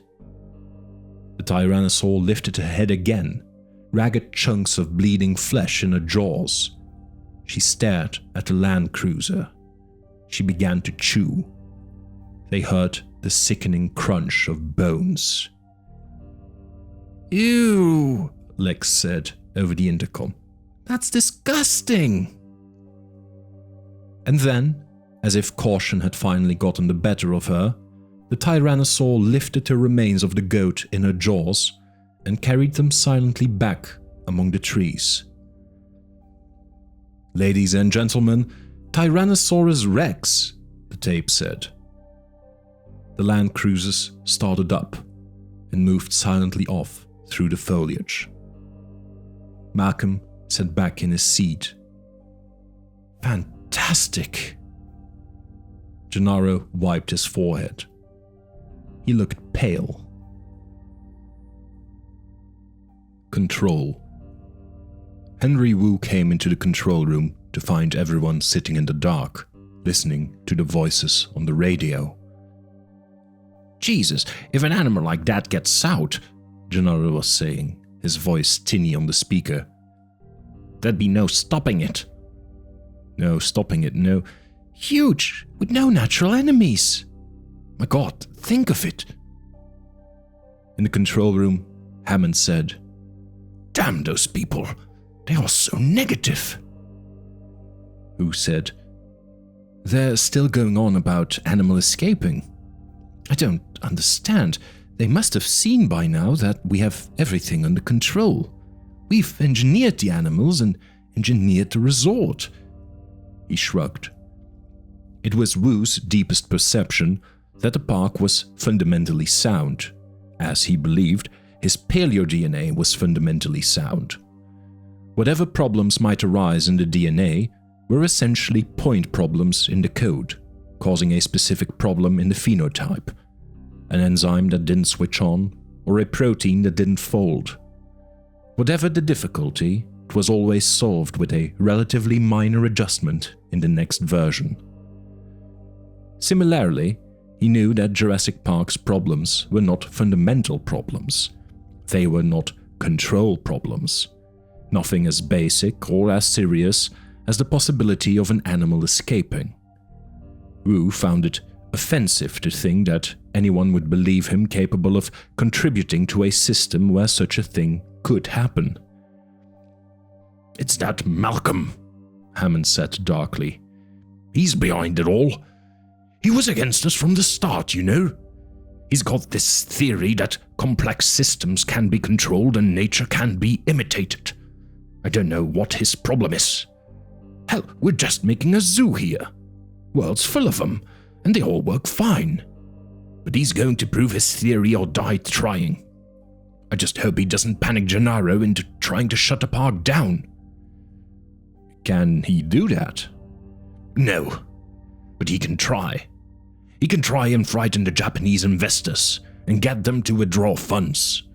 Or he can make a stink with the San Jose government. He can make trouble." Arnold stubbed out his cigarette. "Let's just wait and see what happens," he said. "We believe in the park.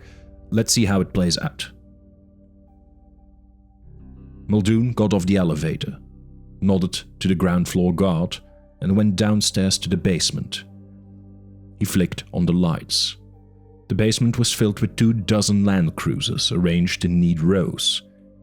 These were the electric cars that would eventually form an endless loop touring the park, returning to the visitor center. In the corner was a Jeep with a red stripe, one of 2 gasoline-powered vehicles. Harding, the vet, had taken the other that morning, which could go anywhere in the park, even among the animals. The Jeeps were painted with a diagonal red stripe because for some reason it discouraged the Triceratops from charging the car. Muldoon moved past the Jeep toward the back. The steel door to the armaments room was unmarked. He unlocked it with his key and swung the heavy door wide. Gun racks lined the interior. He pulled out a Randler shoulder launcher and a case of canisters. He tucked 2 grey rockets under his other arm. After locking the door behind him, he put the gun in the back seat of the Jeep. As he left the garage, he heard the distant rumble of thunder. "Looks like rain," Ed Regis said, glancing up at the sky. The Land Cruisers had stopped again, near the sauropod swamp. A large herd of apatosaurs was grazing at the edge of the lagoon, eating the leaves of the upper branches of the palm trees. In the same area were several duck-billed hadrosaurs, which in comparison looked much smaller. Of course, Tim knew the hadrosaurs weren't really small. It was only that the apatosaurs were so much larger. Their tiny heads reached 50 feet into the air, extending out on their long necks. "The big animals you see are commonly called Brontosaurus," the recording said. "But they are actually Apatosaurus. They weigh more than 30 tons. That means a single animal is as big as a whole herd of modern elephants. And you may notice that their preferred area, alongside the lagoon, is not swampy. Despite what the books say, Brontosaurs avoid swamps. They prefer dry land." "Brontosaurus is the biggest dinosaur, Lex," Ed Regis said. Tim didn't bother to contradict him. Actually, Brachiosaurus was 3 times as large. And some people thought Ultrasaurus and Seismosaurus were even larger than Brachiosaurus. Seismosaurus might have weighed 100 tons. Alongside the apatosaurs, the smaller hadrosaurs stood on their hind legs to get at the foliage. They moved gracefully for such large creatures. Several infant hadrosaurs scampered around the adults, eating the leaves that dropped from the mouths of the larger animals. The dinosaurs of Jurassic Park don't breed. The young animals you see were introduced a few months ago, already hatched, but the adults nurtured them anyway. There was the rolling growl of thunder. The sky was darker, lower and menacing. "Oh yeah, looks like rain, all right." The car started forward, and Tim looked back at the hadrosaurs. Suddenly, off to one side, he saw a pale yellow animal moving quickly. There were brownish stripes on its back. He recognized it instantly. "Hey!" he shouted. "Stop the car!" "What is it?" Edregis said. "Quick, stop the car!" We move on now to see the last of our great prehistoric animals, the stegosaurs. "What's the matter, Tim?" I saw one in the field." "Saw what?" "A raptor, in that field." The stegosaurs are a mid-Jurassic animal, evolving about 170 million years ago. Several of these remarkable herbivores live here at Jurassic Park. "Oh, I don't think so, Tim. It's not a raptor." "I did! Stop the car!" There was a babble on the intercom as the news was relayed to Grant and Malcolm. "Tim says he saw a raptor." Where?" "Back at the field." "Well, then let's go back and look." "We can't go back. We can only go forward. These cars are programmed that way." "What do you mean we can't go back?" "No, sorry. You see, it's kind of a ride." Tim, this is Professor Malcolm. I've just one question for you about this raptor. How old would you say it was?" "Older than the baby we saw today, and younger than the big adults in the pen. The adults were 6 feet tall. This one was about half that size. That's fine." "I only saw it for a second." "Well, I'm sure it wasn't a raptor. It couldn't possibly be a raptor. Must have been one of the Othies. They're always jumping the fences. We have a hell of a time with them." "I know it was a raptor." "I'm hungry," Lex interjected. She was starting to whine. In the control room, Arnold turned to Wu. "What do you think the kid saw?" "I think it must have been an Othie." Arnold nodded. "Yeah, we have trouble tracking the Othies, because they spend so much time in the trees." The Othies were an exception to the usual minute-to-minute control they maintained over the animals. The computers were constantly losing and picking up the Othies, as they went into the trees and then came down again. "What burns me is that we have made this wonderful park, this fantastic park, and our very first visitors are going through it like accountants, just looking for problems. They aren't experiencing the wonder of it all." "That's their problem, John. We can't make them experience wonder." The intercom clicked, and Arnold heard a voice drawl. John, this is Anne B. over at the dock. We haven't finished offloading, but I'm looking at that storm pattern south of us. I'd rather not be tied up here if this job gets any worse." Arnold turned to the monitor showing the cargo vessel, which was moored at the dock on the east side of the island. He pressed the radio button. "How much left to do, Jim?" "Just the 3 final equipment containers. We haven't checked the manifest, but I assume you can wait another 2 weeks for it. We're not well berthed here, you know, and we are 100 miles offshore." "You're requesting permission to leave?" Yes, John." "I want that equipment. That's equipment for the labs. We need it." "Yes, but you didn't want to put money into a storm barrier to protect a pier, so we don't have a good harbor. If the storm gets worse, the ship will be pounded against the dock. I've seen ships lost that way, and then you've got all other expenses. Replacement of the vessel, plus salvage to clear your dock, and you can't use your dock until you do. Get them out of here." "Permission to leave, Anne B," Arnold said into the radio. "Copy that. See you in 2 weeks."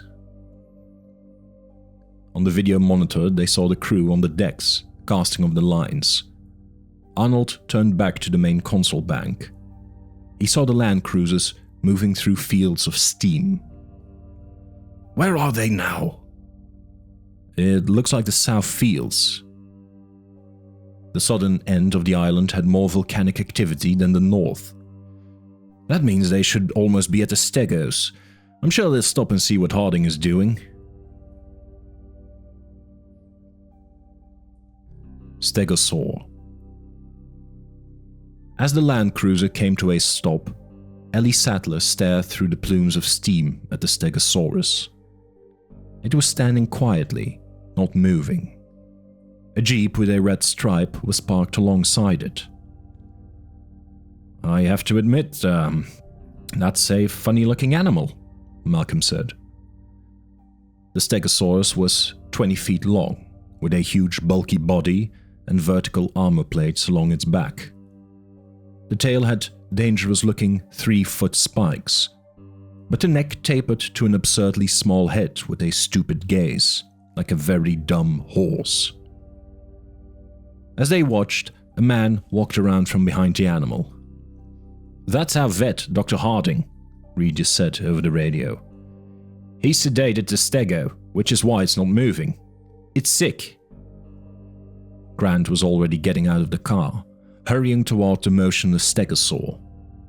Ellie got out and looked back as the second Land Cruiser pulled up and the two kids jumped out. "What's he sick with?" Tim said. "They're not sure," Ellie said. The great leathery plates along the stegosaur's spine drooped slightly. It breathed slowly, laboriously, making a wet sound with each breath. "Is it contagious?" Lex said. They walked toward the tiny head of the animal, where Grant and the vet were on their knees, peering into the stegosaur's mouth. Lex wrinkled her nose. "This thing sure is big and smelly." "Yes, it is." Ellie had already noticed the stegosaur had a peculiar odor, like rotting fish. It reminded her of something she knew but couldn't quite place. In any case, she had never smelled a stegosaur before. Maybe this was its characteristic odor. But she had her doubts. Most herbivores did not have a strong smell, nor did their droppings. It was reserved for the meat-eaters to develop a real stink.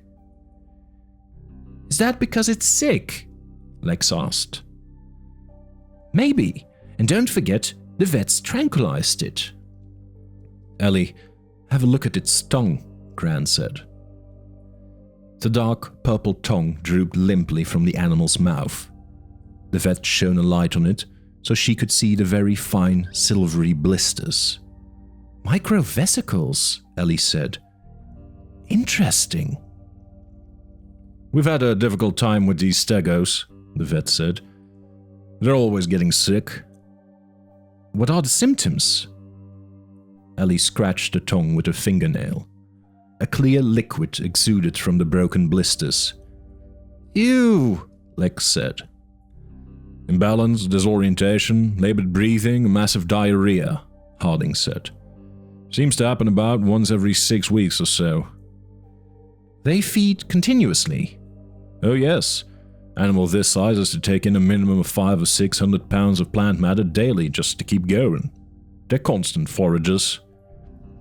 "Then it's not likely to be poisoning from a plant. Constant browsers would be constantly sick if they were eating a toxic plant, not every 6 weeks." "Exactly my thought." "May I?" Ellie asked. She took the flashlight from the vet. "You have pupillary effects from the tranquilizer?" she said, shining the light in the stegosaur's eye. Yes, there's a myotic effect. Pupils are constricted." "But these pupils are dilated." Harding looked. There was no question.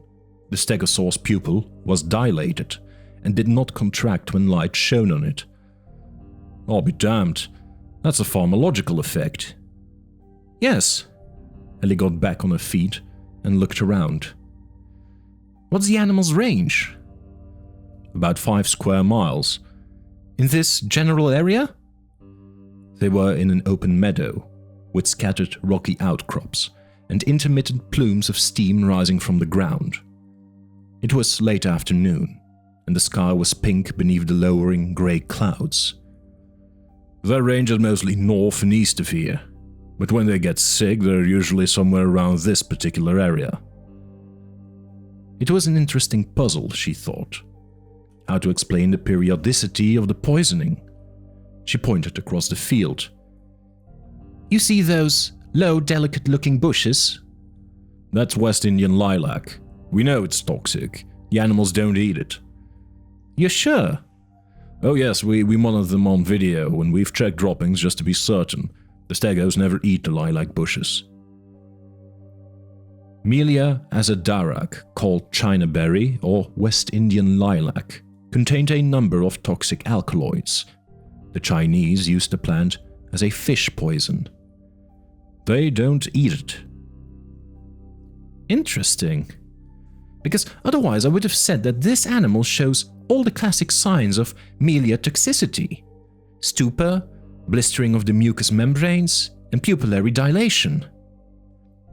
She set off toward the field to examine the plants more closely, her body bent over the ground. You're right. The plants are all healthy, no sign of being eaten. None at all. And there's a 6-week interval. The stegosaurs come here how often? About once a week. Stegos make a slow loop through their home range territory, feeding as they go. They complete the loop in about a week. But they're only sick once every 6 weeks. That's correct. This is boring, Lex said. Shh, Tim shushed her. Dr. Sattler's trying to think. Yeah, unsuccessfully, Ellie said, walking farther out into the field. Behind her, she heard Lex saying, Anybody want to play a little pickle? Ellie stared at the ground. The field was rocky in many places. She could hear the sound of the surf somewhere to the left. There were berries among the rocks. Perhaps the animals were just eating berries, but that didn't make any sense. West Indian lilac berries were terribly bitter. Are you finding anything? Grant said, coming to join her. Ellie sighed. Just rocks. We must be near the beach because all these rocks are smooth, and they're in funny little piles. Funny little piles? All over. There's one pile right there. She pointed. As soon as she did, she realized what she was looking at. The rocks were worn, but it had nothing to do with the ocean. These rocks were heaped in small piles, almost as if they had been thrown down that way. They were piles of gizzard stones. Many birds and crocodiles swallowed small stones, which collected in a muscular pouch in the digestive tract called the gizzard. Squeezed by the muscles of the gizzard, the stones helped crush tough plant food before it reached the stomach, and thus aided digestion. Some scientists thought dinosaurs also had gizzard stones. For one thing, dinosaur teeth were too small and too little worn to have been used for chewing food. It was presumed that dinosaurs swallowed their food whole and let the gizzard stones break down the plant fibers. And some skeletons had been found with an associated pile of small stones in the abdominal area. But it had never been verified, and gizzard stones? Yeah, I think so, yes. They swallow these stones, and after a few weeks, the stones are worn smooth, so they regurgitate them, leaving this little pile, and swallow fresh stones. And when they do, they swallow berries as well, and then they get sick. Well, I'll be damned, Grant said. I'm sure you're right. He looked at a pile of stones, brushing through them with his hand, following the instinct of a paleontologist. Then he stopped. Ellie, take a look at this. Put it here, babe, right in the old mitt, Lex cried, and Gennaro threw the ball to her. She threw it back so hard that his hand stung. Take it easy, I don't have a glove. You wimp, she said contemptuously. Annoyed, he fired the ball at her and heard it smack in the leather. Now that's more like it, she said. Standing by the dinosaur, Gennaro continued to play catch as he talked to Malcolm. So, how does this sick dinosaur fit into your theory? It's predicted. Gennaro shook his head. Is anything not predicted by your theory? Look, it's nothing to do with me. It's chaos theory. But I notice nobody is willing to listen to the consequences of the mathematics, because they imply very large consequences for human life, much larger than Heisenberg's principle or Gödel's theorem, which everybody rattles on about. Those are actually rather academic considerations, philosophical considerations. But chaos theory concerns everyday life. Do you know why computers were first built? No. Burn it in there! Lex yelled.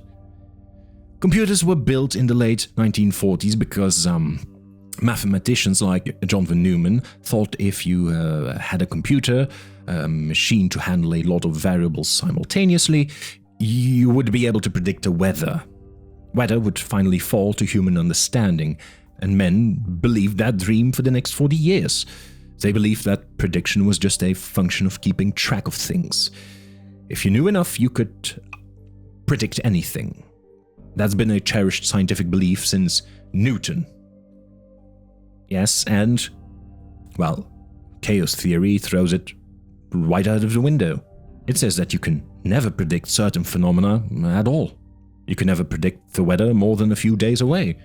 All the money that has been spent on long-range forecasting, about $500 million in the last few decades, is money wasted. It's a fool's errand. It's as pointless as trying to turn lead into gold. We look back at the alchemists and laugh at what they were trying to do, but future generations will laugh at us the same way. We've tried the impossible and spent a lot of money doing it. Because in fact, there are great categories of phenomena that are inherently unpredictable. And chaos says that. Oh, yes, and it's astonishing how few people care to hear it. I gave all this information to Hammond long before he broke ground on this place. You're going to engineer a bunch of prehistoric animals and set them all on an island? Fine, lovely dream, charming, but it won't go as planned. It's inherently unpredictable, just as the weather is. And you told him this? Yes. I also told him where the deviations would occur. Obviously, the fitness of the animals to the environment was one area. This stegosaur is 100 million years old. It's not adapted to our world. The air is different, the solar radiation is different, the land is different, the insects are different, sounds are different, vegetation is different, everything is different. The oxygen content is decreased. This poor animal's like a human being at 10,000 feet altitude. Just listen to it wheezing. And the other areas? Well, broadly speaking, the ability of the park to control the spread of life forms. Because the history of evolution is that life escapes all barriers, life breaks free, life expands to new territories. Painfully, perhaps even dangerously, but life finds a way. Malcolm shook his head. I don't mean to be philosophical, but there it is. Gennaro looked over. Ellie and Grant were across the field, waving their arms and shouting. Did you get my Coke? Dennis Nedry asked as Muldoon came back into the control room. Muldoon didn't bother to answer. He went directly to the monitor and looked at what was happening. Over the radio, he heard Harding's voice saying, "The stagger fine handle now." "What's that about?" "They're down by the south point," Arnold said. "That's why they're breaking up a little. I'll switch them to another channel. But they found out what's wrong with the stegos, eating some kind of berry." Hammond nodded. "I knew we'd solve it sooner or later." "It's not very impressive," Gennaro said. He held a white fragment, no larger than a postage stamp, up on his fingertip in the fading light. You sure about this, Alan? Absolutely sure. What gives it away is the patterning on the interior surface, the interior curve. Turn it over and you will notice a faint pattern of raised lines, making roughly triangular shapes. Oh yes, I see them. Well, I've dug out 2 eggs with patterns like that at my site in Montana. You're saying this is a piece of dinosaur eggshell? Absolutely. Harding shook his head. These dinosaurs can't breed. Evidently they can. No, that must be a bird egg. We have literally dozens of species on the island. Grant shook his head. No, look at the curvature. The shell is almost flat. That's from a very big egg. And notice the thickness of the shell. Unless you have ostriches on this island, it is a dinosaur egg. But they can't possibly breed. All the animals are female. All I know, Grant said, is that this is a dinosaur egg. Markham asked, "Can you tell the species?" "Oh yes. It's a velociraptor egg." Control. Absolutely absurd, Hammond said in the control room, listening to the report over the radio. It must be a bird egg. That's all it can be. The radio crackled. He heard Malcolm's voice. John, let's do a little test, shall we? Ask Mr. Arnold to run one of his computer tallies. Now? Yes, right now, if you will. I understand you can transmit it to the screen in Dr. Harding's car. Do that too, will you? No problem, Arnold said. A moment later, the screen in the control room printed out a reading. I hope you're satisfied. Are you receiving it down there on your screen? Oh, we see it. Everything is accounted for as always. He couldn't keep the satisfaction out of his voice. Now then, can you have the computer search for a different number of animals? Like what? Arnold said. Try 239. Yes, just a minute, Arnold said, frowning. A moment later, the screen printed a new graph. Hammond sat forward. What the hell is that? We picked up another compy. From where? I don't know. The radio crackled. Now then, John, can you ask the computer to search for, let us say, 300 animals? What is he talking about? Hammond said, his voice rising. 300 animals? What is he talking about? Just a minute. That'll take a few minutes. He punched buttons on the screen. The first line of the totals appeared. Total animals, 239. I don't understand what he's driving at. I'm afraid I do, John. He watched the screen. The numbers on the first line were clicking. Total animals, 244. 244? What's going on? The computer is counting the animals in the park, Wu said. All the animals. I thought that's what it always did. Hammond spun around. Nedry, have you screwed up again? No, Nedry said, looking up from his console. Computer allows the operator to enter an expected number of animals in order to make the counting process faster. But it's a convenience, not a flaw. He's right, John. We've just always used the base count of 238 because we assumed there couldn't be more. Total animals, 262. Wait a minute. These animals can't breed. The computer must be counting field mice or something. Yeah, I think so too. It's almost certainly an error in the visual tracking, but we'll know soon enough. Hammond turned to Wu. They can't breed, can they? No, John. Total animals, 270. Where are they coming from? Damned if I know. They watched the numbers climb. Total animals, 283. Over the radio, they heard Gennaro say, "Holy shit, how much more?" And they heard the girl say, "I'm getting hungry. When are we going home?" "Pretty soon, Lex." On the screen, there was a flashing error message. "Error. Search parameters. 300 animals not found." "Oh, an error," Hammond said, nodding. "I thought so. I had a feeling all along there must be an error." But a moment later, the screen printed, "Total animals, 292. The radio crackled. "Now you see the flaw in your procedures," Malcolm said.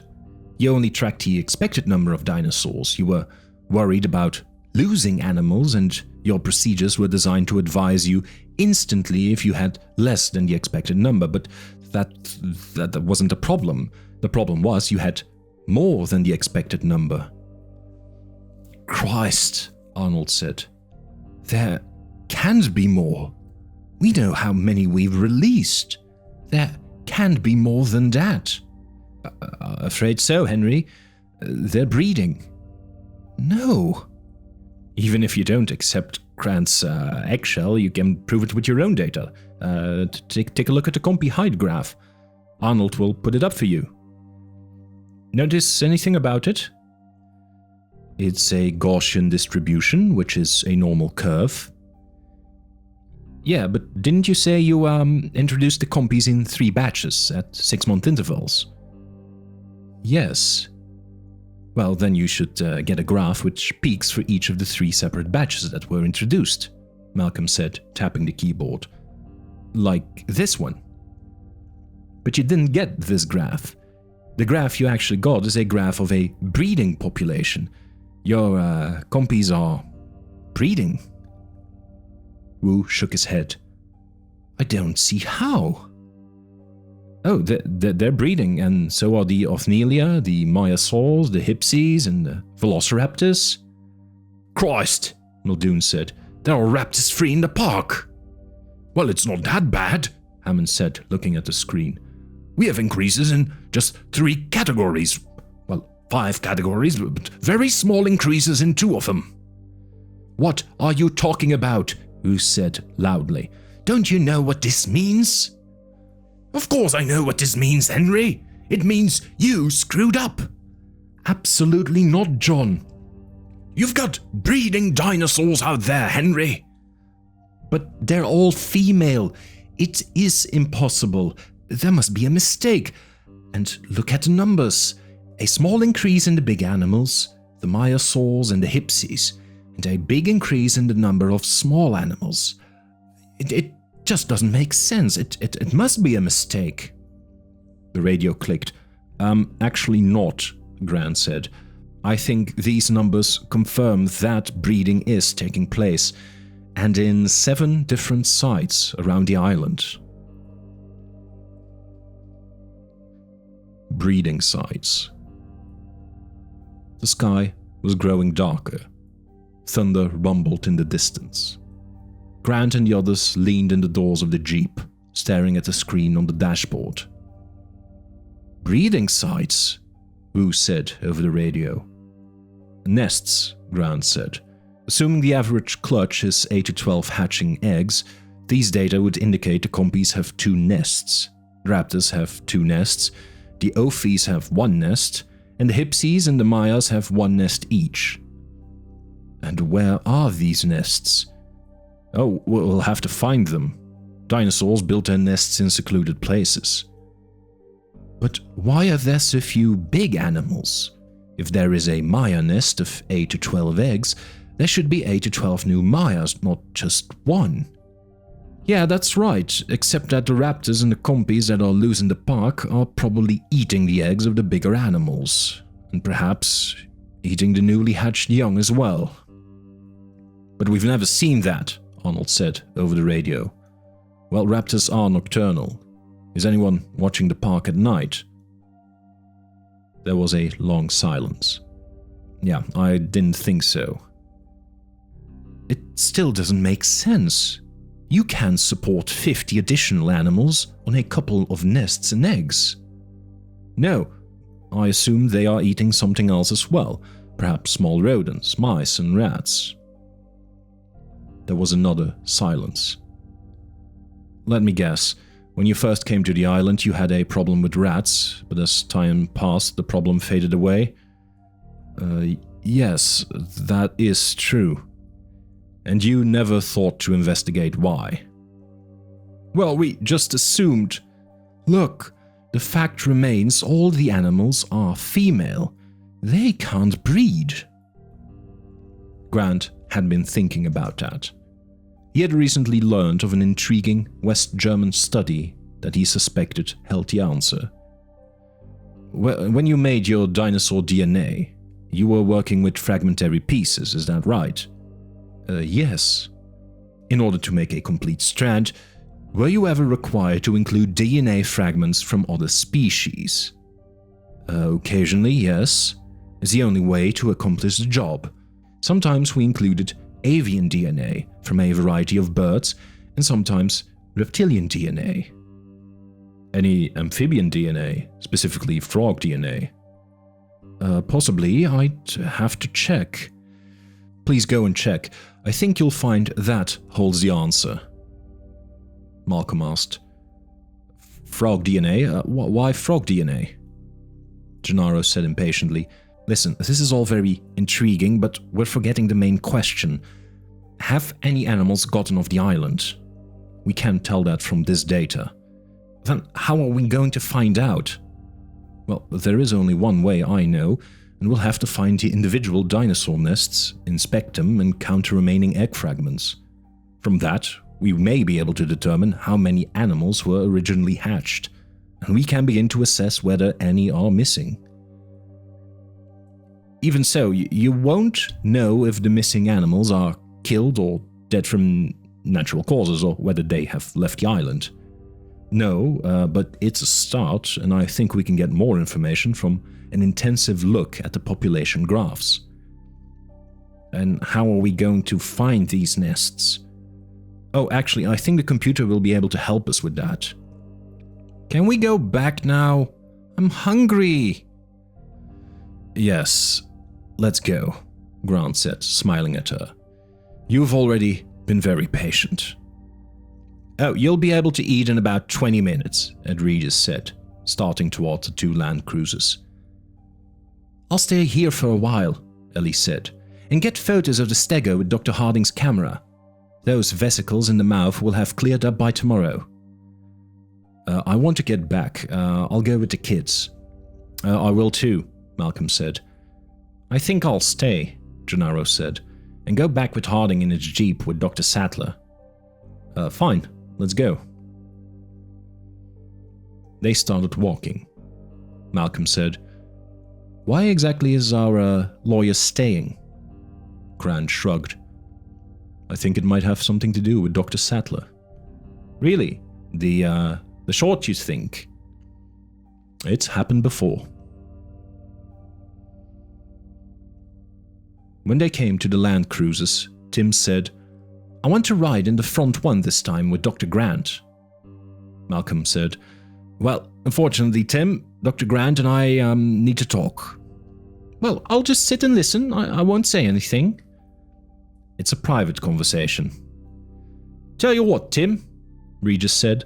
Let them sit in the rear car by themselves. We'll sit in the front car, and you can use the night vision goggles. Have you ever used night vision goggles, Tim?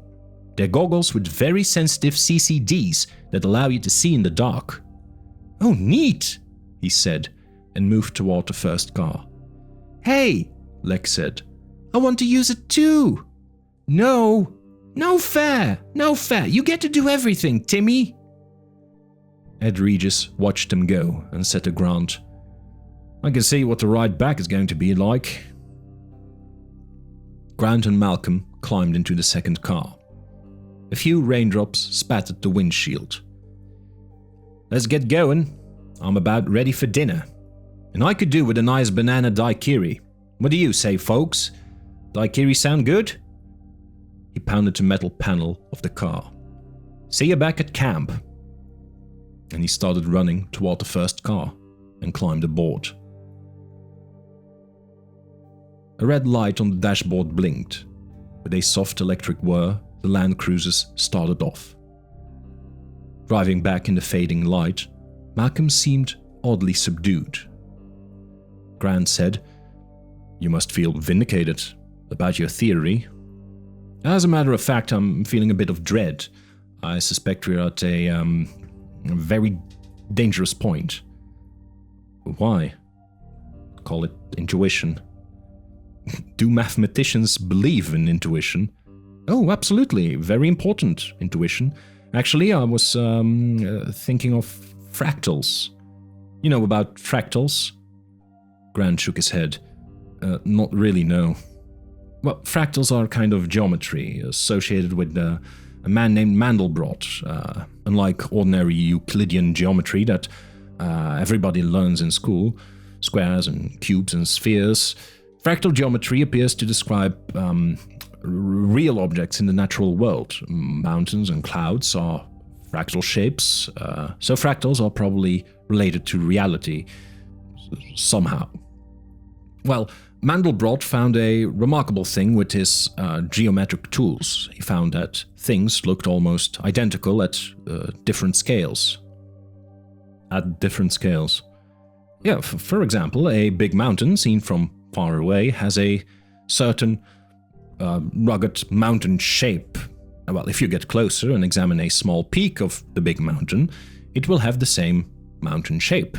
In fact, you can go all the way down to the scale of a tiny speck of rock, seen under a microscope, and it will have the same basic fractal shape as the big mountain.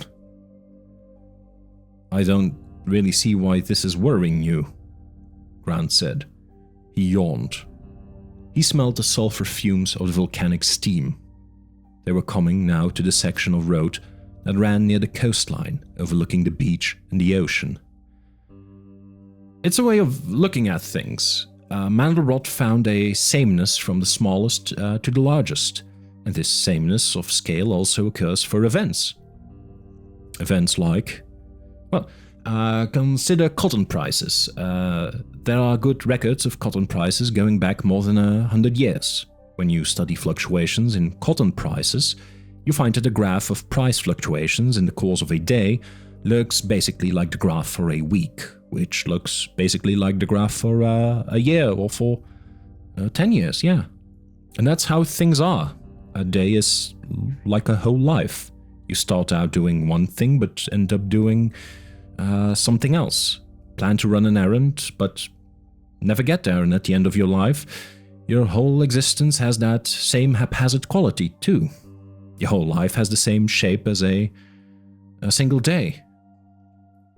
"I guess it's one way to look at things." "No, it's the only way to look at things, at least the only way that is true to reality. You see, the fractal idea of sameness carries within it an aspect of recursion, a kind of doubling back on itself, which means that events are unpredictable, that they can change suddenly and without warning." "Okay. But we have suited ourselves into imagining sudden change has something that happens outside the normal order of things. An accident like a car crash, or beyond our control like fatal illness. We do not conceive of sudden, radical, irrational change as built in the very fabric of existence, yet it is. And chaos theory teaches us that straight linearity, which we have come to take for granted in everything from physics to fiction, simply does not exist. Linearity is an artificial way of viewing the world. Life is actually a series of encounters in which one event may change those that follow in a wholly unpredictable, even devastating way." Malcolm sat back in his seat, looking toward the other land cruiser a few yards ahead. "That's a deep truth about the structure of our universe. But for some reason we insist on behaving as if it were not true." At that moment, the cars jolted to a stop. What's happened?" Grant said. Up ahead, they saw the kids in the car pointing toward the ocean. Offshore, beneath lowering clouds, Grant saw the dark outline of the supply boat making its way back toward Punta Arenas. Why have we stopped? Malcolm said. Grant turned on the radio and heard the girl saying excitedly, "Look there, Timmy! You see it! It's there!" Malcolm squinted at the boat. They talking about the boat? Apparently. Ed Regis climbed out of the front car and came running back to their window. "Oh, I'm sorry, but the kids are all worked up. Do you have binoculars here?" "For what?" "The little girl says she sees something on the boat, some kind of animal," Regis said. Grant grabbed the binoculars and rested his elbows on the window ledge of the Land Cruiser. He scanned the long shape of the supply ship. It was so dark it was almost a silhouette. As he watched, the ship's running lights came on, brilliant in the dark purple twilight. "You see anything?" No.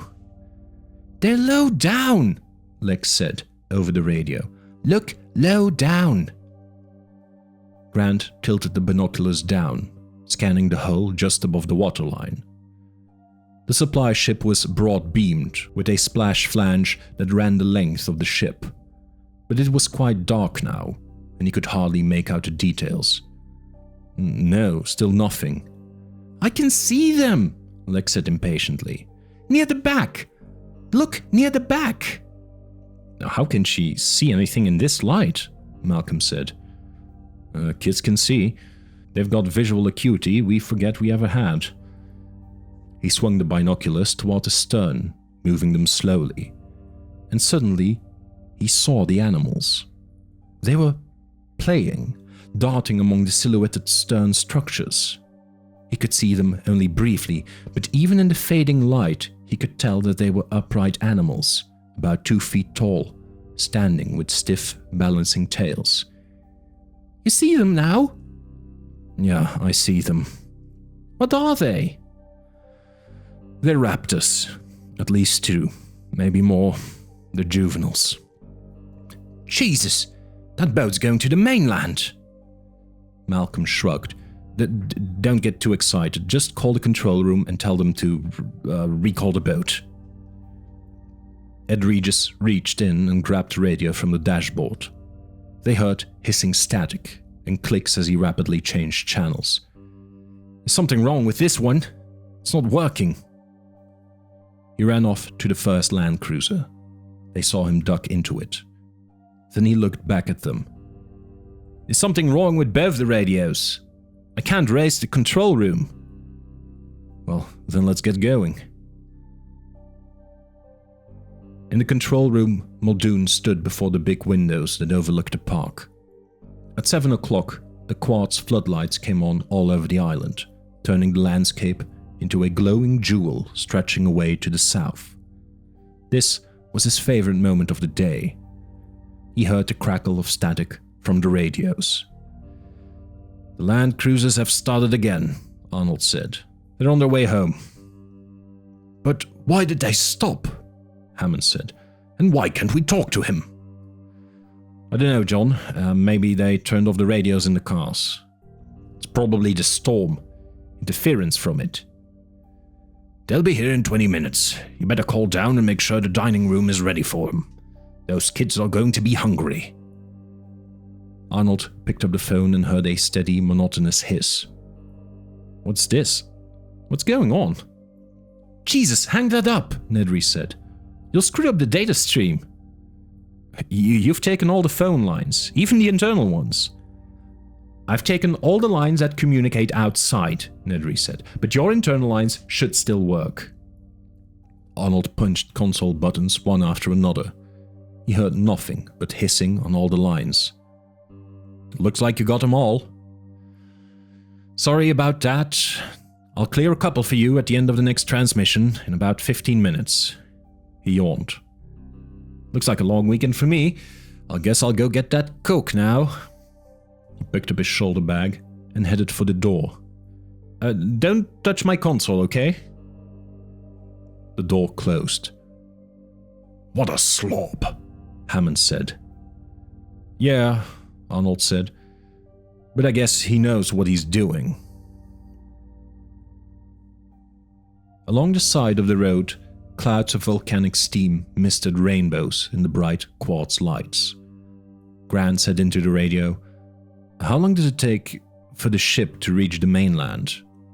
18 hours, more or less. It's pretty reliable." He glanced at his watch. "It should arrive around 11 tomorrow morning." Grant frowned. "You still can't talk to the control room?" "Not so far, no." "How about Harding? Can you reach him?" "No, I've tried. He may have his radio turned off." Malcolm was shaking his head. "So we're the only ones who know about the animals on the ship." "I'm trying to raise somebody. I mean, Christ, we don't want those animals on the mainland." How long until we get back to the base?" "From here, another 17 minutes." At night, the whole road was illuminated by big floodlights. It felt to Grant as if they were driving through a bright green tunnel of leaves. Large raindrops spattered the windshield. Grant felt the Land Cruiser slow and then stop. "Now what?" Lex said, "I don't want to stop. Why did we stop?" And then suddenly, all the floodlights went out. The road was plunged into darkness. Probably just a power outage or something. I'm sure the lights will be on in a minute." "What the hell?" Arnold said, staring at his monitors. "What happened? You lose power?" "Yeah, but only power on the perimeter. Everything in this building's working fine, but outside in the park the power is gone. Lights, TV cameras, everything." His remote video monitors had gone black. "What about the 2 land cruisers?" They stopped somewhere around the Tyrannosaur paddock." "Well, call maintenance and let's get the power back on." Arnold picked up one of his phones and heard hissing. Nedry's computers talking to each other. "No phones. Damn Nedry. Nedry! Where the hell is he?" Dennis Nedry pushed open the door marked fertilization. With the perimeter power out, all the security card locks were disarmed. Every door in the building opened with a touch.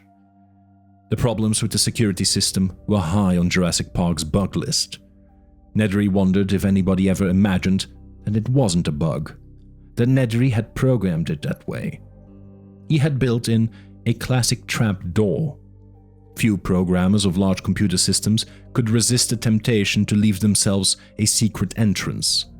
Partly it was common sense.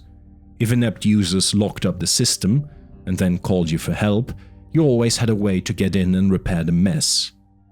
And partly it was a kind of signature. Kilroy was here.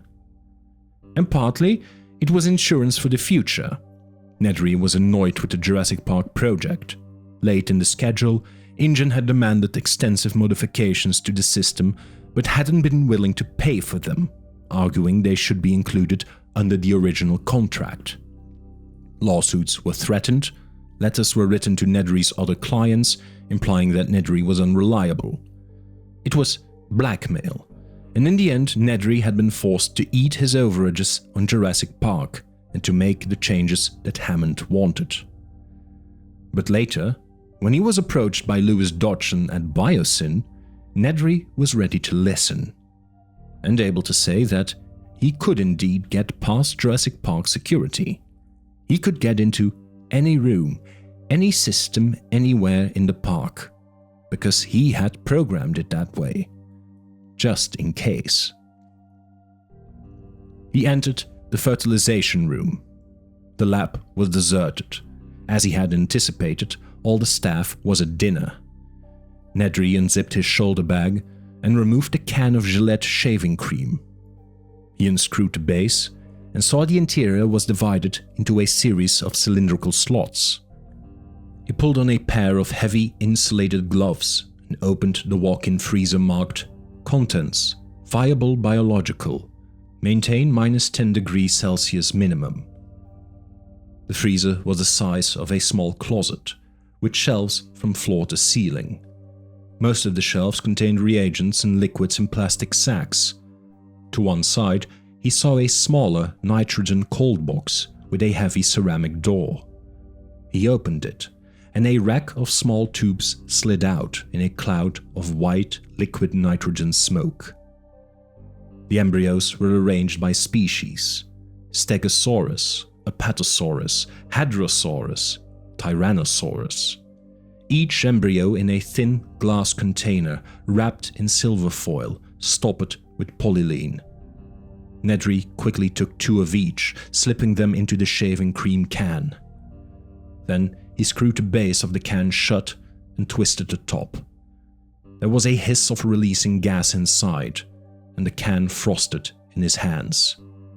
Dodgson had said there was enough coolant to last 36 hours, more than enough time to get back to San Jose. Nedry left the freezer and returned to the main lab. He dropped the can back in his bag and zipped it shut. He went back into the hallway. The theft had taken less than 2 minutes. He could imagine the consternation upstairs in the control room as they began to realize what had happened. All their security codes were scrambled, and all their phone lines were jammed. Without his help, it would take hours to untangle the mess. But in just a few minutes, Nedry would be back in the control room, setting things right. And no one would ever suspect what he had done. Grinning, Dennis Nedry walked down to the ground floor, nodded to the guard, and continued downstairs to the basement. Passing the neat lines of electric Land Cruisers, he went to the gasoline-powered Jeep parked against the wall. He climbed into it, noticing some odd grey tubing on the passenger seat. It looked almost like a rocket launcher, he thought, as he turned the ignition key and started the Jeep. Nedry glanced at his watch. From here into the park and 3 minutes straight to the East Dock. 3 minutes from there back to the control room. Piece of cake. "Damn it!" Arnold said, punching buttons on the console. "It's all screwed up!" Muldoon was standing at the windows, looking out at the park. The lights had gone out all over the island, except in the immediate area around the main buildings. He saw a few staff personnel hurrying to get out of the rain, but no one seemed to realize anything was wrong. Muldoon looked over at the visitor lodge, where the lights burned brightly. "Uh-oh," Arnold said. "We have real trouble." "What's that?" Muldoon said. He turned away from the window, and so he didn't see the Jeep drive out of the underground garage and head east along the maintenance road into the park. "That idiot Nedry turned off all the security systems. The whole building's opened up. None of the doors are locked anymore. I'll notify the guards. Well, that's the least of it. When you turn off the security, you turn off all the peripheral fences as well." "The fences?" "The electrical fences. They're off all over the island." "You mean—" "That's right. The animals can get out now."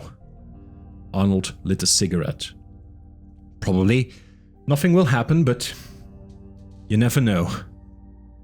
Muldoon started toward the door.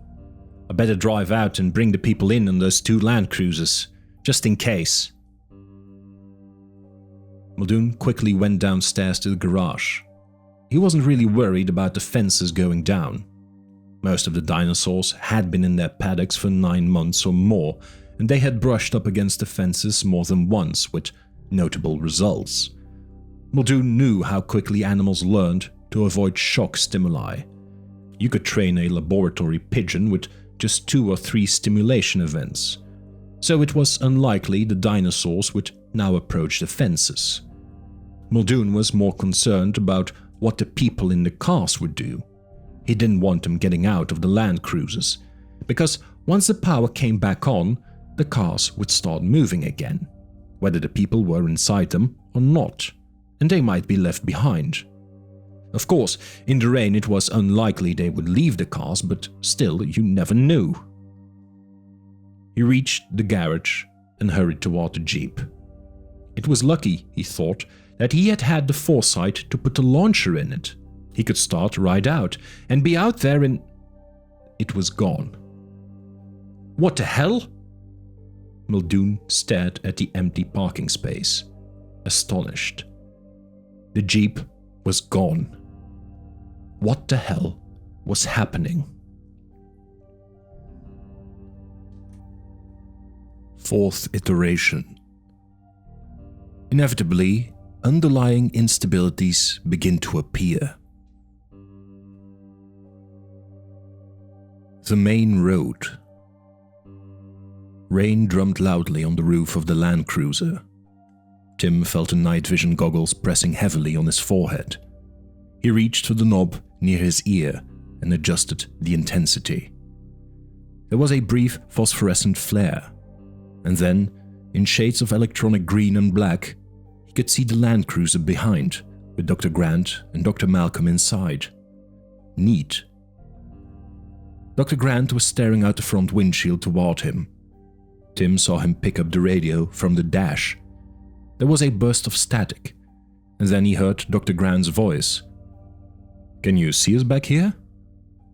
Tim picked up the radio from Ed Regis. "I see you." "Everything all right?" "We're fine, Dr. Grant." "Just stay in the car." "We will, don't worry." He clicked the radio off.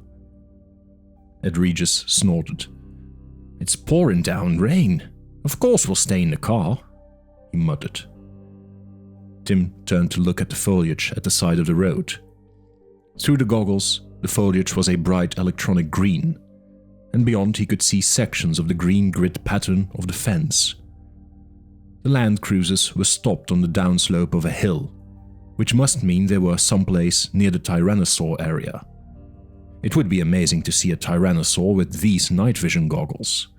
A real thrill. Maybe the Tyrannosaur would come to the fence and look over at them. Tim wondered if its eyes would glow in the dark when he saw them. That would be neat. But he didn't see anything, and eventually he stopped looking. Everyone in the cars fell silent. The rain thrummed on the roof of the car. Sheets of water streamed down over the sides of the windows. It was hard for Tim to see out, even with the goggles.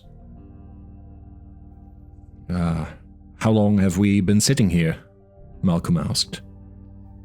"I don't know, 4, 5 minutes? I wonder what the problem is. Maybe a short circuit from the rain." But it happened before the rain really started. There was another silence. In a tense voice, Lex said, "But there's no lightning, right?" She had always been afraid of lightning. She now said nervously, squeezing her leather mitt in her hands. Dr. Grant said, "What was that? We didn't quite read that." "Oh, it's just my sister talking." "Oh." Tim again scanned the foliage but saw nothing. Certainly nothing as big as a tyrannosaur. He began to wonder if the tyrannosaurs came out at night. Were they nocturnal animals? Tim wasn't sure if he had ever read that. He had the feeling that tyrannosaurs were all-weather, day or night animals. The time of day didn't matter to a tyrannosaur. The rain continued to pour. "Hell of a rain," Ed Regis said. "It really is coming down." Lex added, "I'm hungry." "I know that, Lex, but we're stuck here, sweetie. The cars run on electricity and buried cables in the road." "Stuck for how long?" "Right until they fix the electricity." Listening to the sound of the rain, Tim felt himself growing sleepy. He yawned and turned to look at the palm trees on the left side of the road, and was startled by a sudden thump as the ground shook. He swung back just in time to catch a glimpse of a dark shape as it swiftly crossed the road between the two cars. "Jesus!" "What was it?" "It was huge. It was big as the car." "Tim, are you there?" He picked up the radio. Yes, I'm here." Did you see it, Tim? No, I missed it. What the hell was it? Malcolm said. Are you wearing the night vision goggles, Tim? Yes, I'll watch. Was it a tyrannosaur? I don't think so. It was in the road. But you didn't see it? No. Tim felt bad that he had missed seeing the animal, whatever it was. There was a sudden white crack of lightning, and his night goggles flared bright green. He blinked his eyes and started counting. 1,000, 2,000. The thunder crashed, deafeningly loud and very close. Lex began to cry. Oh no! Take it easy, honey. It's just lightning. Tim scanned the side of the road. The rain was coming down hard now, shaking the leaves with hammering drops. It made everything move. Everything seemed alive. He scanned the leaves, and he stopped. There was something beyond the leaves. Tim looked up, higher. Behind the foliage, beyond the fence, he saw a thick body with a pebbled, grainy surface like the bark of a tree. But it wasn't a tree. He continued to look higher, sweeping the goggles upward. He saw the huge head of the Tyrannosaurus, just standing there, looking over the fence at the two land cruisers. The lightning flashed again, and the big animal rolled its head and bellowed in the glaring light. Then darkness, and silence again, and the pounding rain. Tim? Yes, Dr. Grant? You see what it is? Yes, Dr. Grant. Tim had the sense that Dr. Grant was trying to talk in a way that wouldn't upset his sister. What's going on right now, Tim? Nothing, Tim said, watching the Tyrannosaur through his night goggles. Just standing on the other side of the fence. I can't see much from here, Tim. I can see fine, Dr. Grant. It's just standing there. Okay. Lex continued to cry, snuffling. There was another pause. Tim watched the Tyrannosaur. The head was huge. The animal looked from one vehicle to another, then back again. It seemed to stare right at Tim.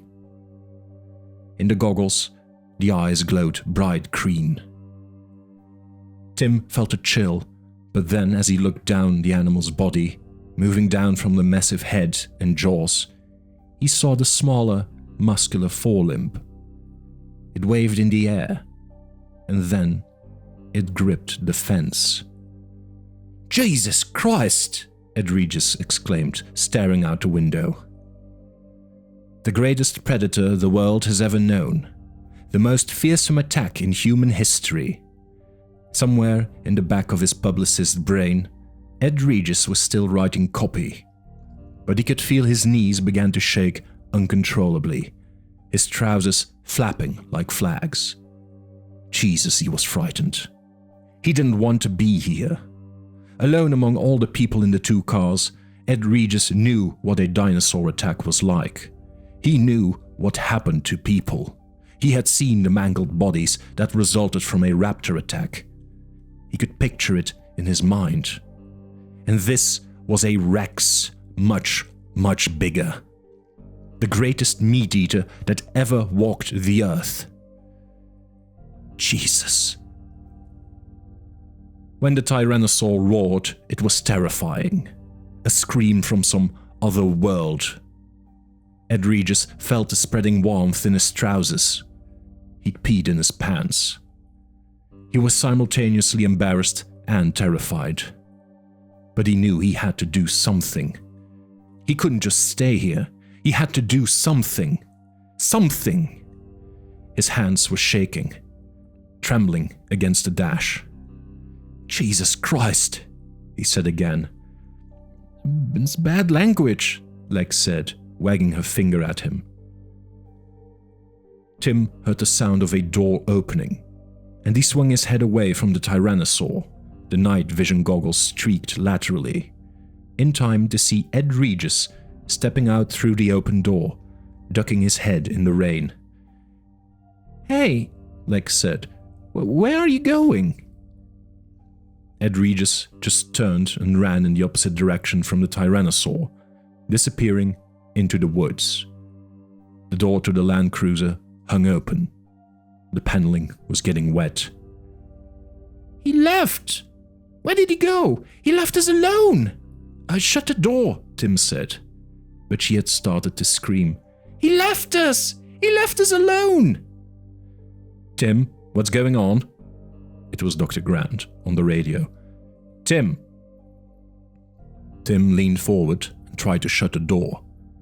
From the back seat, he couldn't reach the handle. He looked back at the Tyrannosaur as lightning flashed again, momentarily silhouetting the huge black shape against the white flaring sky. "Tim, what's happening?" "He left us! He left us!" Tim blinked to recover his vision. When he looked again, the Tyrannosaur was standing there, exactly as before, motionless and huge. Rain dripped from its jaws. The forelimb gripped the fence. And then Tim realized. The Tyrannosaur was holding on to the fence. The fence wasn't electrified anymore. "Lex, close the door!" The radio crackled. "Tim!" I'm here, Dr. Grant." "What's going on?" Regis ran away." He what?" "He ran away. I think he saw that the fence isn't electrified." The fence isn't electrified?" Malcolm said over the radio. Grant, did he say the fence isn't electrified?" "Lex, close the door." But Lex was screaming. "He left us!" in a steady, monotonous wail, and there was nothing for Tim to do but climb out of the back door into the slashing rain and shut the door for her. Thunder rumbled, and the lightning flashed again. Tim looked up and saw the Tyrannosaur crashing down the cyclone fence with a giant hind limb. "Timmy!" He jumped back in and slammed the door, the sound lost in the thunderclap. The radio. "Tim, are you there?" He grabbed the radio. I'm here." He turned to Lex. "Lock the doors, get in the middle of the car, and shut up." Outside, the Tyrannosaur rolled its head and took an awkward step forward. The claws of its feet had caught in the grid of the flattened fence. Lex saw the animal finally and became silent, still. She watched with wide eyes. Radio crackle. "Tim?" "Yes, Dr. Grant?" "Stay in the car. Stay down. Be quiet. Don't move and don't make noise." Okay." "You should be all right. I don't think it can open the car." "Oh, okay." "Just stay quiet so you don't arouse its attention any more than necessary." "Okay." Tim clicked the radio off. You hear that, Lex?" His sister nodded, silently. She never took her eyes off the dinosaur. The Tyrannosaur roared. In the glare of lightning, they saw it pull free of the fence and take a bounding step forward. Now it was standing between the two cars. Tim couldn't see Dr. Grant's car anymore because the huge body blocked his view. The rain ran in rivulets down the pebbled skin of the muscular hind legs. He couldn't see the animal's head, which was high above the roofline. The Tyrannosaur moved around the side of their car.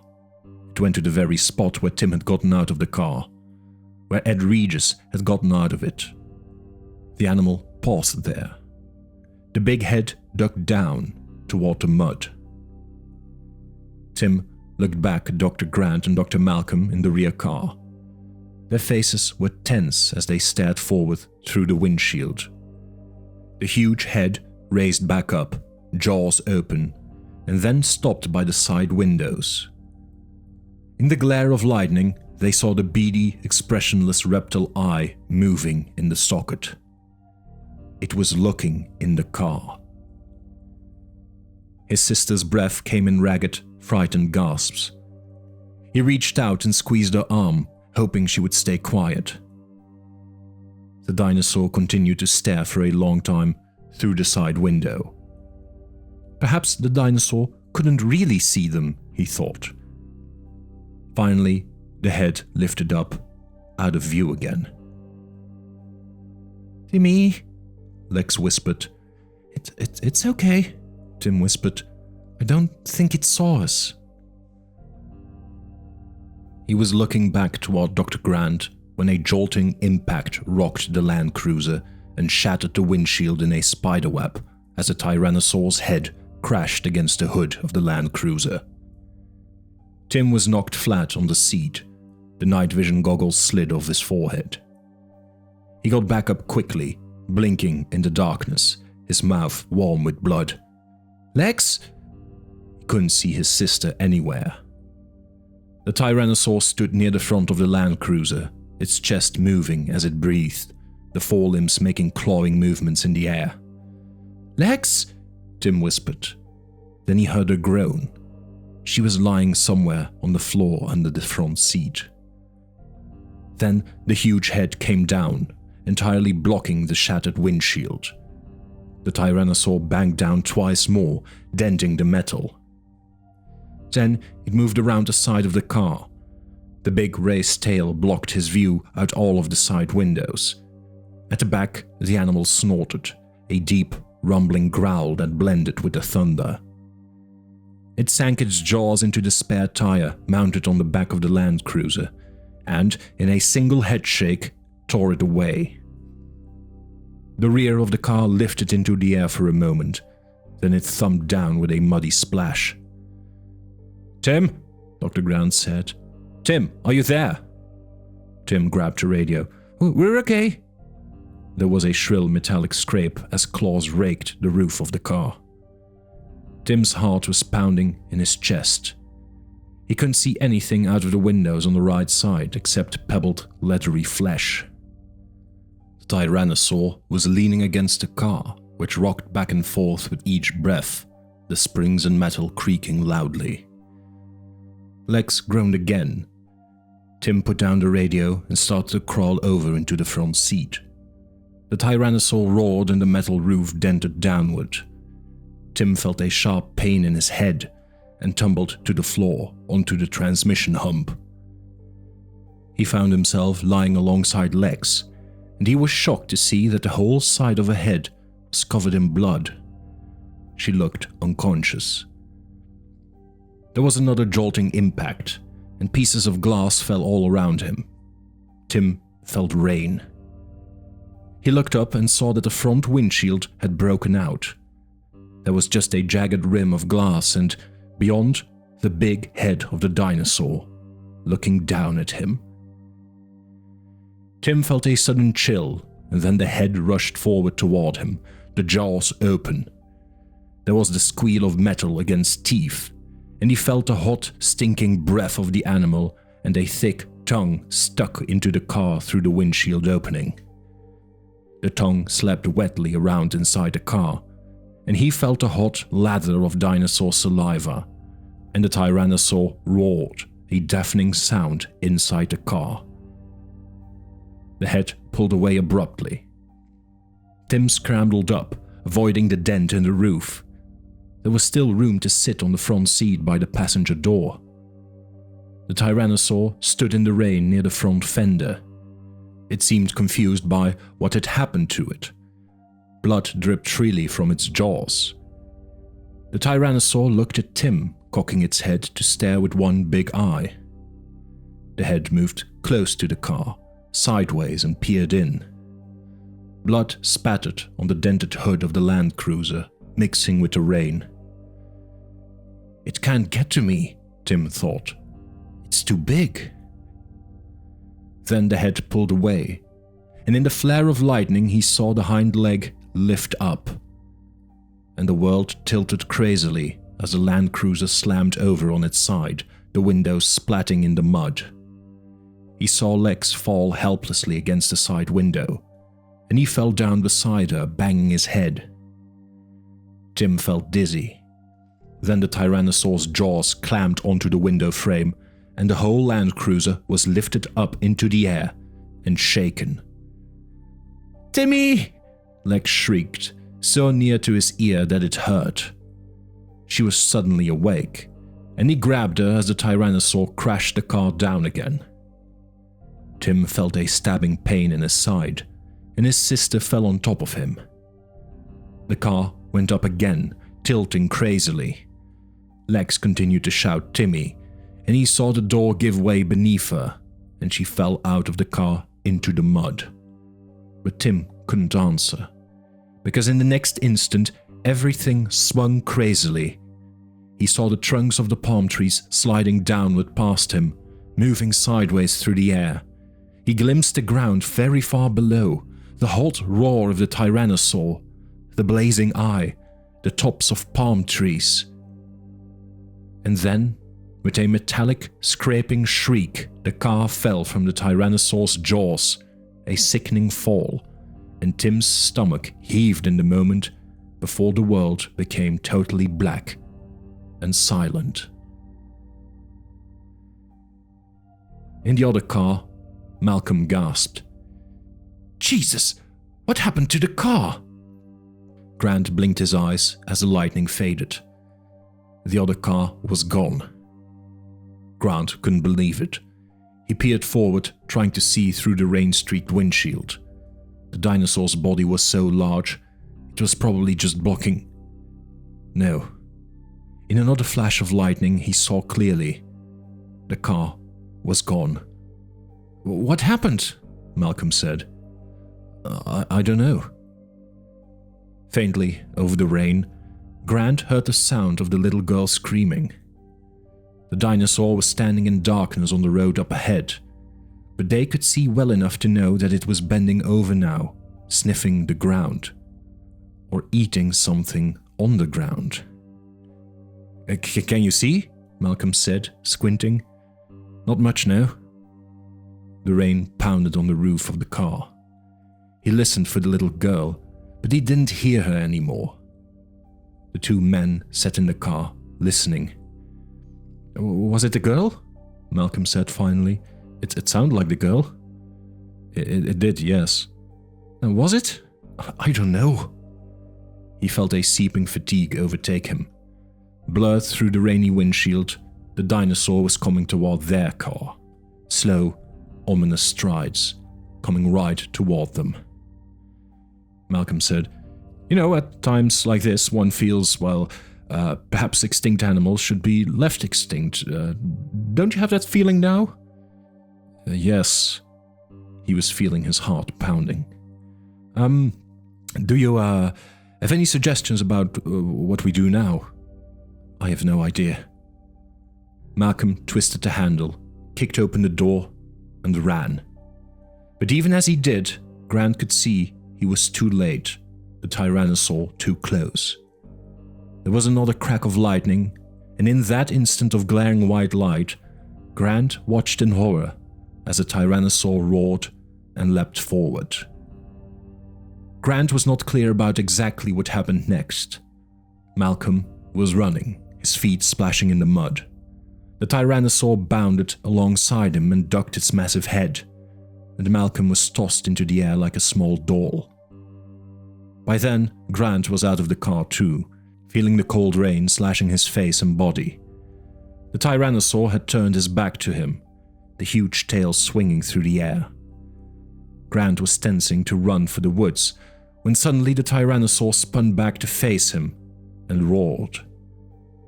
Grant froze. He was standing beside the passenger door of the Land Cruiser, drenched in rain. He was completely exposed, the Tyrannosaur no more than 8 feet away. The big animal roared again. At so close a range, the sound was terrifyingly loud. Grant felt himself shaking with cold and fright. He pressed his trembling hands against the metal of the door panel to steady them. The Tyrannosaur roared once more, but it did not attack. It cocked its head, and looked with first one eye, then the other, at the land cruiser. And it did nothing. It just stood there. What was going on? The powerful jaws opened and closed.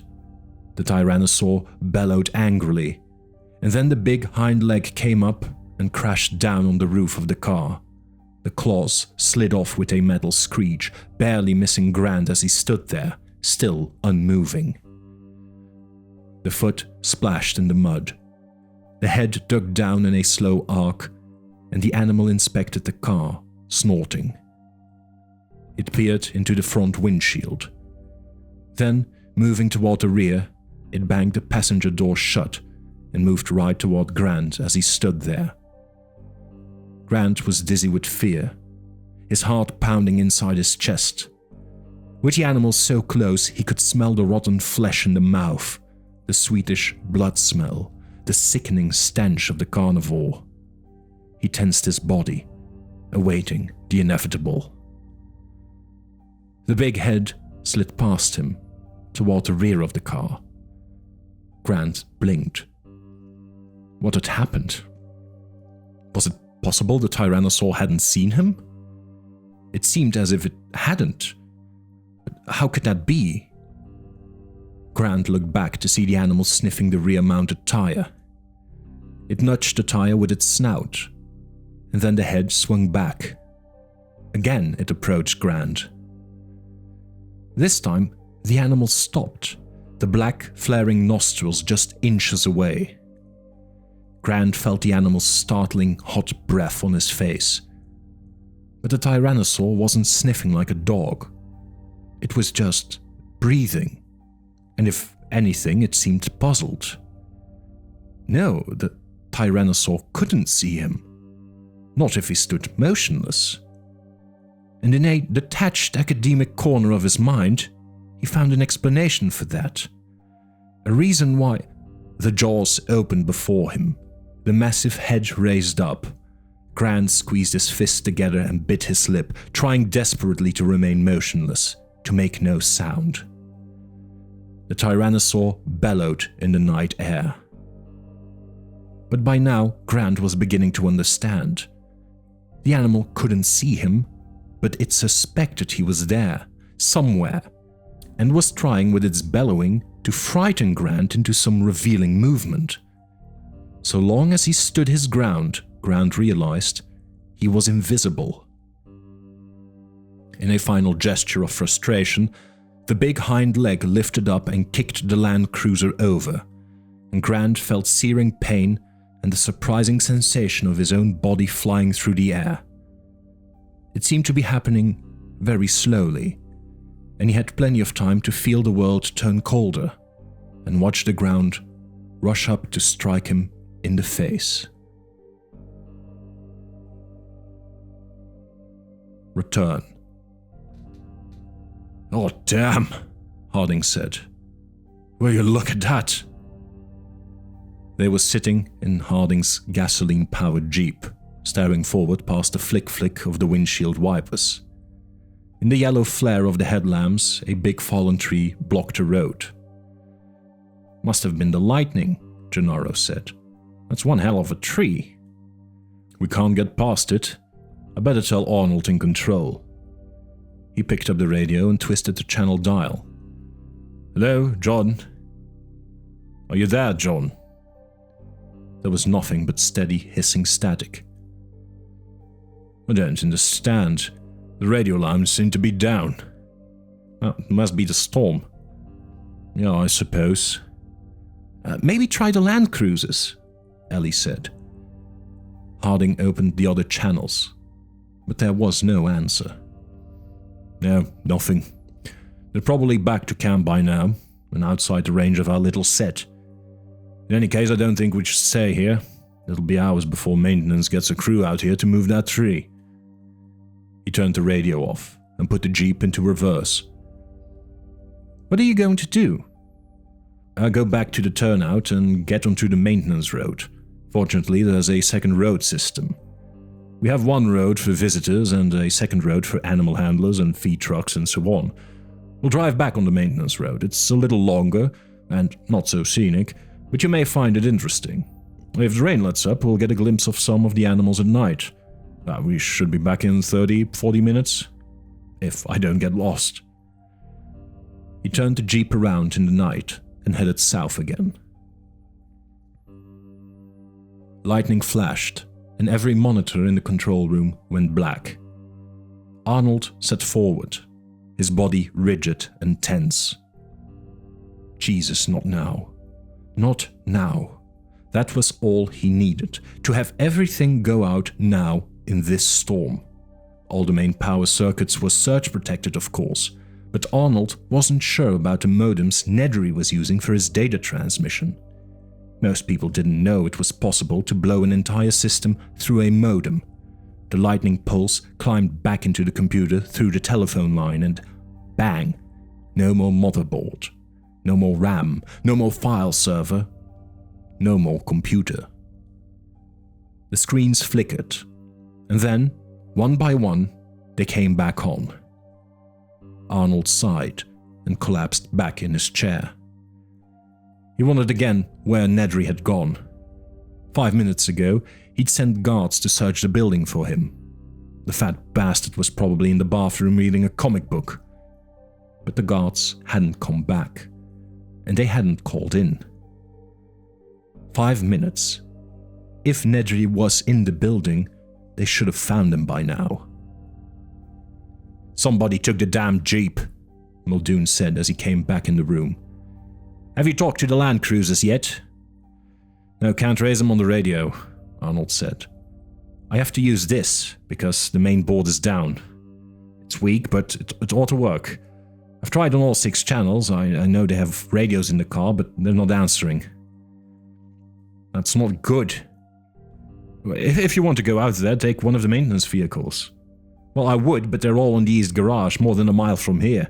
Where's Harding?" I assume he's on his way back." "Then he'll pick up the people on the land cruisers on his way." I assume so." "Anybody tell Hammond the kids aren't back yet?" "Oh, hell no. I don't want that son of a bitch running around here screaming at me. Everything's all right for the moment. The land cruisers are just stuck in the rain. They can sit a while until Harding brings them back. Or until we find Nedry and make that little bastard turn the systems back on." "You can't get them back on." Arnold shook his head.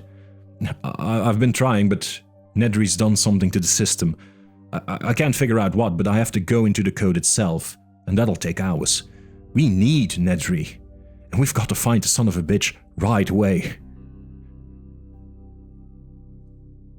Nedry.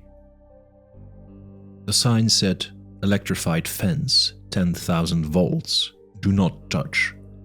But Nedry opened it with his bare hands and unlocked the gate, swinging it wide. He went back to the jeep, drove through the gate, and then walked back to close it behind him. Now he was inside the park itself, no more than a mile from the east dock. He stepped on the accelerator and hunched forward over the steering wheel, peering through the rain-slashed windshield as he drove the jeep down the narrow road. He was driving fast, too fast, but he had to keep to his timetable. He was surrounded on all sides by black jungle, but soon he should be able to see the beach and the ocean off to his left. This damned storm, he thought. It might screw everything up, because if Dodgson's boat wasn't waiting for him at the east dock when Nedry got there, the whole plan would be ruined. Nedry couldn't wait very long, or he would be missed back at the control room. The whole idea behind the plan was that he could drive to the east dock, drop off the embryos, and be back in a few minutes, before anyone noticed. It was a good plan. A clever plan. Nedry'd worked on it carefully, refining every detail. This plan was going to make him $1.5 million, 1.5 meg. That was 10 years of income in a single tax-free shot, and it was going to change his life. Nedry'd been damned careful, even to the point of making Dodgson meet him in the San Francisco airport at the last minute with an excuse about wanting to see the money. Actually, Nedry wanted to record his conversation with Dodgson and mention him by name on the tape. Just so that Dodgson wouldn't forget he owed the rest of the money, Nedry was including a copy of the tape with the embryos. In short, Nedry had thought of everything. Except this damned storm.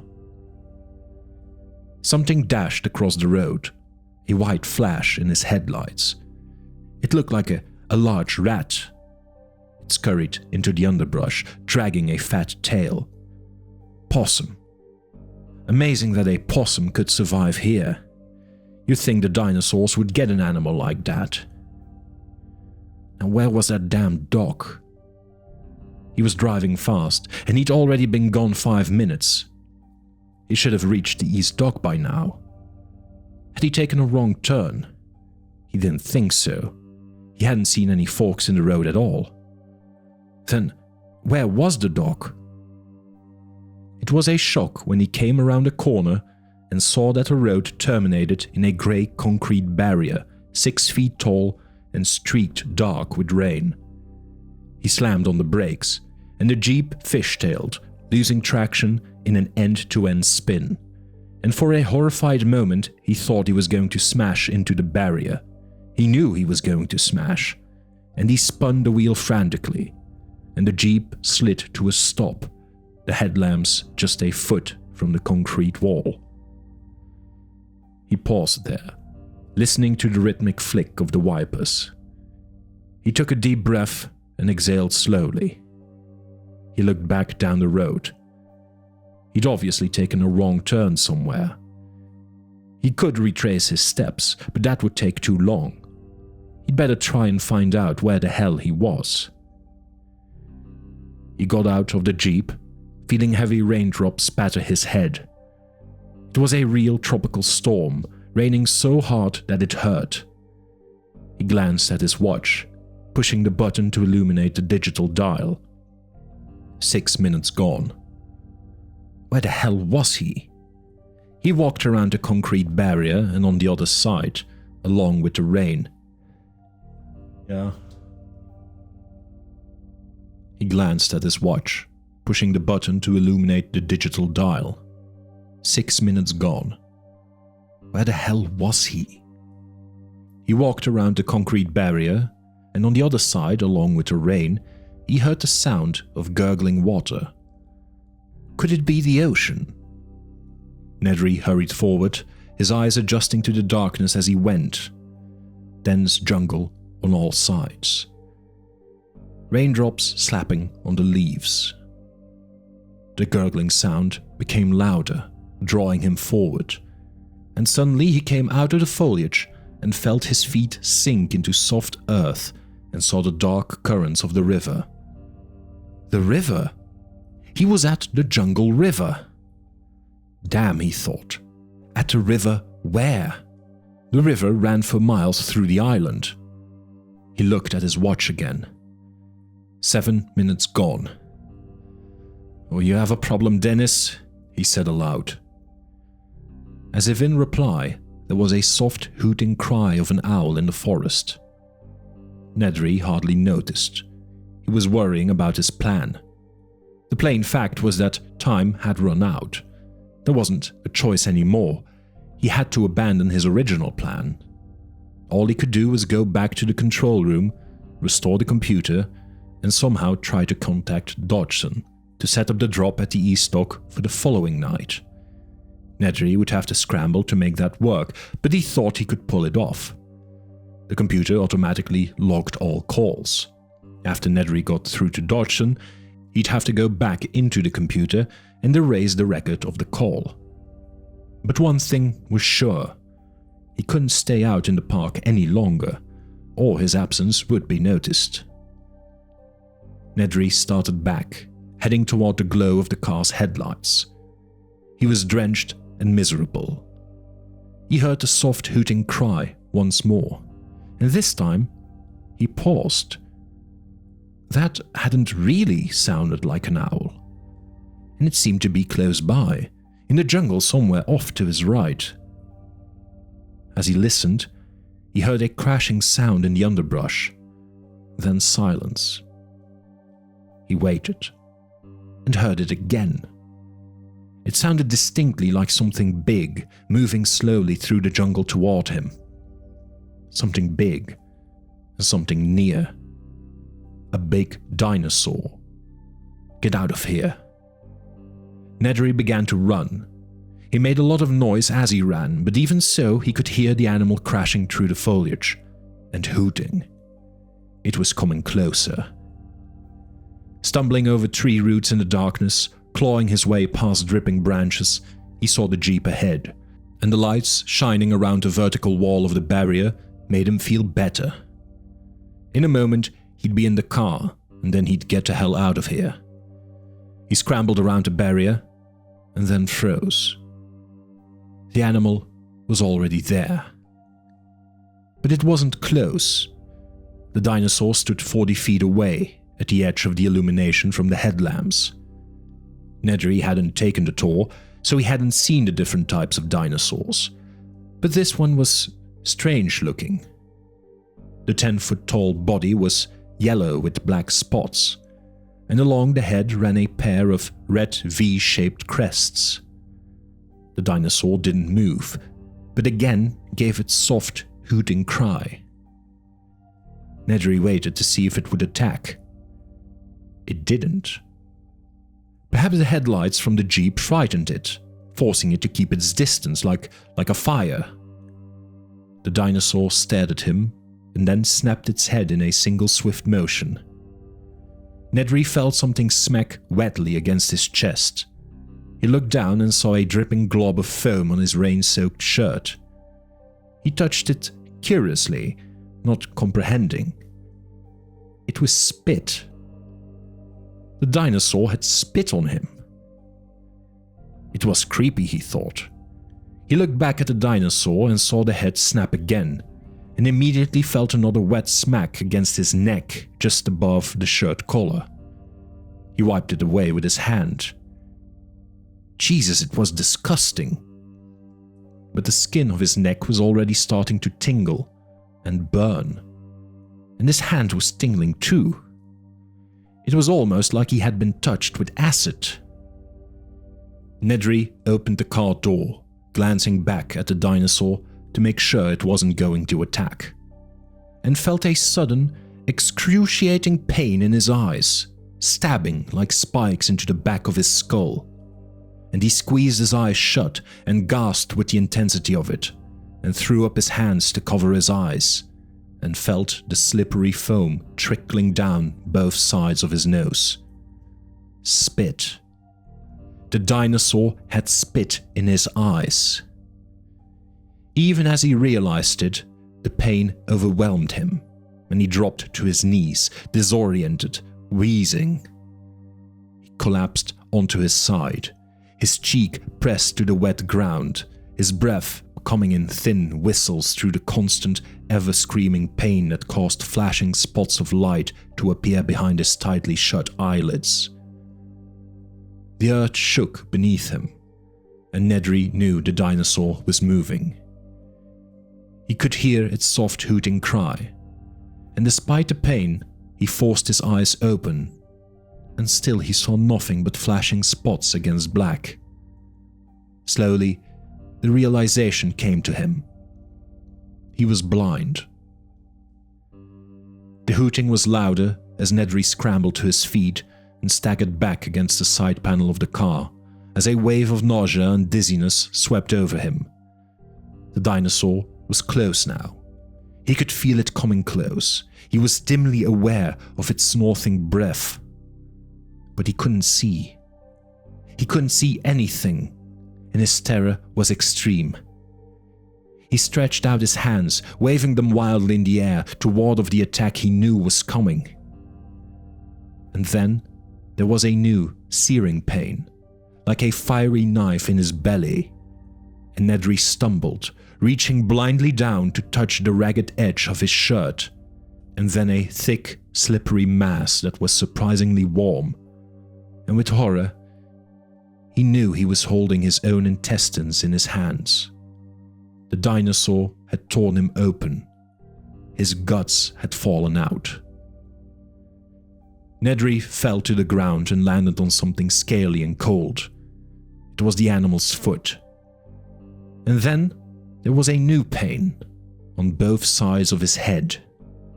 The pain grew worse, and as he was lifted to his feet, he knew the dinosaur had his head in its jaws. And the horror of that realization was followed by a final wish that it would all be ended soon. Bungalow. More coffee? Hammond asked politely. No, thank you, Henry Wu said, leaning back in his chair. I couldn't eat any more. They were sitting in the dining room of Hammond's bungalow, in a secluded corner of the park not far from the labs.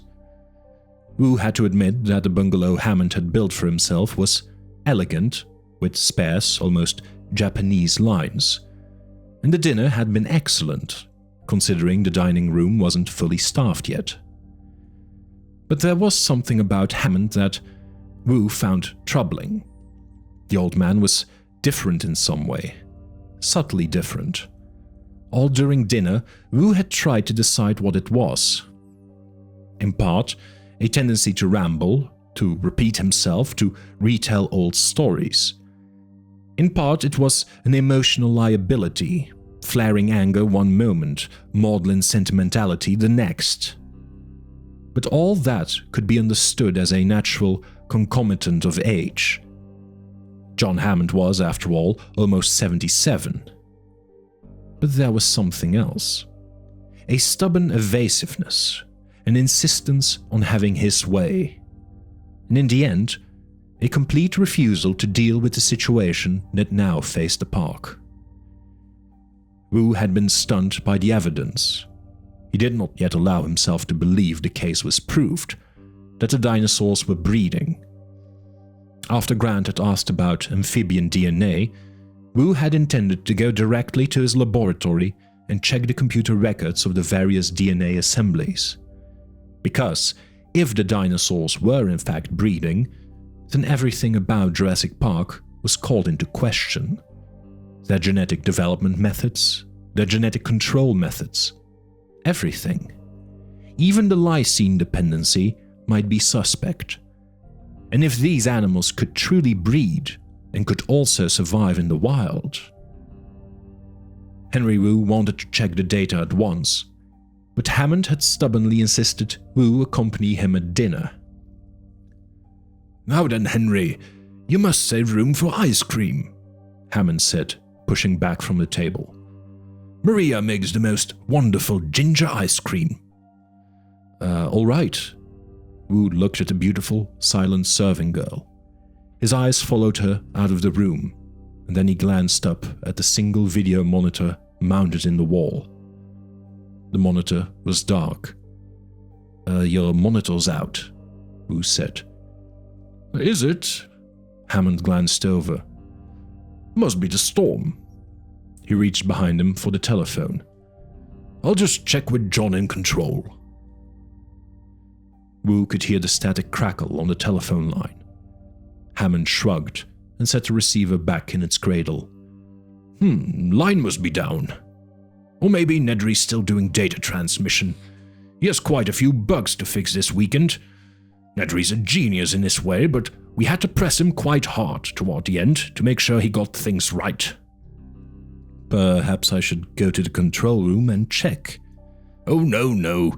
There's no reason. If there were any problem, we'd hear about it. Ah! Maria came back into the room with 2 plates of ice cream. You must have a little, Henry. It's made with fresh ginger from the eastern part of the island. It's an old man's vice ice cream, but still. Dutifully, Wu dipped his spoon. Outside, lightning flashed, and there was the sharp crack of thunder. That was close. I hope the storm isn't frightening the children. Oh, I shouldn't think so. John Hammond tasted the ice cream. But I can't help but hold some fears about this park, Henry. Inwardly, Wu felt relieved. Perhaps the old man was going to face the facts after all. What kind of fears? You know, Jurassic Park's really made for children. The children of the world love dinosaurs.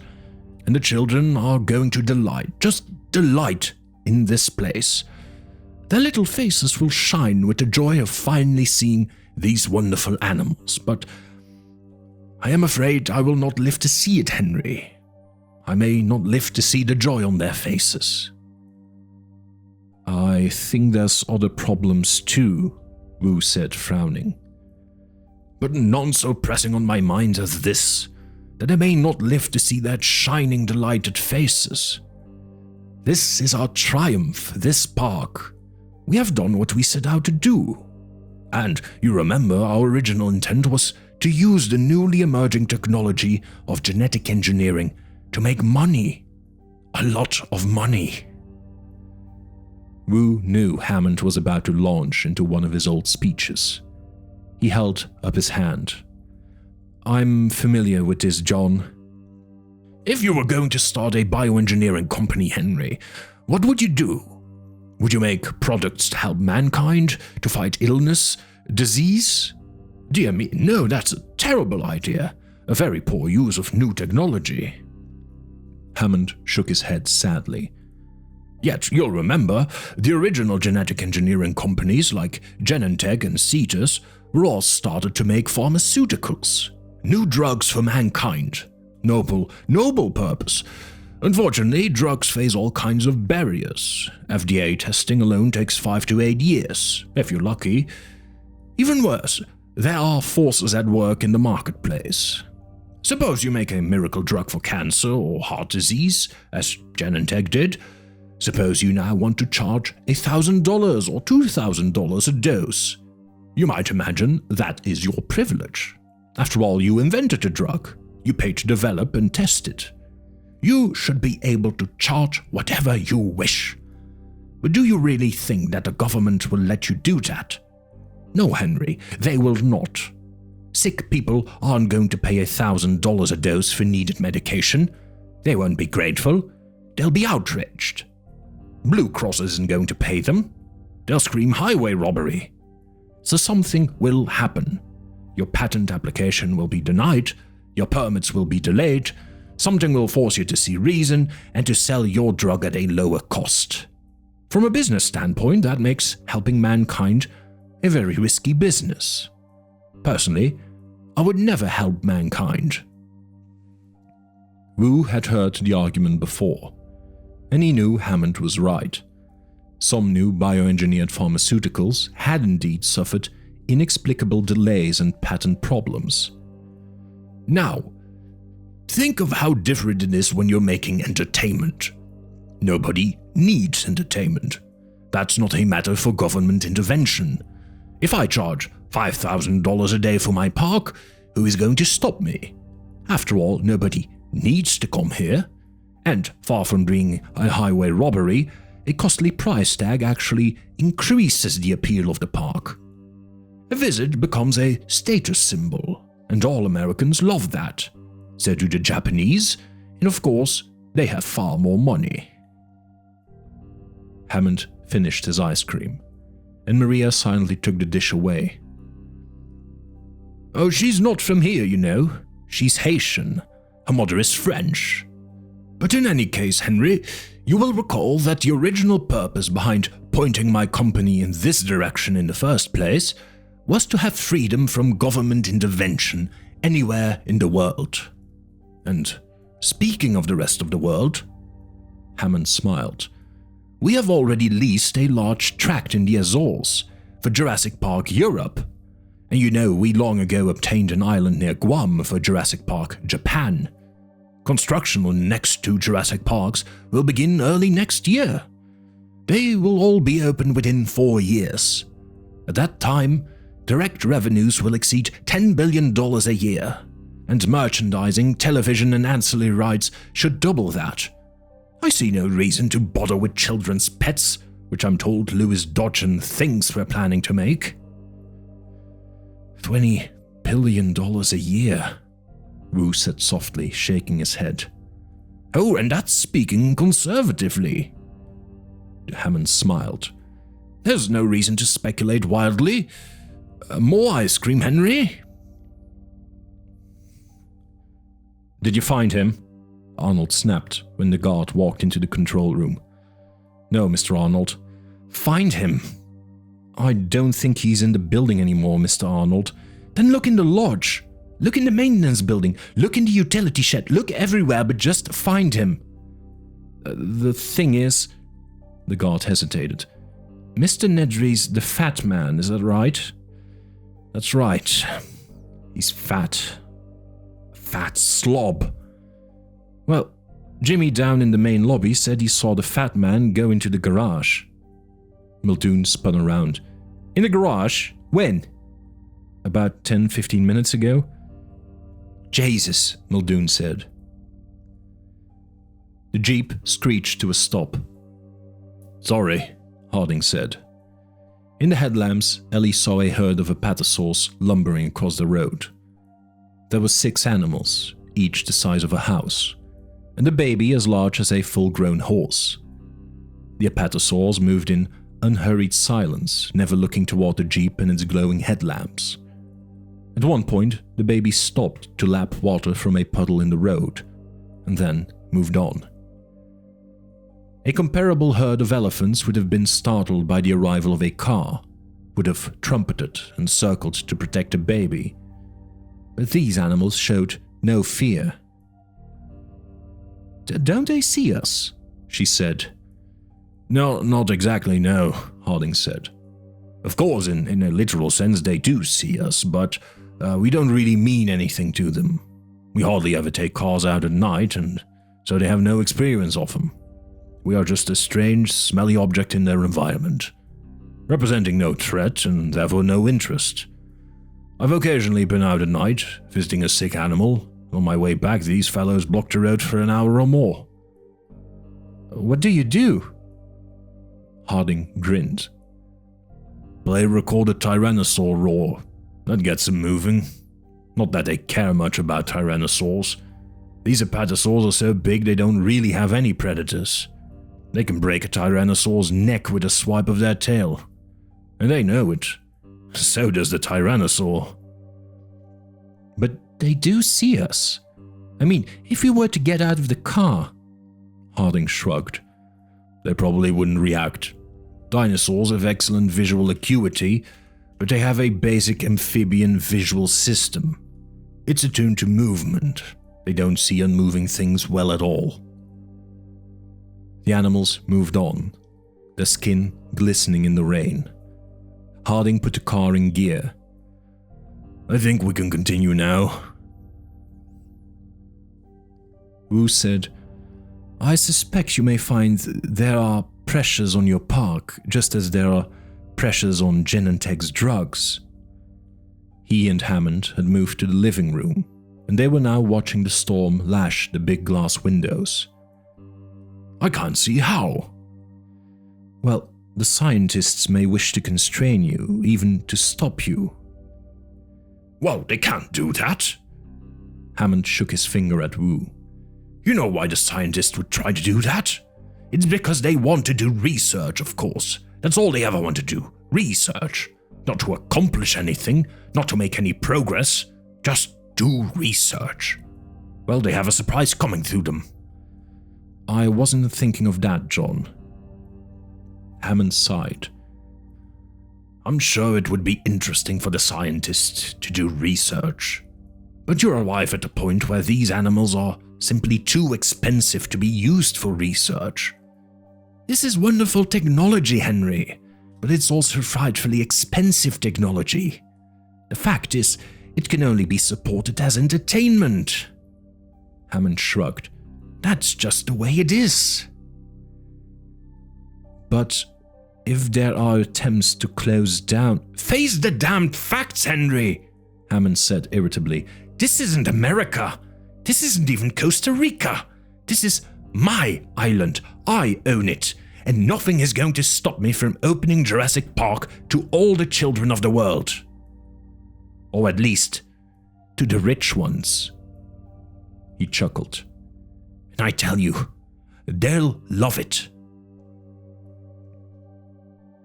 In the back seat of the Jeep, Ellie Sattler stared out of the window. They had been driving through rain-drenched jungle for the last 20 minutes and had seen nothing since the apatosaurs crossed the road. "We're near the Jungle River now," Harding said as he drove. "It's over there somewhere to your left." Abruptly, he slammed on the brakes again. The car skidded to a stop in front of a flock of small green animals. "Well, you're getting quite a show tonight." "Those are compies." Procompsognathids, Ellie thought, wishing that Grant were here to see them. This was the animal they had seen in the facts back in Montana. The little dark green Procompsognathids scurried to the other side of the road, then squatted on their hind legs to look at the car, chittering briefly before hurrying onward into the night. "That's odd. Wonder where they're off to. Compies don't usually move at night, you know. They climb up in a tree and wait for daylight." "Then why are they out here now?" "Can't imagine. You know, compies are scavengers, like buzzards. They're attracted to a dying animal, and they have tremendously sensitive smell. They can smell a dying animal for miles." "Then they're going to a dying animal." "Dying or already dead." Should we follow them?" "I'd be curious." "Yes, why not? Let's go see where they're going." He turned the car around and headed back toward the compies.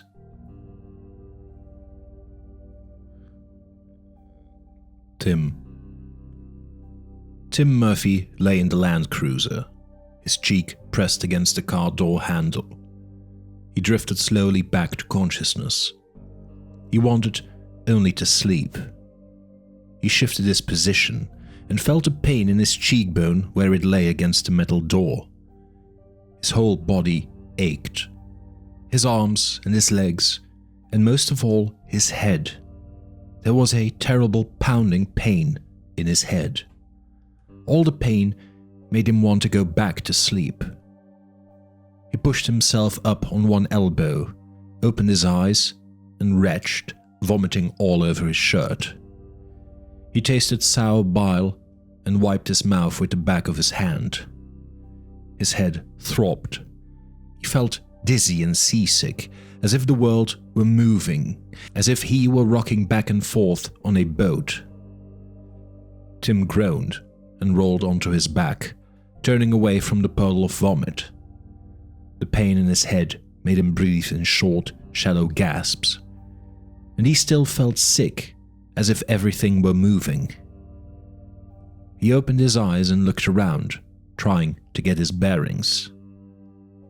He was inside a Land Cruiser, but the car must have flipped over on its side because he was lying on his back against the passenger door, looking up at the steering wheel and, beyond, at the branches of a tree moving in the wind.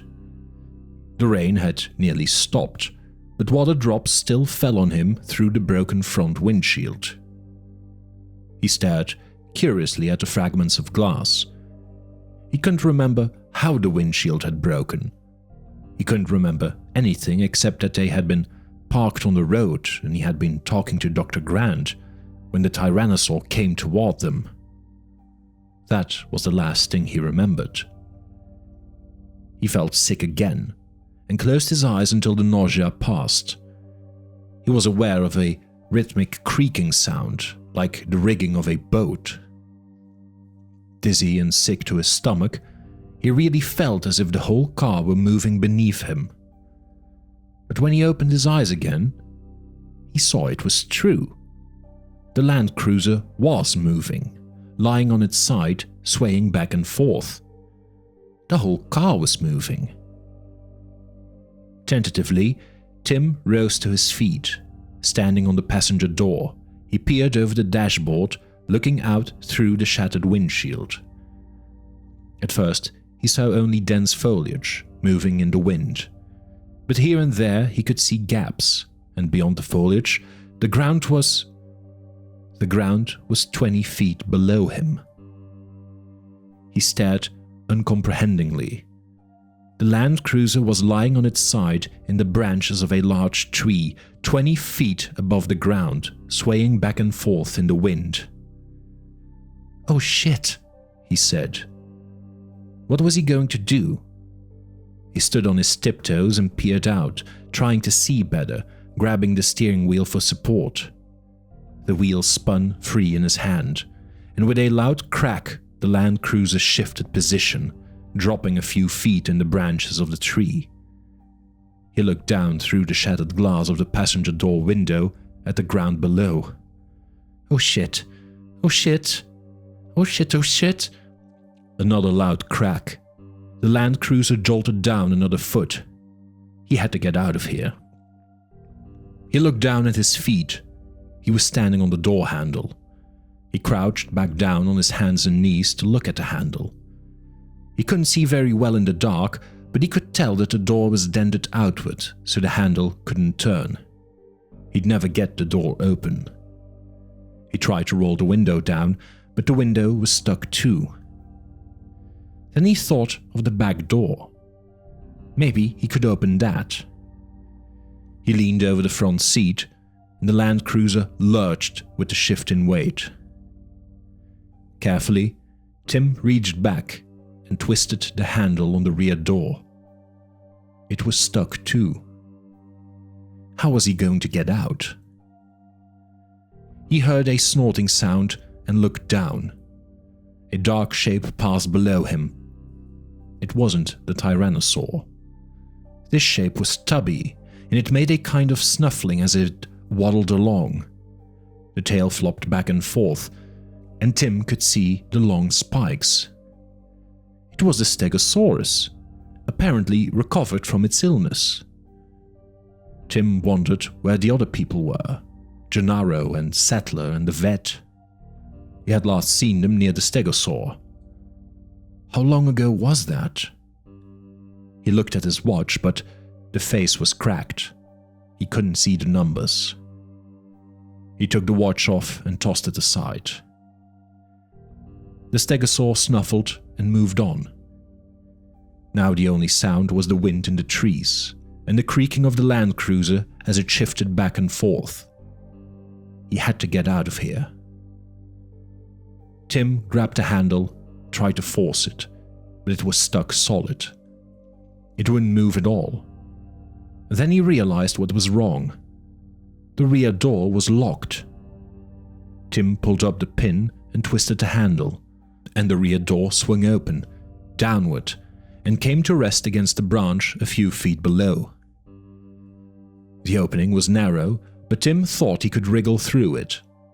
Holding his breath, he crawled slowly back into the rear seat. The land cruiser creaked, but held its position. Gripping the doorposts on both sides, Tim slowly lowered himself down through the narrow angled opening of the door. Soon he was lying flat on his stomach on the slanted door, his legs sticking out of the car. He kicked in the air. His feet touched something solid, a branch, and he rested his weight on it. As soon as he did, the branch bent down and the door swung wider, spilling him out of the land cruiser, and he fell, leaves scratching his face, his body bouncing from branch to branch, a jolt, searing pain, bright light in his head. He slammed to a stop, the wind knocked from him. Tim lay doubled over a large branch, his stomach burning pain. Tim heard another crack and looked up at a land cruiser, a big dark shape 5 feet above him. Another crack, and the car shifted. Tim forced himself to move, to climb down. He used to like to climb trees. He was a good tree climber, and this was a good tree to climb, the branches spaced close together, almost like a staircase. More cracking. The car was definitely moving. Tim scrambled downward, slipping over the wet branches, feeling sticky sap on his hands, hurrying. He had not descended more than a few feet when the land cruiser creaked a final time, and then slowly, very slowly, nosed over. Tim could see the big green grill and the front headlights swinging down at him, and then the Land Cruiser fell free, gaining momentum as it rushed toward him, slamming against the branch where Tim had just been. And it stopped.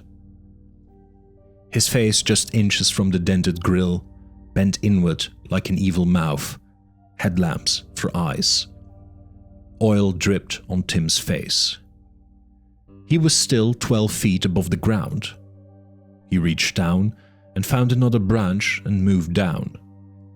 Above, he saw the branch bending under the weight of the Land Cruiser, and then it cracked, and the Land Cruiser came rushing down toward him, and he knew he could never escape it. He could never get down fast enough. So Tim just let go. He fell the rest of the way, tumbling, banging, feeling pain in every part of his body, hearing the Land Cruiser smashing down through the branches after him like a pursuing animal. And then Tim's shoulder hit the soft ground, and he rolled as hard as he could and pressed his body against the trunk of the tree as the Land Cruiser tumbled down with a loud metallic crash and a sudden hot burst of electric sparks that stung his skin and sputtered and sizzled on the wet ground around him. Slowly, Tim got to his feet. In the darkness, he heard the snuffling and saw the stegosaur coming back, apparently attracted by the crash of the Land Cruiser. The dinosaur moved dumbly, the low head thrust forward, and the big cartilaginous plates running in 2 rows along the hump of the back. It behaved like an overgrown tortoise, stupid like that, and slow. Tim picked up a rock and threw it. "Get away!" The rock thunked dully off the plates. The stegosaur kept coming. "Go on, go!" He threw another rock and hit the stegosaur in the head. The animal grunted, turned slowly away, and shuffled off in the direction it had come. Tim leaned against the crumpled Land Cruiser and looked around in the darkness. He had to get back to the others, but he didn't want to get lost. He knew he was somewhere in the park, probably not far from the main road. If he could only get his bearings. He couldn't see much in the dark, but then he remembered the goggles. He climbed through the shattered front windshield into the Land Cruiser and found the night vision goggles and the radio. The radio was broken and silent, so he left it behind, but the goggles still worked. He flicked them on and saw the reassuringly familiar phosphorescent green image. Wearing the goggles, he saw the battered fence off to his left and walked toward it. The fence was 12 feet high, but the tyrannosaur had flattened it easily. Tim hurried across it, moved through an area of dense foliage, and came out onto the main road. Through his goggles, he saw the other Land Cruiser turned on its side. He ran toward it, took a breath, and looked inside. The car was empty. No sign of Dr. Grant and Dr. Malcolm.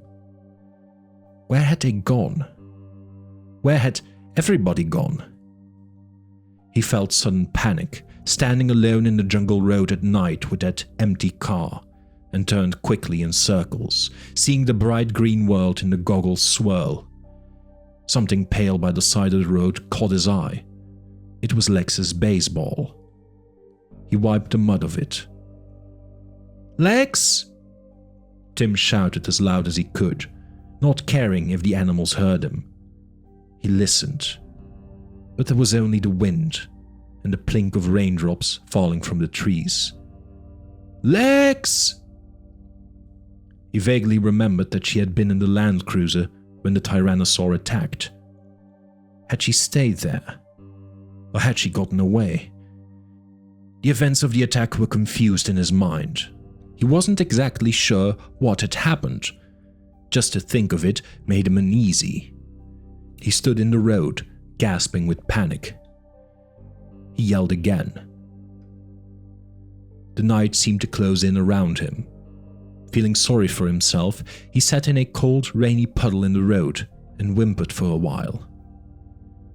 When he finally stopped, he still heard whimpering. It was faint and it was coming from somewhere farther up the road.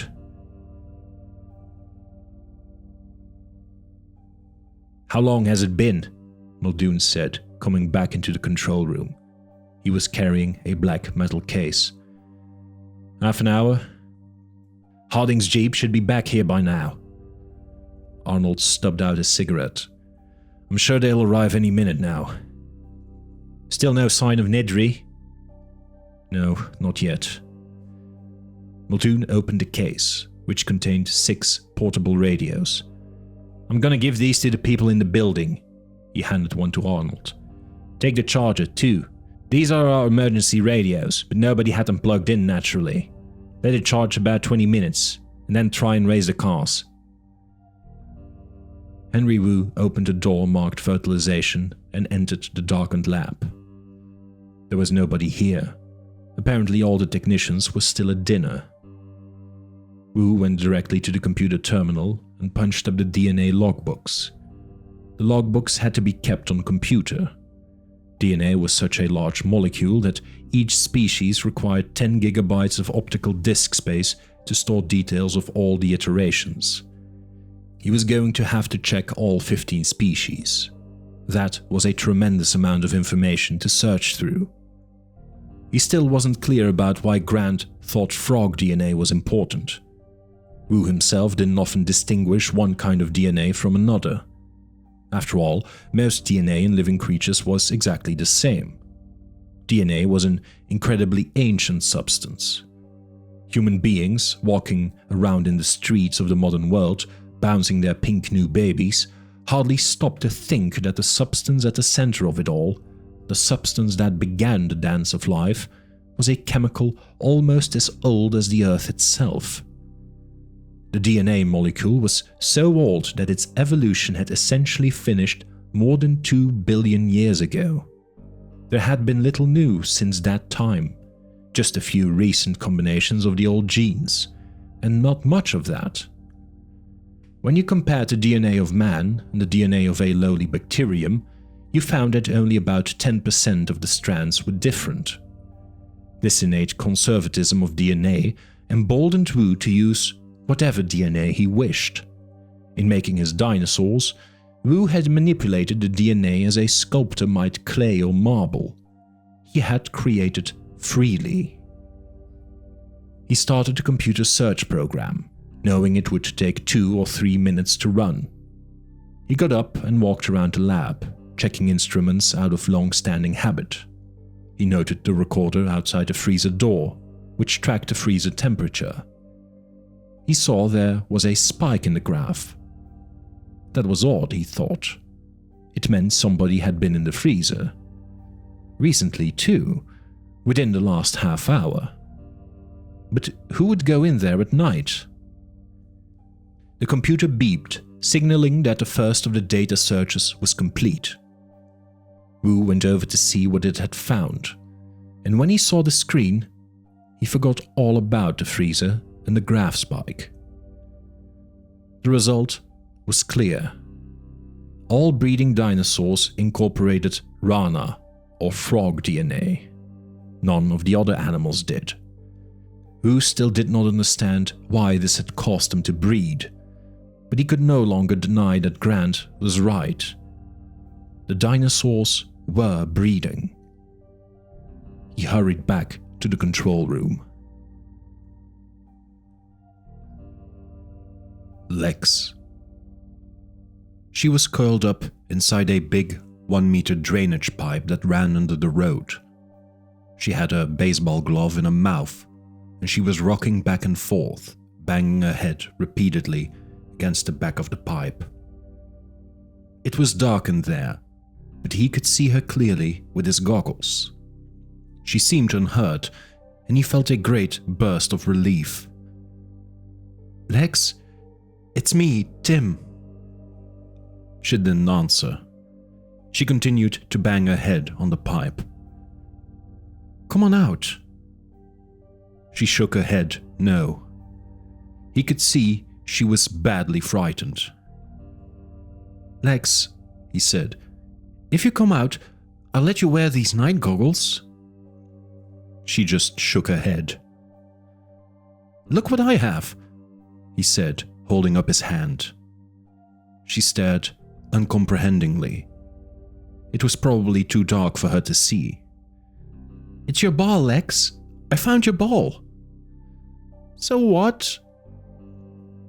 He tried another approach. "It must be uncomfortable in there. Cold too. Wouldn't you like to come out?" She resumed banging her head against the pipe. "Why not?" "There's aminals out there." That threw him for a moment. She hadn't said aminals for years. "The aminals are gone," he said. "No, there's a big one, a Tyrannosaurus Rex. He's also gone." "And where did it go?" "I don't know, but he's not around here anymore," Tim said, hoping it was true. Lex didn't move. He heard a banging again. Tim sat down in the grass outside the pipe, where she could see him. The ground was wet where he sat. He hugged his knees and waited. He couldn't think of anything else to do. "I'm just going to sit here and rest." "Is Daddy out there?" No, he said, feeling strange. "He's back at home, Lex." "Is Mommy?" "No, Lex." "Are there any grown-ups out there?" "Not yet, but I'm sure they'll come soon. They're probably on their way right now." Then he heard her moving inside the pipe, and she came out. Shivering with cold and with dried blood on her forehead, but otherwise all right. She looked around in surprise and said, "Where's Dr. Grant?" "I don't know." "Well, he was here before." He was? When?" "Before. I saw him when I was in the pipe." Where did he go?" "How am I supposed to know?" Lex said, wrinkling her nose. She began to shout, "Hello? Hello? Dr. Grant? Dr. Grant!" Tim was uneasy at the noise she was making. It might bring back the Tyrannosaur. But a moment later, he heard an answering shout. It was coming from the right, over toward the land cruiser that Tim had left a few minutes before. With his goggles, Tim saw with relief that Dr. Grant was walking toward them. He had a big tear in his shirt at the shoulder, but otherwise he looked okay. "Oh, thank God," he said. "I've been looking for you." Shivering, Ed Regis got to his feet and wiped the cold mud off his face and his hands. He had spent a very bad half hour wedged among big boulders on the slope of a hill below the road. He knew it wasn't much of a hiding place, but he was panicked and he wasn't thinking clearly.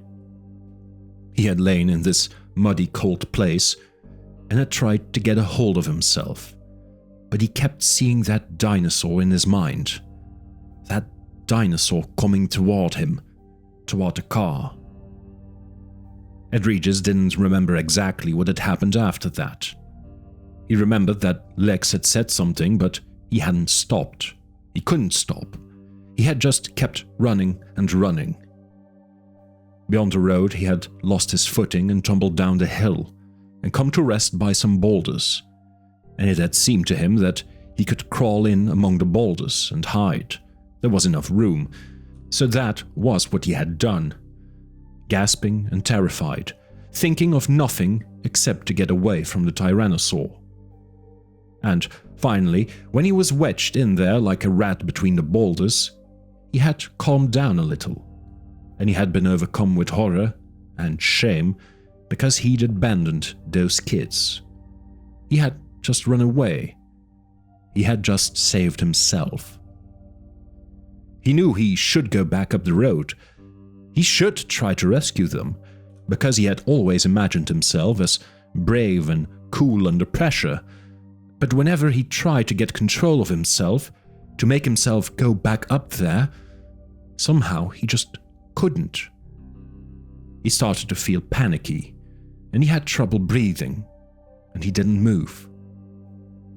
He told himself it was hopeless anyway. If the kids were still up there on the road, they could never survive. And certainly there was nothing Ed Regis could do for them, and he might as well stay where he was. No one was going to know what had happened except him. And there was nothing he could do, nothing he could have done. And so Regis had remained among the boulders for half an hour, fighting off panic, carefully not thinking about whether the kids had died, or about what Hammond would have to say when he found out. What finally made him move was the peculiar sensation he noticed in his mouth. The side of his mouth felt funny, kind of numb and tingling, and he wondered if he had hurt it during the fall.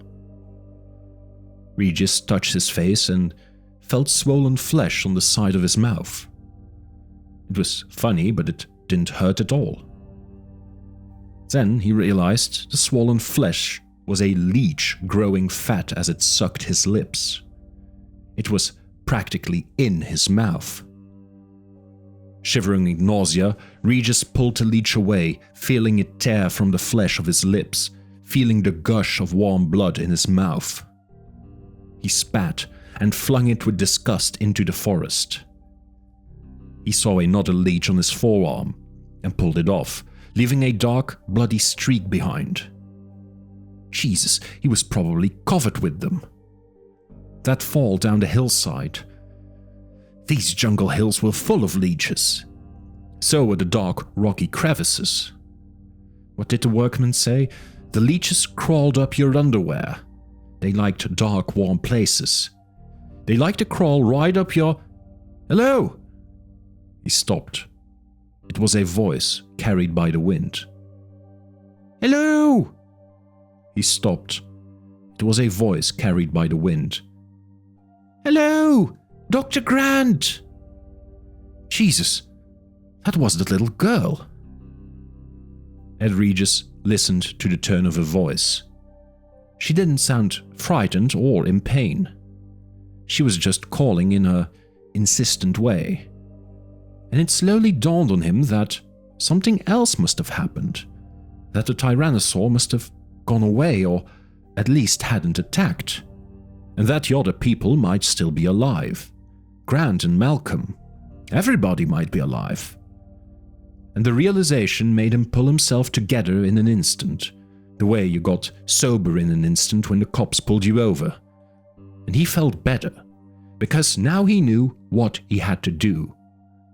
And as he crawled out from the boulders, he was already formulating the next step, already figuring out what he would say, how to handle things from this point.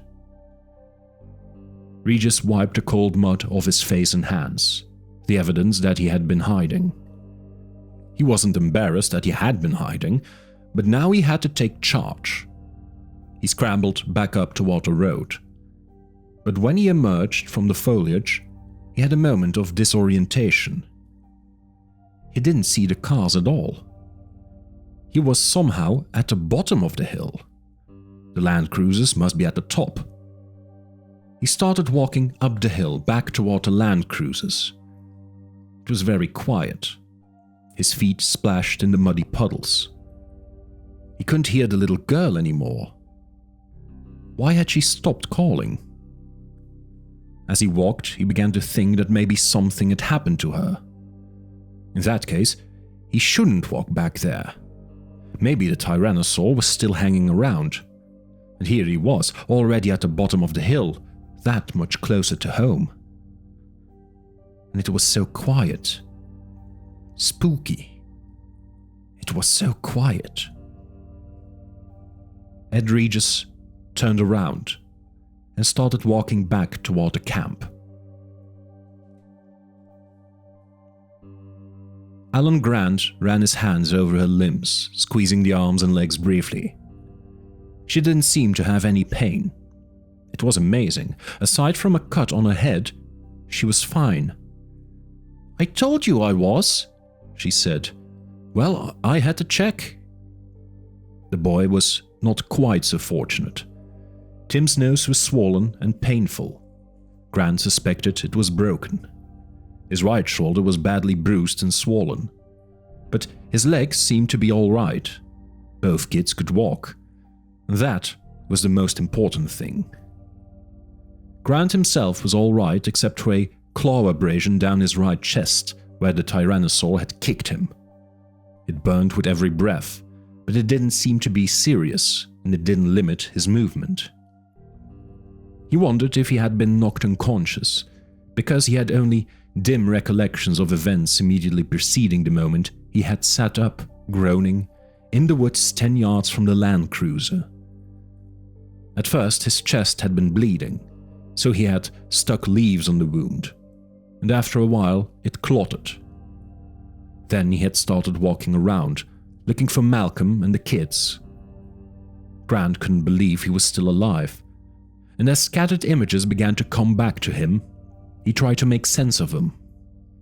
The tyrannosaur should have killed them all easily. Why hadn't it? "I'm hungry," Lex said. "Me too. We've got to get ourselves back to civilization, and we've got to tell them about that ship." "We're the only ones who know," Tim said. "Yes, and we've got to get back and tell them." "Then let's walk down the road toward the hotel," Tim said, pointing down the hill. "That way we'll meet them when they come for us." Grant considered that, and he kept thinking about one thing: the dark shape that had crossed between the land cruisers even before the attack started. What animal had that been? He could think of only one possibility: the little tyrannosaur. "I don't think so, Tim. The road has high fences on both sides. If one of the tyrannosaurs is farther down the road, we'll be trapped." "Then should we wait here?" Yes, let's just wait here until someone comes." "I'm hungry." I hope it won't be very long." "I don't want to stay here." Then, from the bottom of the hill, they heard the sound of a man coughing. "Stay here," Grant said, and he ran forward to look down the hill. "Stay here," Tim said, and he ran forward after him. Lex followed her brother. "Don't leave me! Don't leave me here, you guys!" Grant clapped his hand over her mouth. She struggled to protest. He shook his head and pointed over the hill for her to look. At the bottom of the hill, Grant saw Ed Regis standing rigid, unmoving. The forest around them had become deadly silent. The steady background drone of cicadas and frogs had ceased abruptly. There was only the faint rustle of leaves and the whine of the wind. Lex started to speak, but Grant pulled her against the trunk of the nearest tree, ducking down among the heavy, gnarled roots at the base. Tim came in right after them. Grant put his hands to his lips, signaling them to be quiet, and then he slowly looked around the tree. The road below was dark, and as the branches of the big trees moved in the wind, the moonlight filtering through made a dappled, shifting pattern. Ed Regis was gone. It took Grant a moment to locate him. The publicist was pressed up against the trunk of a big tree, hugging it. Regis wasn't moving at all. The forest remained silent. Lex tugged impatiently at Grant's shirt. She wanted to know what was happening. And then, from somewhere very near, they heard a soft, snorting exhalation, hardly louder than the wind. Lex heard it too, because she stopped struggling. The sound floated toward them again, soft as a sigh. Grant thought it was almost like the breathing of a horse. Grant looked at Regis and saw the moving shadows cast by the moonlight on the trunk of the tree. Then Grant realized there was another shadow, superimposed on the others, but not moving. A strong, curved neck and a square head. The exhalation came again. Tim leaned forward cautiously to look. Lex did too. They heard a crack as a branch broke, and into the path stepped a tyrannosaur. It was the juvenile, about 8 feet tall, and it moved with the clumsy gait of a young animal, almost like a puppy. The juvenile tyrannosaur shuffled down the path, stopping with every step to sniff the air before moving on. It passed the tree where Regis was hiding, and gave no indication that it had seen him. Grant saw Regis's body relax slightly. Regis turned his head, trying to watch the tyrannosaur on the far side of the tree. The tyrannosaur was now out of view down the road. Regis started to relax, releasing his grip on the tree. But the jungle remained silent. Regis remained close to the tree trunk for another half a minute. Then the sounds of the forest returned. The first tentative croak of a tree frog, the buzz of one cicada, and then the full chorus. Regis stepped away from the tree, shaking his shoulders, releasing the tension. He walked into the middle of the road, looking in the direction of the departed tyrannosaur. The attack came from the left. The juvenile roared as it swung its head forward, knocking Regis flat to the ground. He yelled and scrambled to his feet, but the tyrannosaur pounced, and it must have pinned him with its hind leg, because suddenly Regis wasn't moving. He was sitting up in the path, shouting at the dinosaur and waving his hands at it, as if he could scare it off. The young dinosaur seemed perplexed by the sounds and movement coming from its tiny prey. The juvenile bent its head forward, sniffing curiously, and Regis pounded on the snout with his fists. "Get away! Back off! Go on, back off!" Regis was shouting at the top of his lungs, and the dinosaur backed away, allowing Regis to get to his feet. Regis was shouting, "Yeah, you heard me! Back off! Get away!" as he moved away from the dinosaur. The juvenile continued to stare curiously at the odd, noisy little animal before it. But when Regis had gone a few paces, it lunged and knocked him down again. It was playing with him, Grant thought. "Hey!" Regis shouted as he fell, but the juvenile did not pursue him, allowing him to get to his feet. He jumped to his feet and continued backing away. "Oh, you stupid! Back! Back! You heard me! Back!" he shouted like a lion tamer. The juvenile roared, but it did not attack, and Regis now edged toward the trees and high foliage to the right.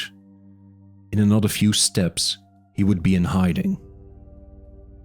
Regis continued to shout, and then at the last moment, the juvenile pounced and knocked Regis flat on his back.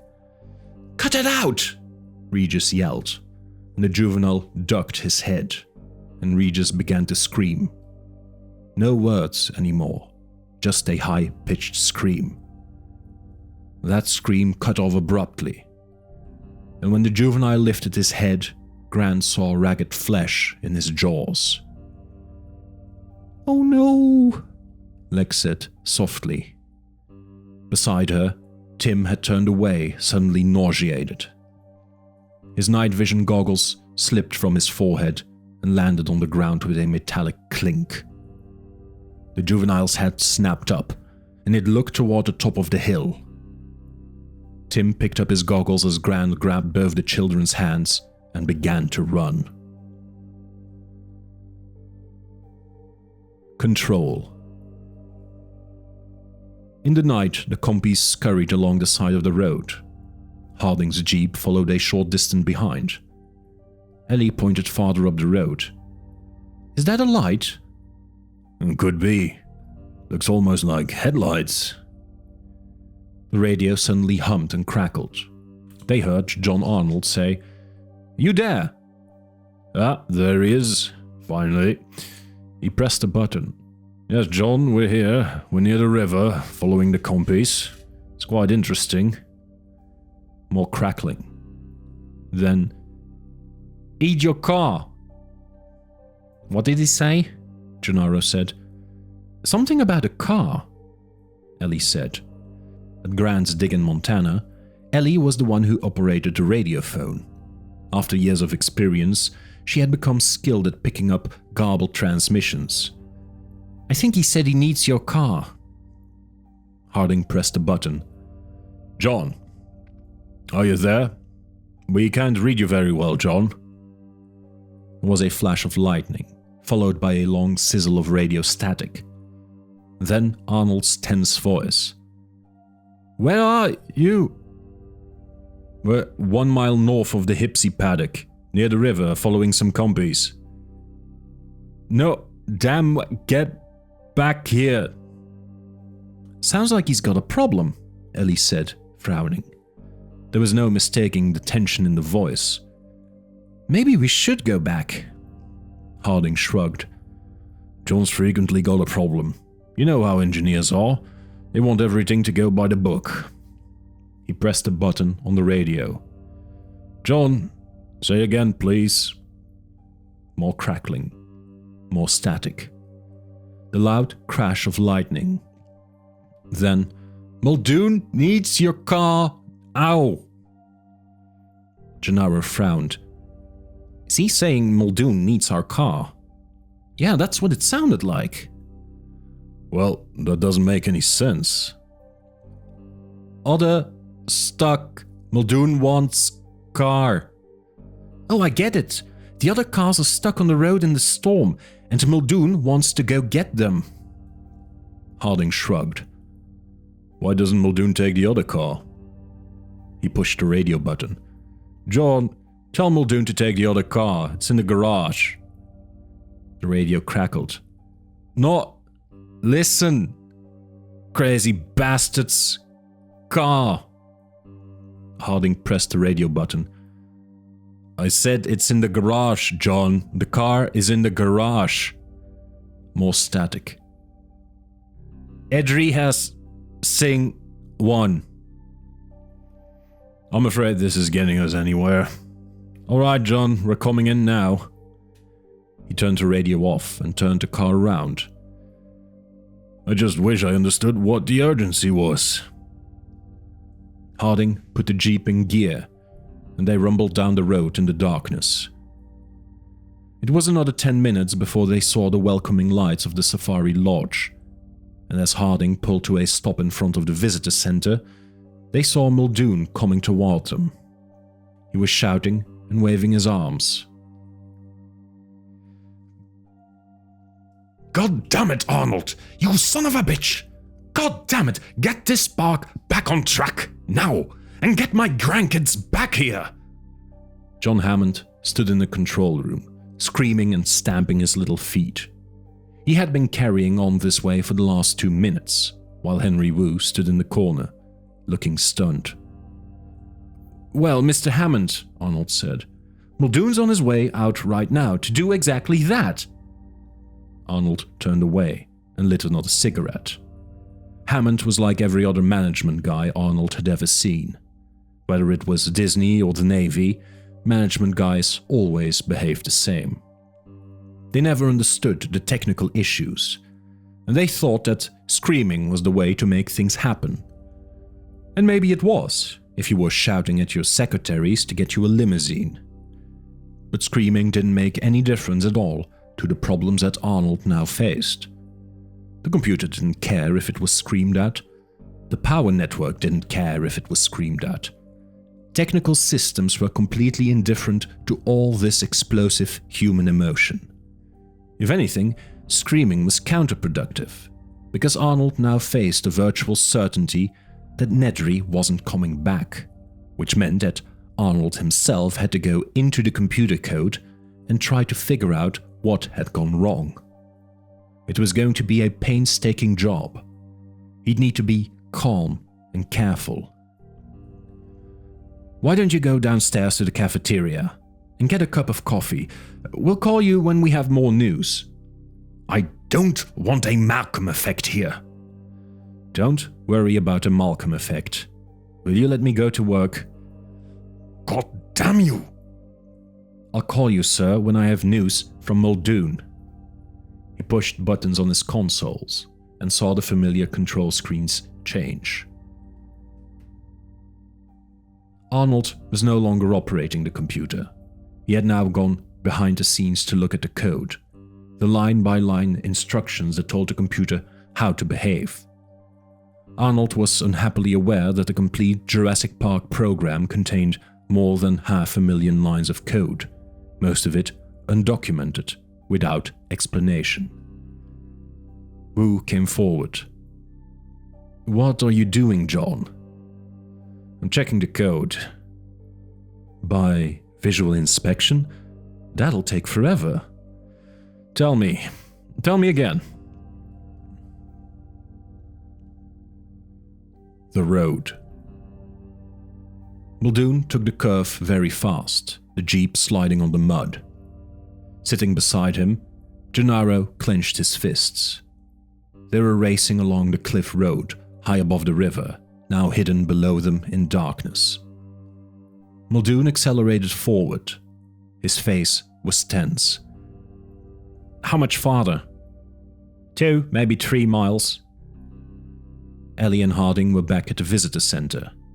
Gennaro had offered to accompany Muldoon. The car swerved. "It's been an hour. An hour with no word from the other cars." "But they have radios. We haven't been able to raise them." Gennaro frowned. "If I was sitting in a car for an hour in the rain, I'd sure try to use the radio to call for somebody." "Yeah, so would I." Gennaro shook his head. "You really think something could have happened to them?" "Chances are that they're perfectly fine, but I'll be happier when I finally see them. Should be any minute now." The road curved and then ran up a hill. At the base of the hill, Gennaro saw something white lying among the ferns by the side of the road. "Hold it!" Muldoon braked. Gennaro jumped out and ran forward in the headlights of the jeep to see what it was. It looked like a piece of clothing, but there was... Gennaro stopped. Even from 6 feet away, he could see clearly what it was. He walked forward more slowly. Muldoon leaned out of his car and said, "What is it?" "It's a leg." The flesh of the leg was pale blue-white, terminating in a ragged, bloody stump where the knee had been. Below the calf he saw a white sock and a brown slip-on shoe. It was the kind of shoe Ed Regis had been wearing. By then Muldoon was out of the car, running past him to crouch over the leg. "Jesus!" He lifted the leg out of the foliage, raising it into the light of the headlamps, and blood from the stump gushed down over his hand. Gennaro was still 3 feet away. He quickly bent over, put his hands on his knees, squeezed his eyes shut, and breathed deeply, trying not to be sick. "Gennaro?" "What?"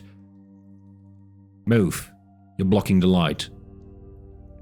Gennaro took a breath and moved. When he opened his eyes, he saw Muldoon peering critically at the stump. "It's torn at the joint line. Didn't bite it, twisted and ripped it. Just ripped his leg off." Muldoon stood up, holding the severed leg upside down so the remaining blood dripped onto the ferns. His bloody hands smudged the white sock as he gripped the ankle. Gennaro felt sick again. "No question what happened. T-Rex got him." Muldoon looked up the hill, then back to Gennaro. "You're all right? Can you go on?" "Yes, I can go on." Muldoon was walking back toward the jeep, carrying the leg. Guess we better bring this along. Doesn't seem right to leave it here. Christ, it's going to make a mess of the car. See if there's anything in the back, will you? A tarp or a newspaper. Gennaro opened the back door and rummaged around in the space behind the rear seat. He felt grateful to think about something else for a moment. The problem of how to wrap the severed leg expanded to fill his mind, crowding out all other thoughts. He found a canvas bag with a toolkit, a wheel rim, a cardboard box, and 2 tarps. They were neatly folded plastic. "Right, give me one," Muldoon said, still standing outside the car.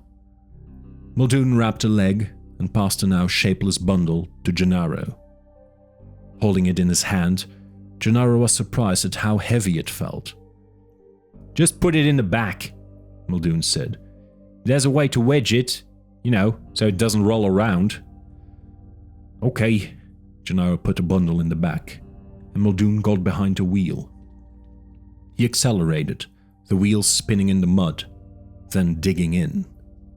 The Jeep rushed up the hill, and for a moment at the top, the headlights still pointed upward into the foliage, and then they swung down, and Gennaro could see the road before them. Jesus! Gennaro saw a single Land Cruiser lying on its side in the center of the road. He couldn't see the second Land Cruiser at all. "Where is the other car?" Muldoon looked around briefly and pointed to the left. "There." The second Land Cruiser was 20 feet away, crumpled at the foot of a tree. "What's it doing there?" "T-Rex threw it." "He threw it?" Muldoon's face was grim. "Let's get this over with," he said, climbing out of the Jeep. They hurried forward to the second Land Cruiser. Their flashlights swung back and forth in the night. As they came closer, Gennaro saw how battered the car was. He was careful to let Muldoon look inside first. "I wouldn't worry. It's very unlikely we'll find anyone." "No?" "Nah." He explained that, during his years in Africa, he had visited the scenes of a half-dozen animal attacks on humans in the bush. One leopard attack, the leopard had torn open a tent in the night and taken a 3-year-old child. Then one buffalo attack in Amboseli, 2 lion attacks, 1 croc attack in the north near Meru. And in every case there was surprisingly little evidence left behind. Inexperienced people imagined horrific proofs of an animal attack, torn limbs left behind in the tent, trails of dripping blood leading away into the bush, blood-stained clothing not far from the campsite. But the truth was, there was usually nothing at all, particularly if the victim was small, an infant or a young child. The person just seemed to disappear, as if he had walked out into the bush and never come back. A predator could kill a child just by shaking it, snapping the neck. And usually there wasn't any blood. And most of the time you never found any other remains of the victim. Sometimes a button from a shirt, or a sliver of rubber from a shoe. But most of the time, nothing. Predators took children. They preferred children. And they left nothing behind. So Muldoon thought it highly unlikely that they would ever find any remains of the children. But as he looked in now, he had a surprise. "I'll be damned." Muldoon tried to put the scene together. The front windshield of the Land Cruiser was shattered, but there wasn't much glass nearby. He had noticed shards of glass back on the road, so the windshield must have broken back there, before the Tyrannosaur picked the car up and threw it here. But the car had taken a tremendous beating, and Muldoon shone his light inside. "Empty," Gennaro said tensely. "Not quite." His flashlight glinted off a crushed radio handset, and on the floor of the car he saw something else, something curved and black. The front doors were dented and jammed shut, but he climbed in through the back door and crawled over the seat to pick up the black object. "It's a watch," he said, peering at it in the beam of his flashlight. A cheap digital watch with a molded black rubber strap. The LCD face was shattered. He thought the boy might have been wearing it, though he wasn't sure. But it was the kind of watch a kid would have. "What is it?" "A watch?" "Yes, there's a radio, but it's broken." Is that significant?" "Well, yes. And there is something else." Muldoon sniffed. There was a sour odor inside the car. He shone the light around until he saw the vomit dripping off the side door panel. He touched it, still fresh. "One of the kids might still be alive." Gennaro squinted at him. "What makes you think so?" "First of all, the watch. The watch proves it." He handed the watch to Gennaro, who held it in the glow of the flashlight and turned it over in his hands. "The crystal is cracked." "That's right, and the band is uninjured. Which means a kid took it off." "Well, that could have happened any time before the attack." "No, those LCD crystals are tough. Takes a powerful blow to break them. The watch face was shattered during the attack. And so the kid took his watch off after. Think about it. If you were being attacked by a dinosaur, would you stop to take your watch off? Well, maybe it was torn off. Almost impossible to tear a watch off somebody's wrist without tearing the hand off too. Anyway, band is intact, so no. Kid took it off himself. He looked at his watch, saw it was broken, took it off. He had the time to do that. When? Could only have been after the attack. Kid must have been in the car after the attack. Radio was broken, so he left it behind too. He's a bright kid, and he knew they weren't useful. Well, if he's so bright, where did he go? Because I'd stay right here and wait to be picked up. Yeah, but perhaps he couldn't stay here. Maybe the tyrannosaur came back. Some other animal. Anyway, something made him leave. Then where did he go? Well, let's see if we can determine that, Muldoon said, and he strode off toward the main road. Gennaro watched Muldoon peering at the ground with his flashlight. His face was just inches from the mud, intent on his search. Muldoon really believed he was onto something, that at least one of the kids was still alive. Gennaro remained unimpressed. The shock of finding the severed leg had left him with a grim determination to close the park and destroy it. No matter what Muldoon said, Gennaro suspected him of unwarranted enthusiasm and hopefulness, and, "You notice these prints?" Muldoon asked, still looking at the ground. What prints?" "These footprints, see them? Coming toward us from up the road. And they're adult-sized prints, some kind of rubber-sole shoe.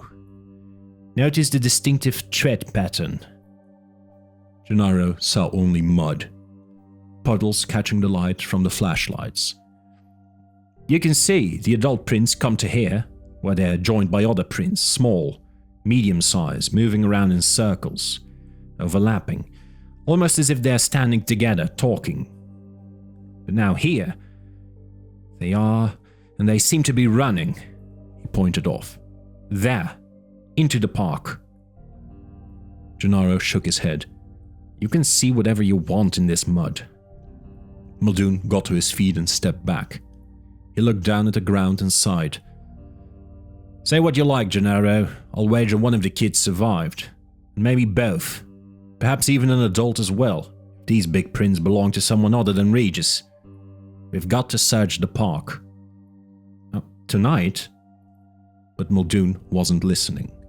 He had walked away toward an embankment of soft earth near a drain pipe for rain. He crouched again. "What was that little girl wearing?" "Christ, I don't know." Proceeding slowly, Muldoon moved farther toward the side of the road. And then they heard a wheezing sound. It was definitely an animal sound. "Listen," Gennaro said, feeling panic. I think we better... Shh! Muldoon paused, listening. It's just a wind. They heard the wheezing again, distinctly this time.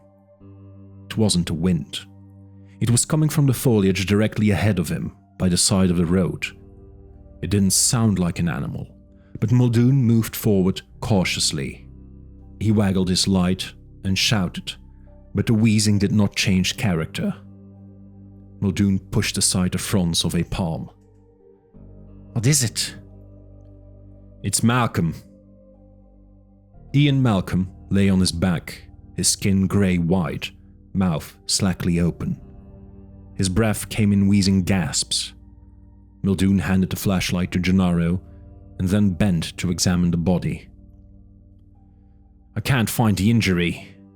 Head okay, chest, arms. Then Gennaro shone the light on the legs. He had to put a tourniquet on. Malcolm's belt was twisted tight over the right thigh. Gennaro moved the light down the leg. The right ankle was bent outward at an awkward angle from the leg, the trousers flattened, soaked in blood. Muldoon touched the ankle gently, and Malcolm groaned. Muldoon stepped back and tried to decide what to do next. Malcolm might have other injuries. His back might be broken. It might kill him to move him.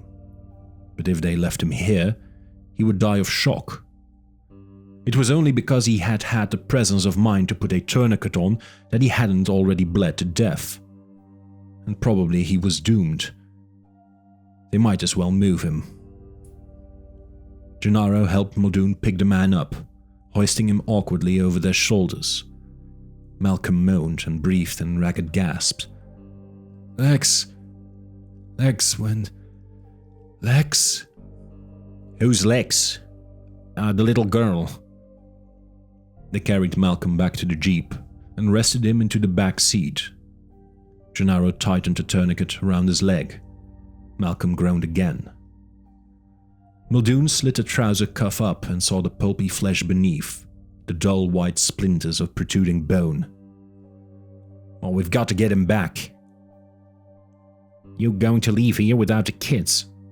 If they went into the park, it's 20 square miles, Muldoon said, shaking his head. The only way we can find anything out there is with the motion sensors. If the kids are alive and moving around, the motion sensors will pick them up. We can go right to them and bring them back. But if we don't take Dr. Malcolm back right now, he'll die. Then we have to go back. Yeah, I think so. They climbed into the car. Gennaro said, Are you going to tell Hammond the kids are missing? Oh no, I'm not. You are. Control. Donald Gennaro stared at Hammond, sitting in the deserted cafeteria. The man was spooning ice cream, calmly eating it. So Muldoon believes the children are somewhere in the park? He thinks so, yes. Then I'm sure we'll find them. I hope so. Gennaro watched the old man deliberately eating, and he felt a chill. Oh, I am sure we will find them. After all, I keep telling everyone, this park is made for kids. Just so you understand that they're missing, sir. Missing? Of course I know they're missing. I'm not senile. Hammond sighed and changed tone again. Look, Donald, let's not get carried away. We've had a little breakdown from the storm or whatever, and as a result we've suffered a regrettable, unfortunate accident. And that is all that has happened. We're dealing with it. Arnold will get the computers cleaned up, Muldoon will pick up the kids, and I have no doubt he'll be back with them by the time we finish this ice cream. So let's just wait and see what develops, shall we? Whatever you say, sir. Why? Henry Wu said, looking at the console screen. Because I think Nedry did something to the code, Arnold said. That's why I'm checking it. Alright, but have you tried other options?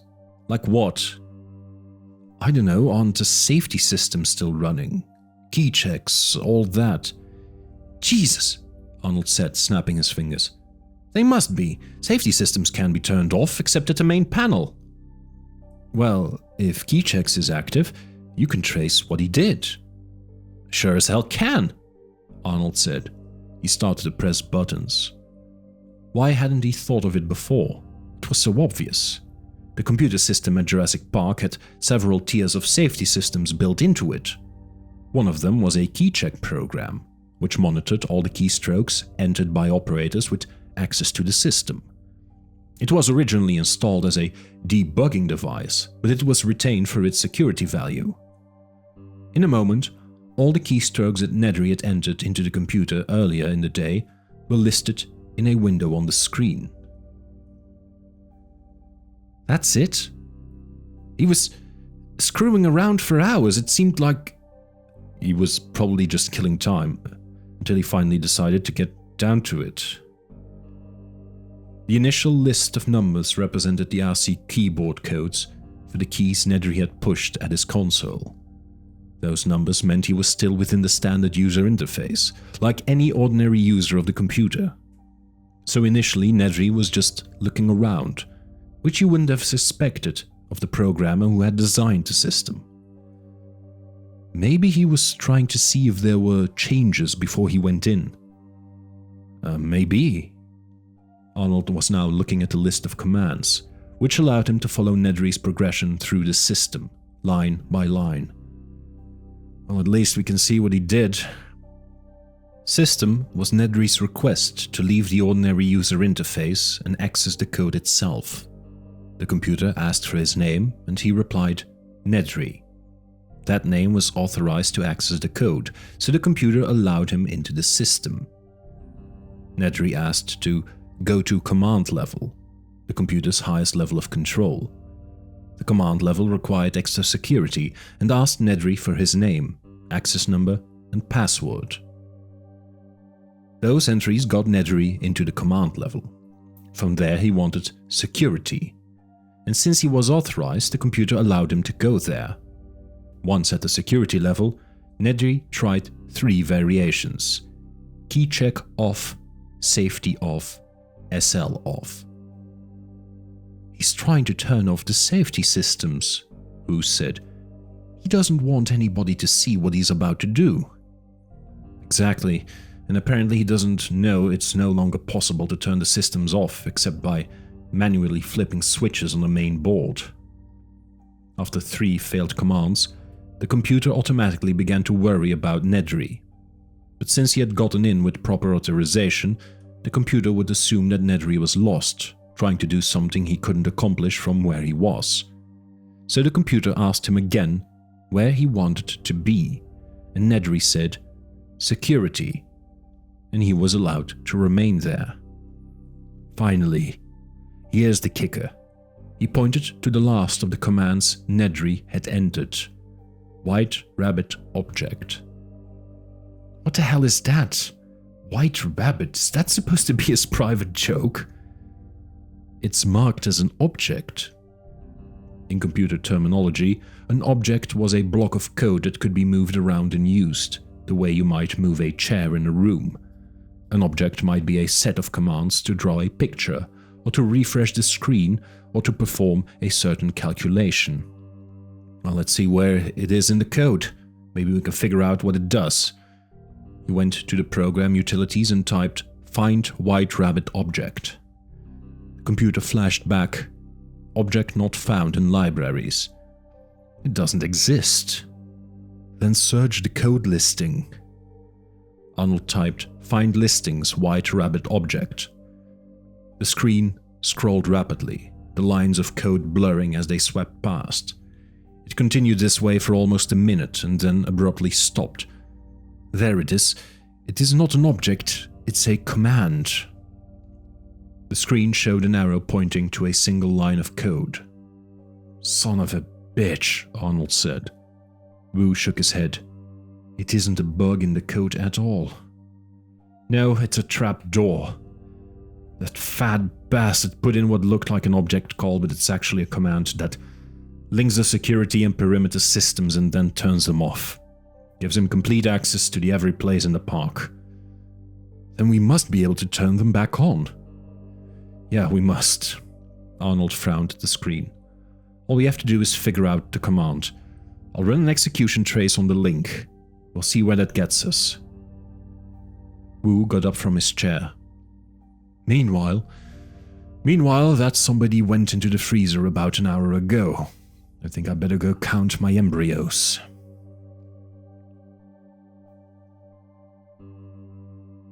Ellie was in a room, about to change out of her wet clothes, when there was a knock on the door. "Alan?" she said, but when she opened the door she saw Muldoon standing there, with a plastic-wrapped package under his arm. Muldoon was also soaking wet, and there were streaks of dirt on his clothes. "I'm sorry, but we need your help," Muldoon said briskly.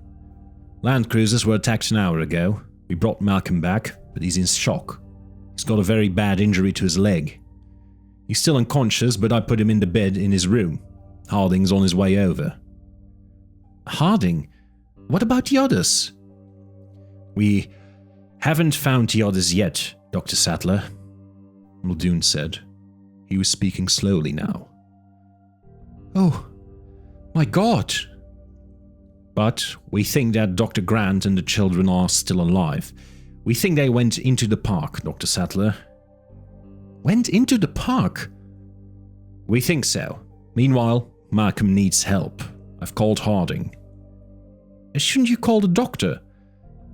"There is no doctor on the island. Harding's the best we have." "But surely you can call for a doctor." "No," Muldoon shook his head. "Phone lines are down. We can't call out." He shifted the package in his arm. "What's that?" Nothing. Just go to Malcolm's room and help Harding, if you will." And Muldoon was gone. She sat on a bed, shocked.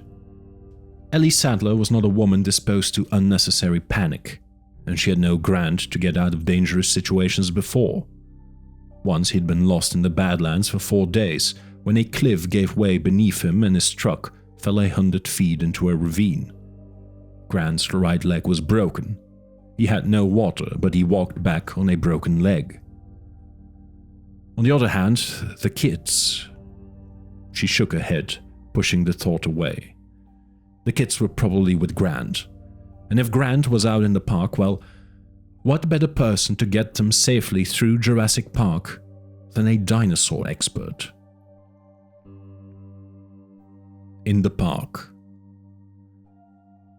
"I'm tired. Carry me, Dr. Grant." "You're too big to carry," Tim said. "But I'm tired." "Okay, Lex," Grant said, picking her up. "Oof, you're heavy." It was almost 9 p.m. The full moon was blurred by drifting mist, and their blunted shadows led them across an open field toward the dark woods beyond. Grant was lost in thought, trying to decide where he was.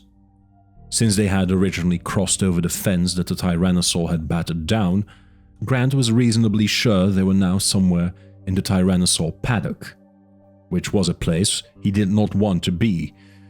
In his mind, he kept seeing the computer tracing of the Tyrannosaur's home range, the tight squiggle of lines that traced his movements within a small area. He and the kids were in that area now. But Grant also remembered that the Tyrannosaurs were isolated from all the other animals, which meant they would know they had left the paddock when they crossed a barrier, a fence or a moat or both, and he had seen no barriers so far. The girl put her head on his shoulder and twirled her hair in her fingers, and soon she was snoring. Tim trudged alongside Grant. "How you holding up, Tim?" "Okay, but I think we might be in the Tyrannosaur area." "Yeah, I'm pretty sure we are. I hope we get out soon." "You going to go into the woods?" As they came closer, the woods seemed dark and forbidding. Yes, I think we can navigate by the numbers on the motion sensors. The motion sensors were green boxes set about 4 feet off the ground. Some were freestanding, most were attached to trees. None of them were working because apparently the power was still off. Each sensor box had a glass lens mounted in the center and a painted code number beneath that. Up ahead in the mist-streaked moonlight, Grant could see a box marked TSO4. They entered the forest. Huge trees loomed on all sides. In the moonlight, a low mist clung to the ground, curling around the roots of the trees. It was beautiful, but it made walking treacherous. And Grant was watching the sensors. They seemed to be numbered in descending order. He passed TSO3 and TSO2. Eventually, they reached TSO1. He was tired from carrying the girl, and he had hoped this would coincide with a boundary for the tyrannosaur paddock. But it was just another box in the middle of the woods. The next box after that was marked TN01, followed by TN02. Grant realized the numbers must be arranged geographically around a central point, like a compass. They were going from south to north, so the numbers got smaller as they approached the center, and then got larger again. Well, at least we're going in the right way. Good for you. Tim smiled and stumbled over vines in the mist. He got quickly to his feet. They walked on for a while. My parents are getting a divorce. Uh-huh. My dad moved out last month. He has his own place in Mill Valley now. Uh-huh. He never carries my sister anymore. He never even picks her up. And he says you have dinosaurs on the brain. Yeah. You miss him? Not really. Sometimes. She misses him more. Who, your mother? No, Lex. My mom has a boyfriend. She knows him from work. They walked in silence for a while, passing TN03 and TN04. Have you met him? Yeah. And how is he? Oh, he's okay. He's younger than my dad, but he's bald. How does he treat you? I don't know. Okay. I think he just tries to get on my good side. I don't know what's going to happen. Sometimes my mom says we'll have to sell the house and move. Sometimes he and my mom fight, late at night. I sit in my room and play with my computer, but I can still hear it. Uh-huh. Are you divorced? No, my wife died a long time ago. And now you're with Dr. Sattler? Grant smiled in the darkness. No, she's my student. You mean she's still in school? Graduate school, yes. Grant paused long enough to shift Lex to his other shoulder. And then they continued on, past TN05 and TN06. There was the rumble of thunder in the distance. The storm had moved to the south. There was very little sound in the forest except for the drone of cicadas and the soft croaking of tree frogs. You have children? No. Are you going to marry Dr. Sattler? No, she's marrying a nice doctor in Chicago sometimes next year. Oh. He seemed surprised to hear it. They walked along for a while. Then, who are you going to marry? I don't think I'm going to marry anybody. Yeah, me neither. They walked for a while. Are we going to walk all night? I don't think I can, Tim. We'll have to stop at least for a few hours. He glanced at his watch. We're okay, we've got almost 15 hours before we have to be back, before the ship reaches the mainland. And where are we going to stop? Grant was wondering the same thing.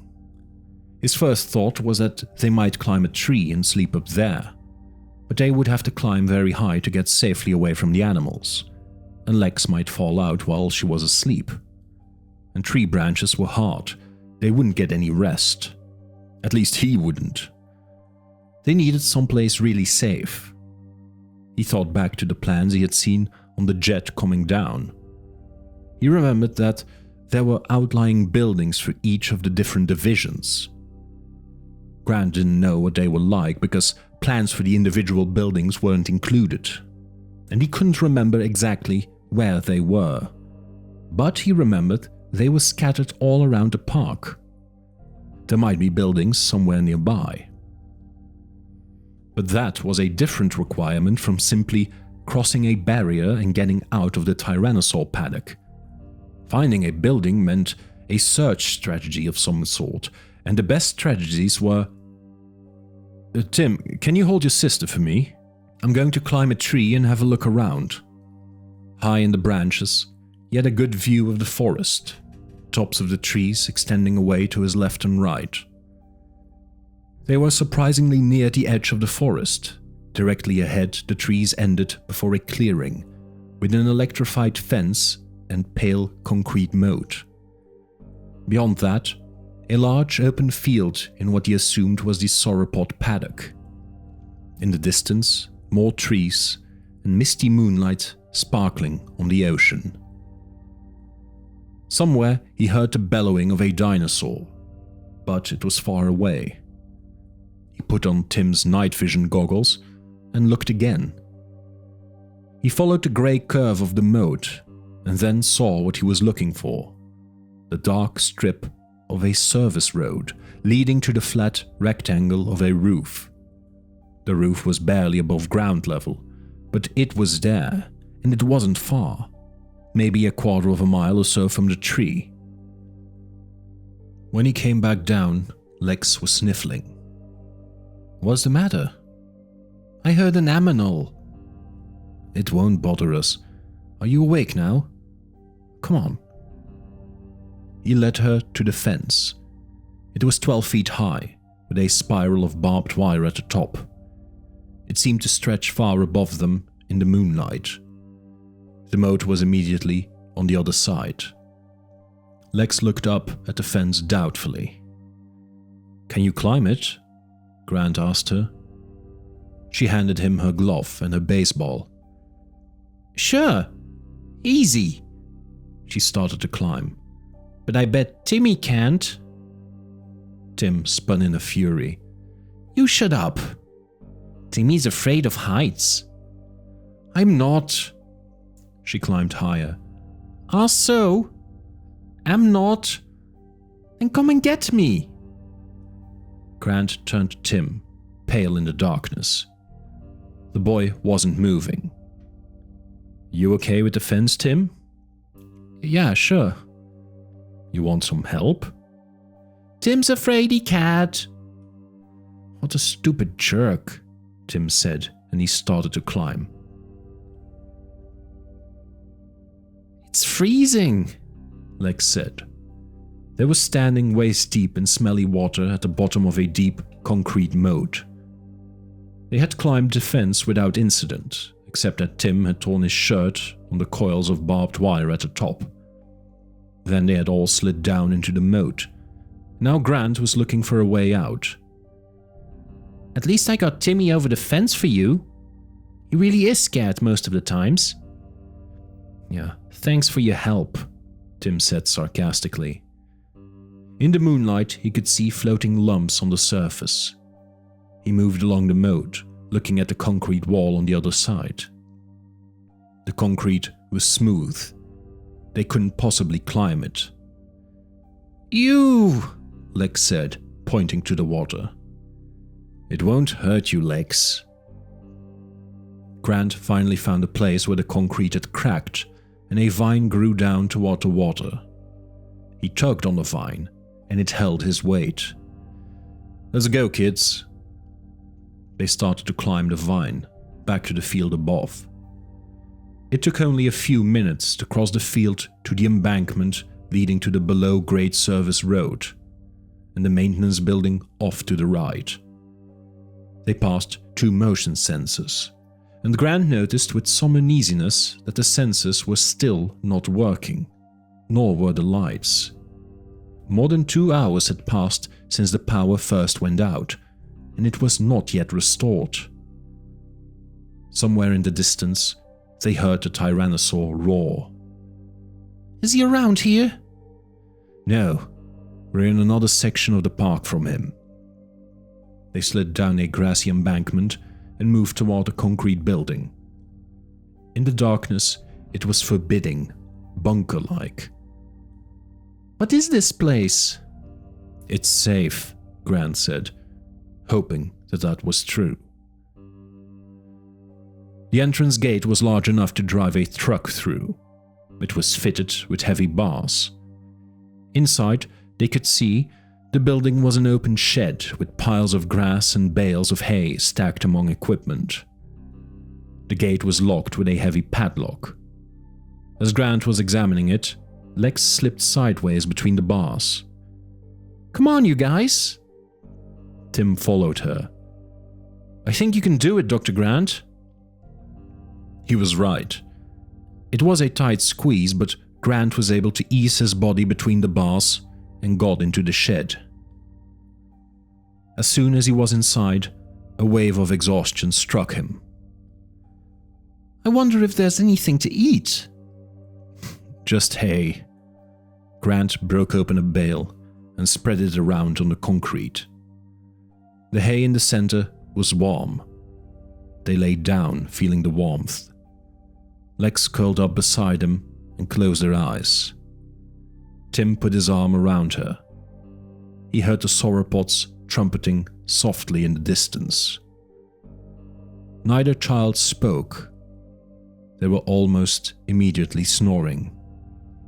Grant raised his arm to look at his watch, but it was too dark to see. He felt the warmth of the children against his own body. Grant closed his eyes and slept.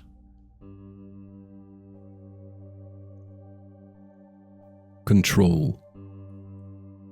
Muldoon and Gennaro came into the control room just as Arnold clapped his hands and said, "Got you, you little son of a bitch." "What is it?" Gennaro said. Arnold pointed to the screen. "That's it," Arnold said, pleased. "That's what?" Gennaro stared at the screen. "I finally found a command to restore the original code. The command called Fini Object resets the linked parameters, namely the fence and the power." "Good," Muldoon said. "But it does something else. It then erases the code lines that refer to it. It destroys all evidence it was ever there. It's pretty slick." Gennaro shook his head. "I don't know much about computers." Although he knew enough to know what it meant when a high-tech company went back to the source code. It meant big, big problems. "Well, watch this," Arnold said, and he typed in the command, fini.obj. The screen flickered and immediately changed. Muldoon pointed to the windows. "Look!" Outside, the big quartz lights were coming on throughout the park. They went to the windows and looked out. "Hot damn," Arnold said. Gennaro added, "Does this mean the electrified fences are back on?" "You bet it does. It'll take a few seconds to get up to full power because we've got 50 miles of fence out there, and the generator has to charge the capacitors along the way. But in half a minute, we'll be back in business." Arnold pointed to the vertical glass see-through map of the park. On the map, bright red lines were snaking out from the power station, moving throughout the park as electricity surged through the fences. "And the motion sensors?" "Yes, them too. It'll be a few minutes while the computer counts, but everything's working. 9:30 and we've got the whole damn thing back up and running." Grant opened his eyes. Brilliant blue light was streaming into the building through the bars of the gate. Quartz light. The power was back on. Groggily, he looked at his watch. It was just 9:30. He'd been asleep only a couple of minutes. He decided he could sleep a few minutes more, and then he would go back up to the field and stand in front of the motion sensors and wave, setting them off. The control room would spot him.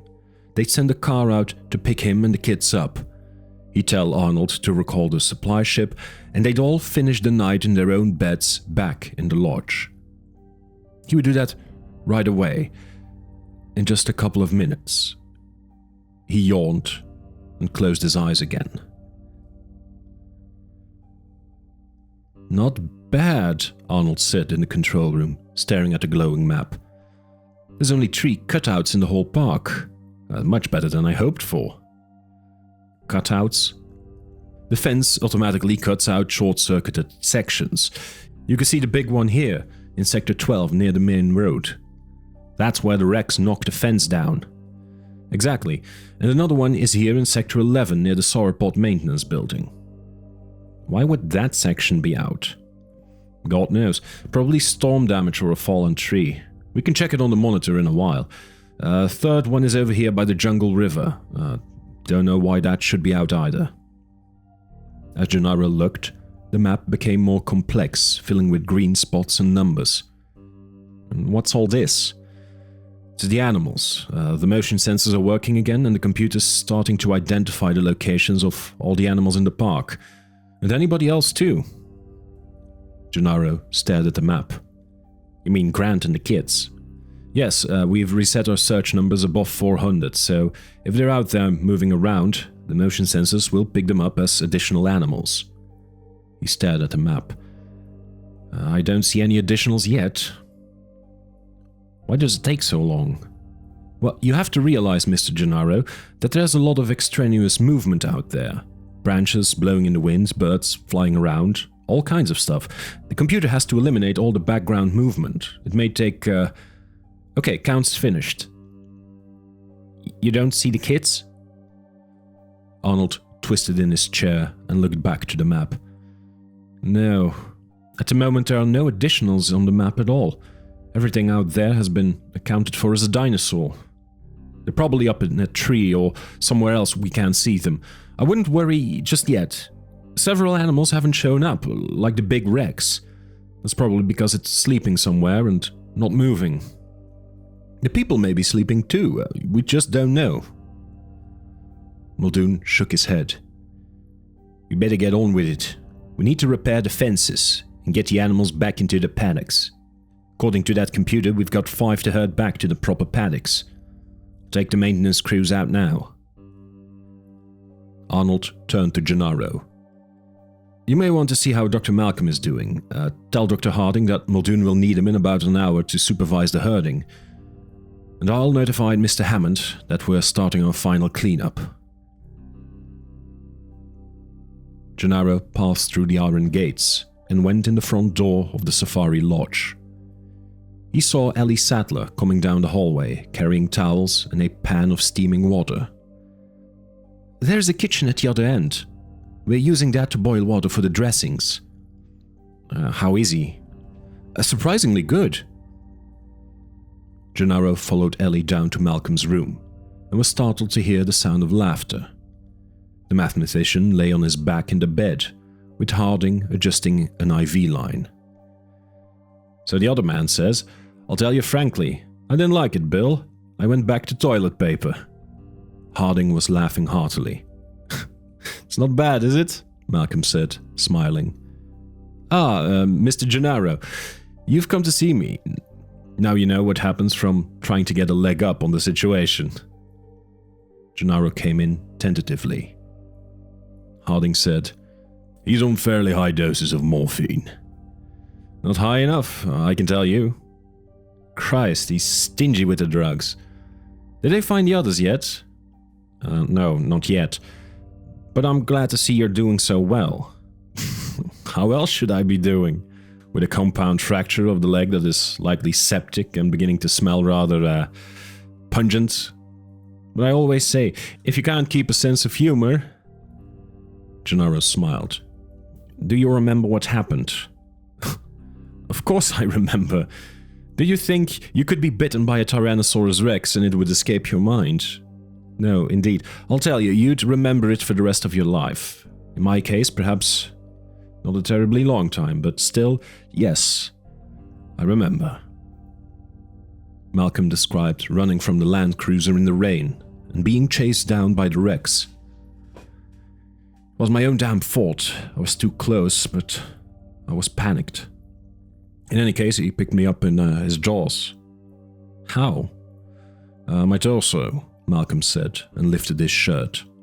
A broad semicircle of bruised punctures ran from his shoulder to his navel. Lifted me up in his jaws, shook me bloody hard and threw me down. That was fine. Terrified, of course, but still fine and all right. Right up to the moment he threw me. Broke the leg in the fall, but the bite was not half bad. Considering. Most of the big carnivores don't have strong jaws. Real power is in the neck musculature. The jaws just hold on, while they use the neck to twist and rip. But with a small creature like Dr. Malcolm, the animal would just shake him and then toss him. I'm afraid that's right. I doubt I'd have survived, except the big chap's heart wasn't in it. To tell the truth, he struck me as a rather clumsy attacker, of anything less than an automobile or a small apartment building. You would think he attacked half-heartedly. It pains me to say it, but I don't honestly feel I had his full attention. Oh, he had mine, of course, but then he weighs 8 tons. I don't. Gennaro turned to Harding and said, They're going to repair the fences now. Arnold says Muldoon will need your help herding the animals. Okay. So long as you leave me Dr. Sattler and ample morphine, and so long as we do not have the Malcolm effect here. What's a Malcolm effect? Oh, modesty forbids me from telling you the details of a phenomenon named after me. Malcolm sighed again and closed his eyes. In a moment, he was sleeping. Ellie walked out into the hallway with Gennaro. Don't be fooled. It's a great strain on him. When will you have a helicopter here? A helicopter? Yeah, he needs surgery on that leg. Make sure they send for a helicopter and get him off this island. The park. The portable generator sputtered and roared to life, and the quartz floodlights glowed at the ends of their telescoping arms. Muldoon heard the soft gurgle of the river a few yards to the north. He turned back to the maintenance van and saw one of the workmen coming out with a big power saw. No, just the ropes, Carlos. We don't need to cut it. He turned back to look at the fence. They had difficulty finding the shorted sections at first, because there wasn't much to see. A small protocarpus tree was leaning against the fence.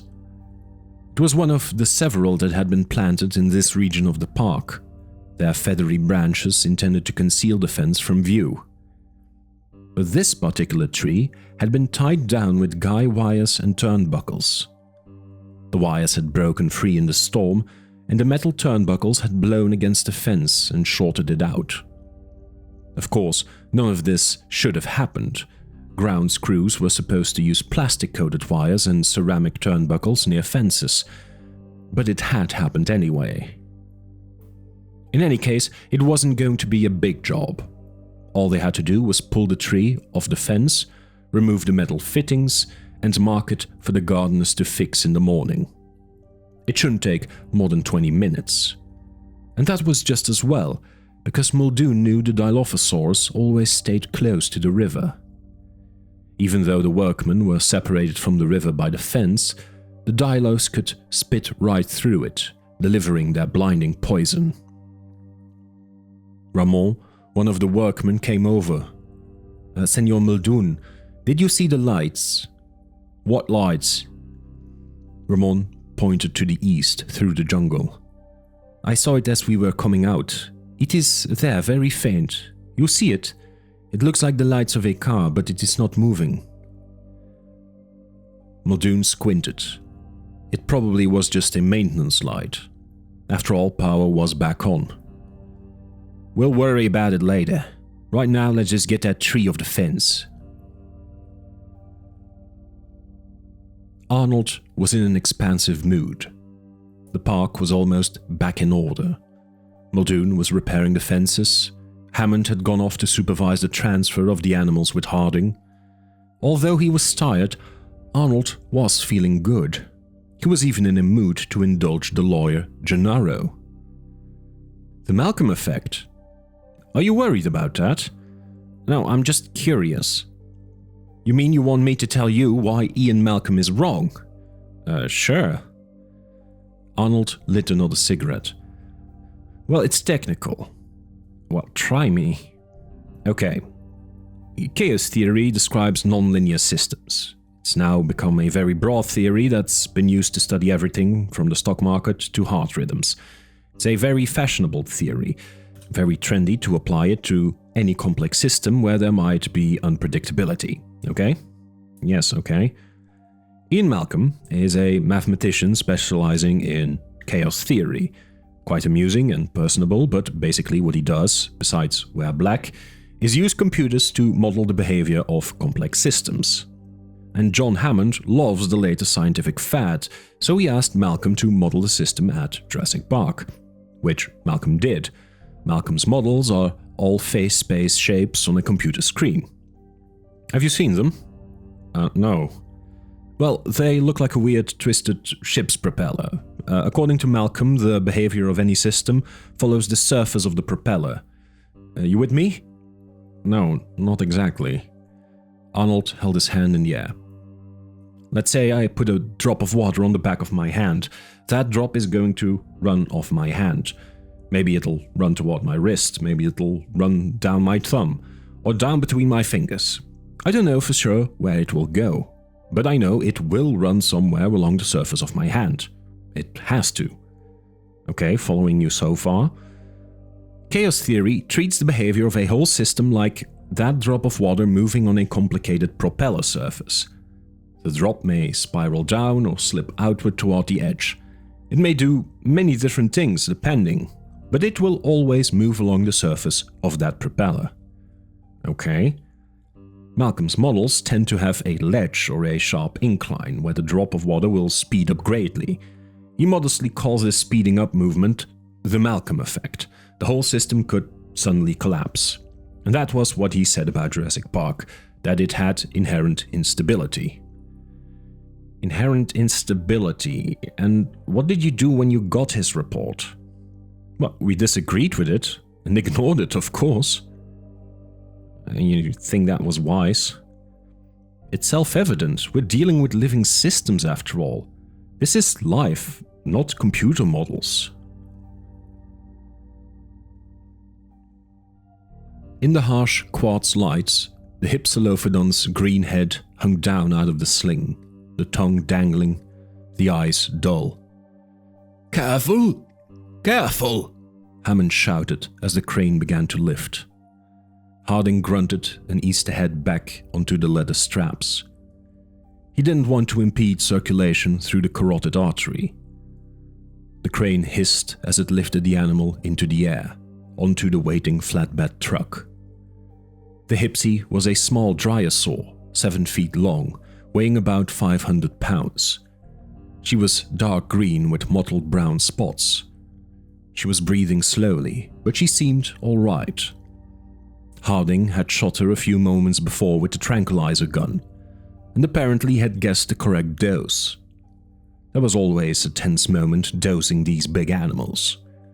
Too little and they would run off into the forest, collapsing where you couldn't get to them, and too much and they went into terminal cardiac arrest.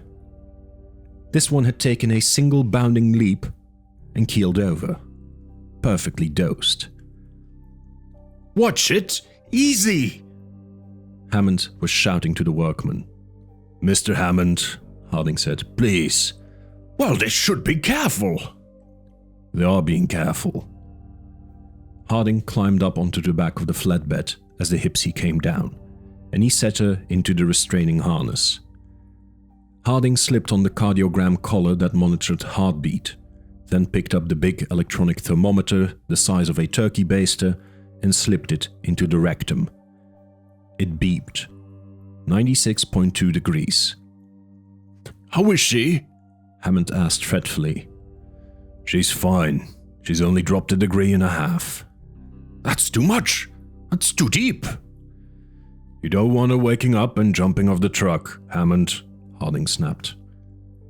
Before coming to the park, Harding had been the chief of veterinary medicine at the San Diego Zoo and the world's leading expert on avian care. He flew all over the world, consulting with zoos in Europe, India and Japan on the care of exotic birds. He'd had no interest when this peculiar little man showed up, offering him a position in a private game park. But when he learned what Hammond had done, it was impossible to pass up. Harding had an academic bent, and the prospect of writing the first textbook of veterinary internal medicine, Diseases of Dinosauria, was compelling. In the late 20th century, veterinary medicine was scientifically advanced. The best zoos ran clinics little different from hospitals. New textbooks were merely refinements of old. For a world-class practitioner, there were no worlds left to conquer. But to be the first to care for a whole new class of animals, that was something. And Harding had never regretted his decision. He had developed considerable expertise with these animals, and he didn't want to hear from Hammond now. The Hipsy snorted and twitched. She was still breathing shallowly. There was no ocular reflex yet, but it was time to get moving. All aboard! Harding shouted. Let's get this girl back to her paddock. Living systems, Arnold said, are not like mechanical systems. Living systems are never in equilibrium. They are inherently unstable. They may seem stable, but they're not. Everything is moving and changing, and in a sense everything is on the edge of collapse. Gennaro was frowning. But lots of things don't change, like body temperature doesn't change, all kinds of other... Body temperature changes constantly. Constantly changes cyclically over 24 hours. Lowest in the morning, highest in the afternoon. It changes with mood, with disease, with exercise, with outside temperature, with food. It continuously fluctuates up and down. Tiny jiggles on a graph.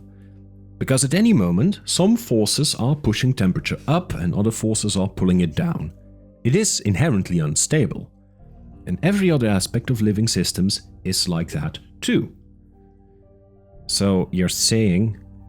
Malcolm's just another theoretician. Sitting in his office, he made a nice mathematical model, and it never occurred to him that what he saw as defects was actually necessities. Look, when I was working on missiles, we dealt with something called resonant yaw. Resonant yaw meant that even though a missile was only slightly unstable off the pad, it was hopeless. It was inevitably going to go out of control, and it couldn't be brought back. That's a feature of mechanical systems. A little wobble can get worse until the whole system collapses. But those same little wobbles are essential to a living system. They mean the system is healthy and responsive. Malcolm never understood that. Are you sure he didn't understand that? He seems pretty clear on the difference between living and non-living. Look, the proof is right here. He pointed to the screens. In less than an hour, the park will all be back online. The only thing I've got left to clear is the telephones. For some reason, they're still out. But everything else will be working. And that's not theoretical, that's a fact. The needle went deep into the neck, and Harding injected the madrine into the anesthetized female dryosaur as she lay on her side on the ground. Immediately, the animal began to recover, snorting and kicking her powerful hind legs. Back, everybody, Harding said, scrambling away. Get back! The dinosaur staggered to her feet, standing drunkenly. She shook her lizard head, stared at the people standing back in the quad slides, and blinked. She's drooling, Hammond said, worried. It's temporary, it'll stop, The dinosaur coughed and then moved slowly across the field, away from the lights. Why isn't she hopping? She will. It'll take her about an hour to recover fully. She's fine. He turned back to the car. Okay, boys, let's go deal with that stego. Muldoon watched as the last of the stakes was pounded into the ground. The lines were pulled taut, and the Protocarpus tree was lifted clear. Muldoon could see the blackened, charred streaks on the silver fence where the short had occurred. At the base of the fence, several ceramic insulators had burst. They would have to be replaced. But before that could be done, Arnold would have to shut down all the fences. Control, this is Muldoon. We're ready to begin repair. All right. Shutting off your section now. Muldoon glanced at his watch. Somewhere in the distance, he heard soft hooting. It sounded like owls, but he knew it was the Dilophosaurus. He went over to Ramon and said, "Let's finish this up. I want to get to those other sections of fence." An hour went by. Donald Gennaro stared at the glowing map in the control room as the spots and numbers flickered and changed. What's happening now? Arnold worked at the console. "I'm trying to get the phones back so we can call about Malcolm." No, I meant out there." Arnold glanced up at the board. It looks as if they're about done with the animals and the 2 sections. Just as I told you, the park is back in hand, with no catastrophic Malcolm effect. In fact, there's just that 3rd section of fence. "Arnold?" It was Muldoon's voice. Yes? "Have you seen this bloody fence?" Just a minute." On one of the monitors, Gennaro saw a high angle down on a field of grass blowing in the wind. In the distance was a low concrete roof. That's the sauropod maintenance building, Arnold explained. "It's one of the utility structures we use for equipment, feed storage, and so on. We have them all around the park, in each of the paddocks." On the monitor, the video image panned. "We're turning the camera now to get a look at the fence." Gennaro saw a shining wall of metallic mesh in the light. One section had been trampled, knocked flat. Muldoon's jeep and work crew were there. Looks like the Rex went into the sauropod paddock." Muldoon said, "Fine dining tonight." "We'll have to get him out of there, Muldoon." "With what? We haven't got anything to use on a Rex. I'll fix this fence, but I'm not going in there until daylight." "Hammond won't like that. I'll discuss it with him when I'll get back." How many sauropods will the Rex kill? Hammond said, pacing around the control room. "Probably just one," Harding said. "Sauropods are big. The Rex can feed off a single kill for several days." "We have to get out and get him tonight." Muldoon shook his head. "I'm not going in there until daylight." Hammond was rising up and down on the balls of his feet, the way he did whenever he was angry. "Are you forgetting you work for me?" "No, Mr. Hammond, I'm not forgetting. But that's a full-grown, adult Tyrannosaurus Rex out there. How do you plan to get him?" "We have tranquilizer guns." "We have tranquilizer guns that shoot a 20cc dart. Fine for an animal that weighs 400 or 500 pounds. That Tyrannosaur weighs 8 tons. It wouldn't even feel it." "You ordered a larger weapon." "I ordered 3 larger weapons, Mr. Hammond, but you cut the requisition, so we only got 1. And it's gone. Nedry took it when he left." "That's pretty stupid. Who let that happen?" "Nedry's not my problem, Mr. Hammond." "You're saying that as of this moment there is no way to stop the Tyrannosaur?" "That's exactly what I'm saying."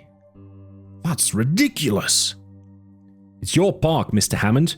You didn't want anybody to be able to injure your precious dinosaurs. Well, now you've got a Rex in with the sauropods, and there's not a damn thing you can do about it." Muldoon left the room. "Oh, just a minute," Hammond said, hurrying after him.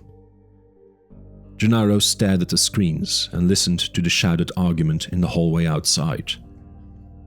He said to Arnold, "I guess you don't have control of the park yet after all." "Don't kid yourself," Arnold said, lighting another cigarette. "We have the park.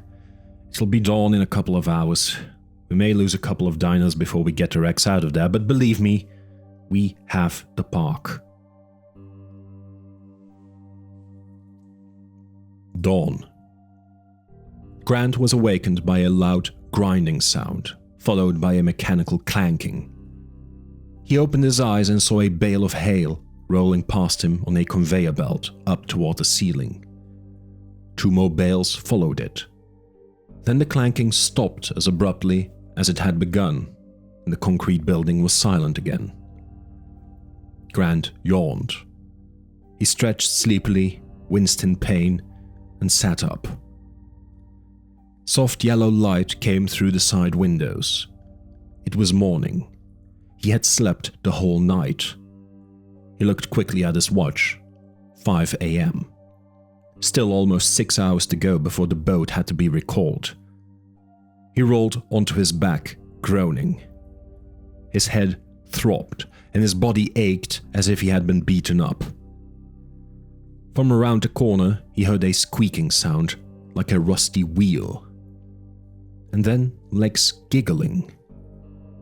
Grant stood slowly and looked at the building.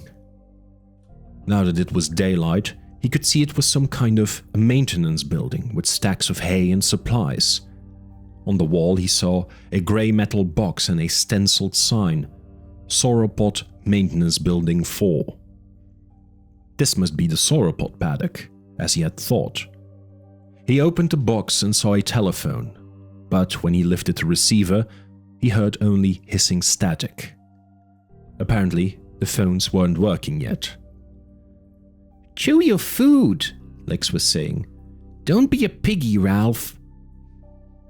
Grant walked around the corner and found Lex by the bars, holding out handfuls of hay to an animal outside that looked like a large pink pig and was making the squeaking sounds Grant had heard.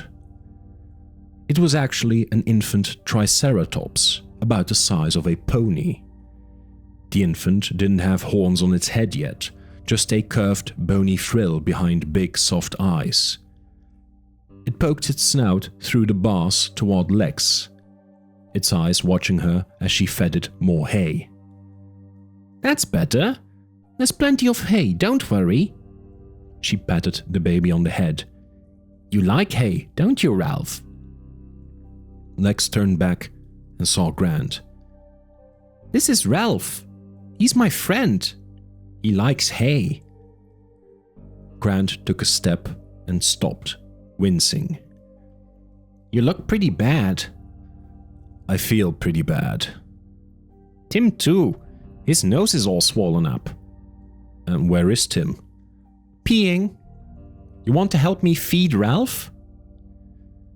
The baby triceratops looked at Grant. Hay stuck out of both sides of its mouth, dropping on the floor as it chewed. "He's a very messy eater. And he's very hungry." The baby finished chewing and licked its lips. It opened its mouth, waiting for more. Grant could see the slender, sharp teeth and the beaky upper jaw, like a parrot. "Okay, just a minute," Lex said, scooping up more straw from the concrete floor. "Honestly, Ralph, you think your mother never fed you?" "Why is his name Ralph?" "Because he looks like Ralph. At school." Grant came closer and touched the skin of the neck gently. "It's okay, you can pet him. He likes it when you pet him, don't you, Ralph?" The skin felt dry and warm, with the pebbled texture of a football. Ralph gave a little squeak as Grant petted it.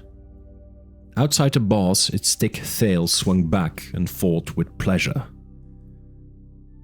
"He's pretty tame." Ralph looked from Lex to Grant as it ate, and showed no sign of fear. It reminded Grant that the dinosaurs didn't have ordinary responses to people. Maybe I can ride him. Let's not, Lex. I bet he'd let me. It'd be fun to ride a dinosaur. Grant looked out the bars past the animal, to the open fields of the sauropod compound. It was growing lighter every minute. He should go outside, he thought, and set off one of the motion sensors on the field above. After all, it might take the people in the control room an hour to get out here to him. And he didn't like the idea that the phones were still down. He heard a deep snorting sound, like the snort of a very large horse, and suddenly the baby became agitated. It tried to pull its head back through the bars, but got caught on the edge of its frill, and it squeaked in fright. The snorting came again. It was closer this time. Ralph reared up on its hind legs, frantic to get out from between the bars. It wriggled its head back and forth, rubbing against the bars. Ralph, take it easy. Push him out. He reached up to Ralph's head and leaned against it, pushing the animal sideways and backward. The frill popped free, and the baby fell outside the bars, losing its balance and flopping on its side. Then, the baby was covered in shadow, and a huge leg came into view, thicker than a tree trunk. The foot had 5 curved toenails, like an elephant's. Ralph looked up and squeaked. A head came down into view, 6 feet long with 3 long white horns, one above each of the large brown eyes, and a smaller horn at the tip of the nose. It was a full-grown Triceratops. The big animal peered at Lex and Grant, blinking slowly, and then turned its attention to Ralph. A tongue came out and licked the baby. Ralph squeaked and rubbed up against the big leg happily. Is that his mom? Looks like it. Should we feed the mom too? But the big Triceratops was already nudging Ralph with a snout, pushing the baby away from the bars. I guess not. The infant turned away from the bars and walked off. From time to time, the big mother nudged her baby, guiding it away, as they both walked out into the fields. Goodbye, Ralph, Lex said, waving. Tim came out of the shadows of the building. Tell you what, Grant said. I'm going up on the hill to set off the motion sensors, so they'll know to come and get us. You two stay here and wait for me. No, Lex said. Why? Stay here, it's safe here. You're not leaving us, right, Timmy? Right. Okay. They all crawled through the bars, stepping outside. It was just before dawn. The air was warm and humid, the sky soft pink and purple. A white mist clung to the ground. Some distance away, they saw the mother Triceratops and the baby moving away toward a herd of large, duck-billed hadrosaurs, eating foliage from trees at the edge of the lagoon. Some of the hadrosaurs stood knee-deep in the water. They drank, lowering their flat heads, meeting their own reflections in the still water. Then they looked up again, their heads swiveling. At the water's edge, one of the babies ventured out, squeaked and scrambled back while the adults watched indulgently. Farther south, other hadrosaurs were eating the lower vegetation. Sometimes they reared up on their hind legs, resting their forelegs on the tree trunks so they could reach the leaves on higher branches. And in the far distance, a giant apatosaur stood above the trees, the tiny head swiveling on the long neck. The scene was so peaceful, Grant found it hard to imagine any danger. Yo! Lex shouted, ducking. 2 giant red dragonflies with 6-foot wingspans hummed past them. What was that? Dragonflies. The Jurassic was a time of huge insects. Do they bite? I don't think so. Tim held out his hand. One of the dragonflies lighted on it. He could feel the weight of the huge insect. He's going to bite you, Lex warned. But the dragonfly just slowly flapped its red-veined, transparent wings, and then, when Tim moved his arm, flew off again. Okay, which way do we go? There. They started walking across the field. They reached a black box mounted on a heavy metal tripod, the first of the motion sensors. Grant stopped and waved his hand in front of it back and forth, but nothing happened. If the phones didn't work, perhaps the sensors didn't work either. "Now we'll try another one," he said, pointing across the field. Somewhere in the distance, they heard the roar of a large animal. "Oh, hell," Arnold said. "I just can't find it." He sipped coffee and stared bleary-eyed at the screens. He had taken all the video monitors offline. In the control room, he was searching the computer code. He was exhausted. He'd been working for 12 straight hours. He turned to Wu, who had come up from the lab. "Find what?" "The phones are still out. I can't get them back on. I think Nedry did something other to the phones." Wu lifted one phone and heard hissing. "Sounds like a modem." "Yeah, but it's not, because I went down into the basement and shut off all the modems. What you're hearing is just white noise that sounds like a modem transmitting." "So the phone lines are jammed?" "Basically, yes. Nedry jammed them very well. He's inserted some kind of a lockout into the program code, and now I can't find it. Because I gave that restore command which erased part of the program listings. But apparently the command to shut off the phones is still resident in the computer memory." Wu shrugged. "So, just reset. Shut the system down and you'll clear memory." "Yeah, but I've never done that before, and I'm reluctant to do it. Maybe all the systems will come back up on startup, but maybe they won't. I'm not a computer expert, and neither are you. Well, not really. And without an open phone line, we can't talk to anybody who is." "Well, if the command is RAM resident, it won't show up in the code. You can do a RAM dump and search that, but you don't know what you're searching for. I think all you can do is reset." Gennaro stormed in. "We still don't have any telephones." "Yeah, I'm working on it." "You've been working on it since midnight, and Malcolm is worse. He needs medical attention." "It means I'll have to shut down. I can't be sure everything will come back on." "Look, there's a sick man over in that lodge. He needs a doctor or he'll die. You can't call a doctor unless you have a phone. 4 people have probably died already. Now shut down and get the phones working." Arnold hesitated. Well, it's just... The safety systems don't allow the computer to be shut down. And then turn the goddamn safety systems off. Can't you get it through your head that he's going to die unless he gets help? Okay. Arnold got up and went to the main panel. He opened the doors and uncovered the metal swing latches over the safety switches.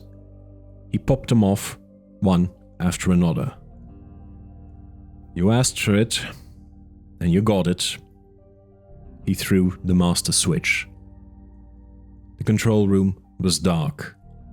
All the monitors were black. The 3 men stood there in the dark. "How long do we have to wait?" 30 seconds, Arnold said.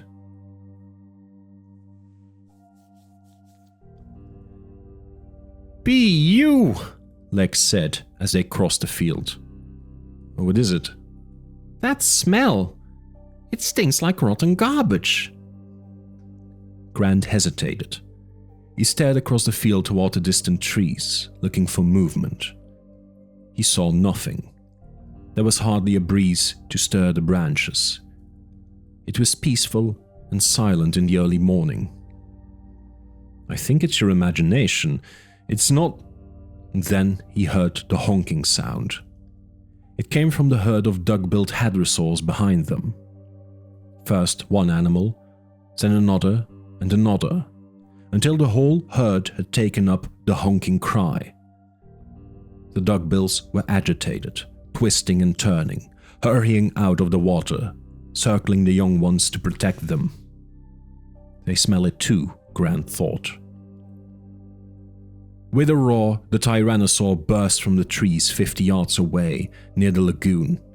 It rushed out across the open field with huge strides. It ignored them, heading toward the herd of hadrosaurs. "I told you! Nobody ever listens to me!"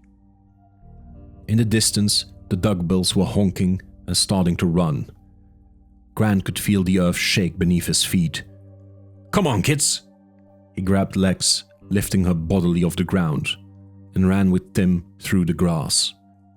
He had glimpses of the tyrannosaur down by the lagoon, lunging at the hadrosaurs, which swung their big tails in defense and honked loudly and continuously.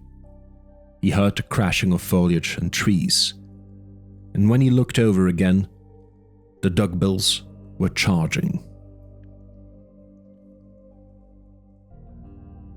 In the darkened control room, Arnold checked his watch. 30 seconds. The memory should be cleared by now. He pushed the main power switch back on. Nothing happened. Arnold's stomach heaved. He pushed the switch off, then on again. Still, nothing happened. He felt sweat on his brow. "What's wrong?" "Oh, hell," Arnold said. Then he remembered you had to turn the safety switches back on before you restarted the power. He flipped on the 3 safeties and covered them again with the latch covers. Then he held his breath and turned the main power switch. The room lights came on. The computer beeped. The screens hummed. "Thank God." Arnold hurried to the main monitor. There were rows of labels on the screen. Gennaro reached for the phone, but it was dead. No static hissing this time, just nothing at all. "What's this?" "Just give me a second. After a reset, all the system modules have to be brought online manually." Quickly, he went back to work. "Why manually? Will you just let me work, for Christ's sake?" Wu said, "Well, the system is not intended to ever shut down, so if it does shut down, it assumes that there is a problem somewhere. It requires you to start up everything manually. Otherwise, if there were a short somewhere, the system would start up, short out, start up again, short out again, in an endless cycle." "Okay, we're going." Gennaro picked up the phone and started to dial, when he suddenly stopped. "Jesus, look at that!" He pointed to one of the video monitors. But Arnold wasn't listening. He was staring at a map where a tight cluster of dots by the lagoon had started to move in a coordinated way, moving fast in a kind of swirl. "What's happening?" "The duckbills," Arnold said tonelessly. "They've stampeded." The duckbills charged with surprising speed, their enormous bodies in a tight cluster, honking and roaring, the infants squealing and trying to stay out from underfoot. The herd raised a great cloud of yellow dust. Grant couldn't see the tyrannosaur. The duckbills were running right toward them. Still carrying Lex, he ran with Tim toward a rocky outcrop with a stand of big conifers. They ran hard, feeling the ground shake beneath their feet. The sound of the approaching herd was deafening, like the sound of jets at an airport. It filled the air and hurt their ears. Lex was shouting something, but he couldn't hear what she was saying, and as they scrambled onto the rocks, the herd closed in around them. Grant saw the immense legs of the first hadrosaurs that charged past, each animal weighing 5 tons. And then they were enveloped in a cloud so dense he could see nothing at all. He had the impression of huge bodies, giant limbs, bellowing cries of pain as the animals wheeled and circled. One duckbill struck a boulder and it rolled past them, out into the field beyond, In the dense cloud of dust, they could see almost nothing beyond the rocks. They clung to the boulders, listening to the screams and honks, the menacing roar of the tyrannosaur. Legs dug her fingers into Grant's shoulder.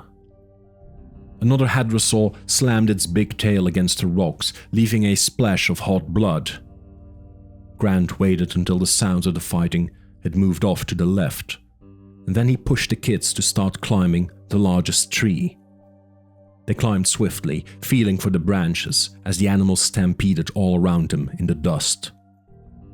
They went up 20 feet, and then Lex clutched the ground and refused to go farther.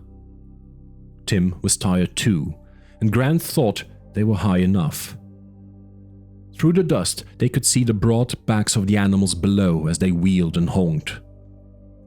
Grant propped himself against the coarse bark of the trunk, coughed in the dust, closed his eyes, and waited.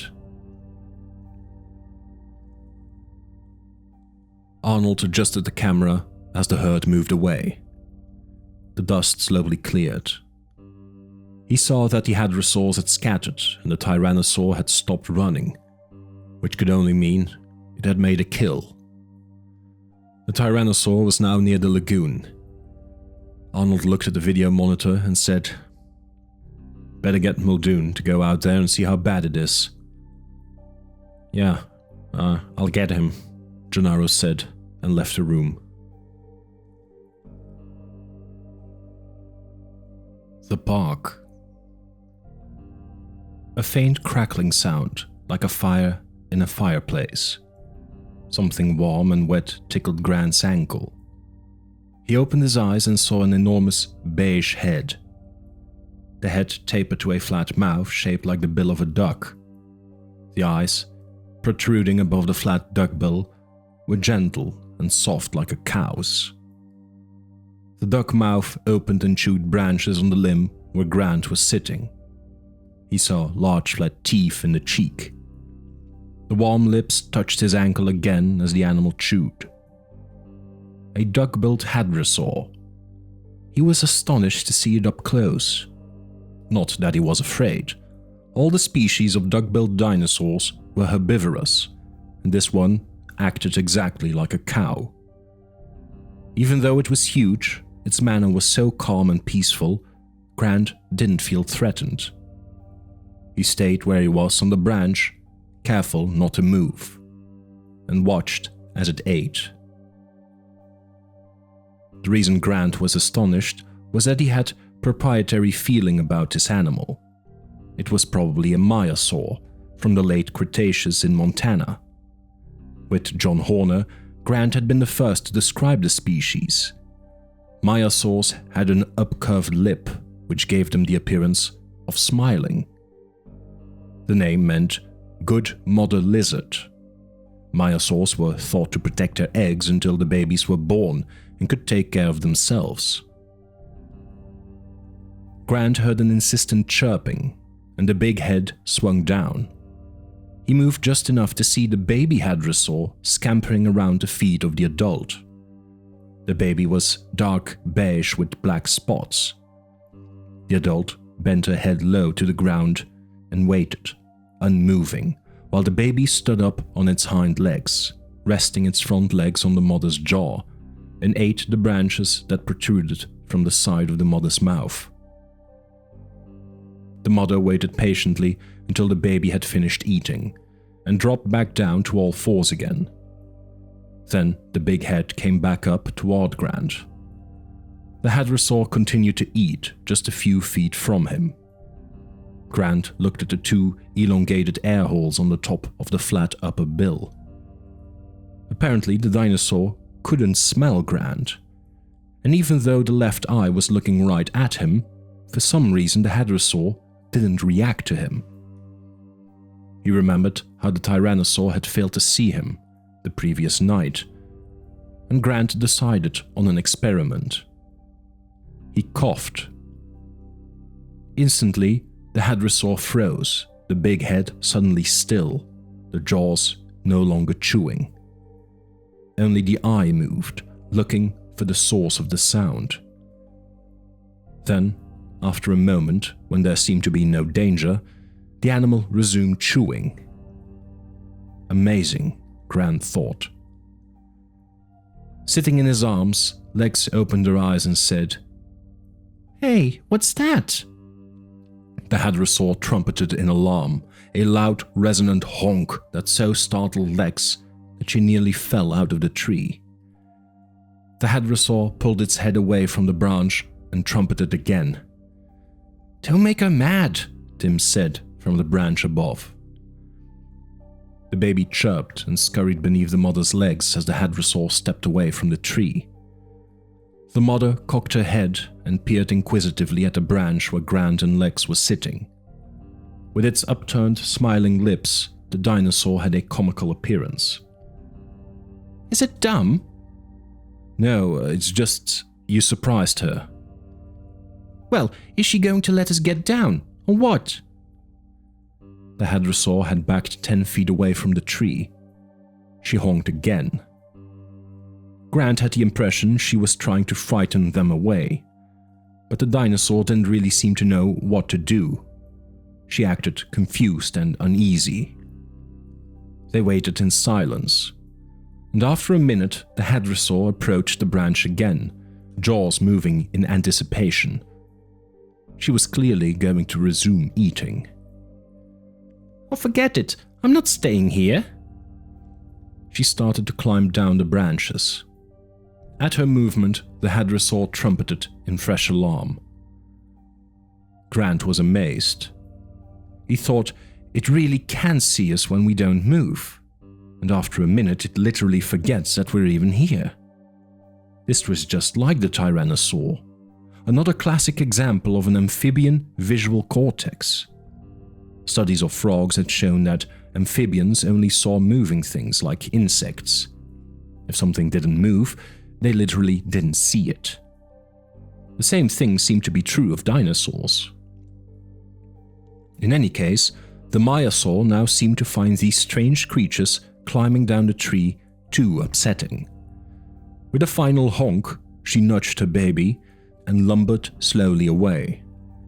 She paused once and looked back at them, and then continued on. They reached the ground. Lex shook herself off. Both children were covered in a layer of fine dust. All around them, the grass had been flattened. There were streaks of blood and a sour smell. Grant looked at his watch. "You better get going, kids." "Not me. I'm not walking out there anymore." "But we have to." "Why?" "Because we have to tell them about the boat. Since they can't seem to see us on the motion sensors, we have to go all the way back ourselves. It's the only way." "Why can't we take the raft?" "What raft?" Tim pointed to the low concrete maintenance building with the bars, where they had spent the night. It was 20 yards away across the field. "I saw a raft back there." Grant immediately understood the advantages. It was now 7 o'clock in the morning. They had at least 8 miles to go. If they could take a raft along the river, they would make much faster progress than going overland. "All right, let's do it." Arnold punched the visual search mode and watched as the monitors began to scan throughout the park, the images changing every 2 seconds. It was tiring to watch, but it was the fastest way to find Nedry's jeep, and Muldoon had been adamant about that. He had gone out with Gennaro to look at the stampede, but now that it was daylight, he wanted the car found. He wanted those weapons. His intercom clicked. "Mr. Arnold, may I have a word with you, please?" It was Hammond. He sounded like the voice of God. You want to come here, Mr. Hammond?" "No, Mr. Arnold. Come to me. I'm in the genetics lab with Dr. Wu. We'll be waiting for you." Arnold sighed and stepped away from the screens. Grant stumbled deep in the gloomy recesses of the building. He pushed past 5-gallon containers of herbicide, tree pruning equipment, spare tires for a jeep, coils of cyclone fencing, 100-pound fertilizer bags, stacks of brown ceramic insulators, empty motor oil cans, work lights, and cables. I don't see any raft, Tim. Now keep going. Bags of cement, lengths of copper pipe, green mesh, and 2 plastic oars hung on clips on the concrete wall. Okay, that's that, but where's the raft? Well, it must be here somewhere. Wait, you never saw a raft? No, I just assumed it was there. Poking among the junk, Grant found no raft, but he did find a set of plans rolled up and speckled with mold from humidity, stuck back in a metal cabinet on the wall. He spread the plans on the floor, brushing away a big spider. He looked at them for a long time. I'm hungry. Just a minute. They were detailed topographical charts for the main area of the island, where they now were. According to this, the lagoon narrowed into the river they had seen earlier, which twisted northward, right through the aviary and onto within a half-mile of the visitor lodge. He flipped back through the pages. How to get to the lagoon. According to the plans, there should be a door at the back of the building they were in. Grant looked up and saw it, recessed back in the concrete wall. The door was wide enough for a car.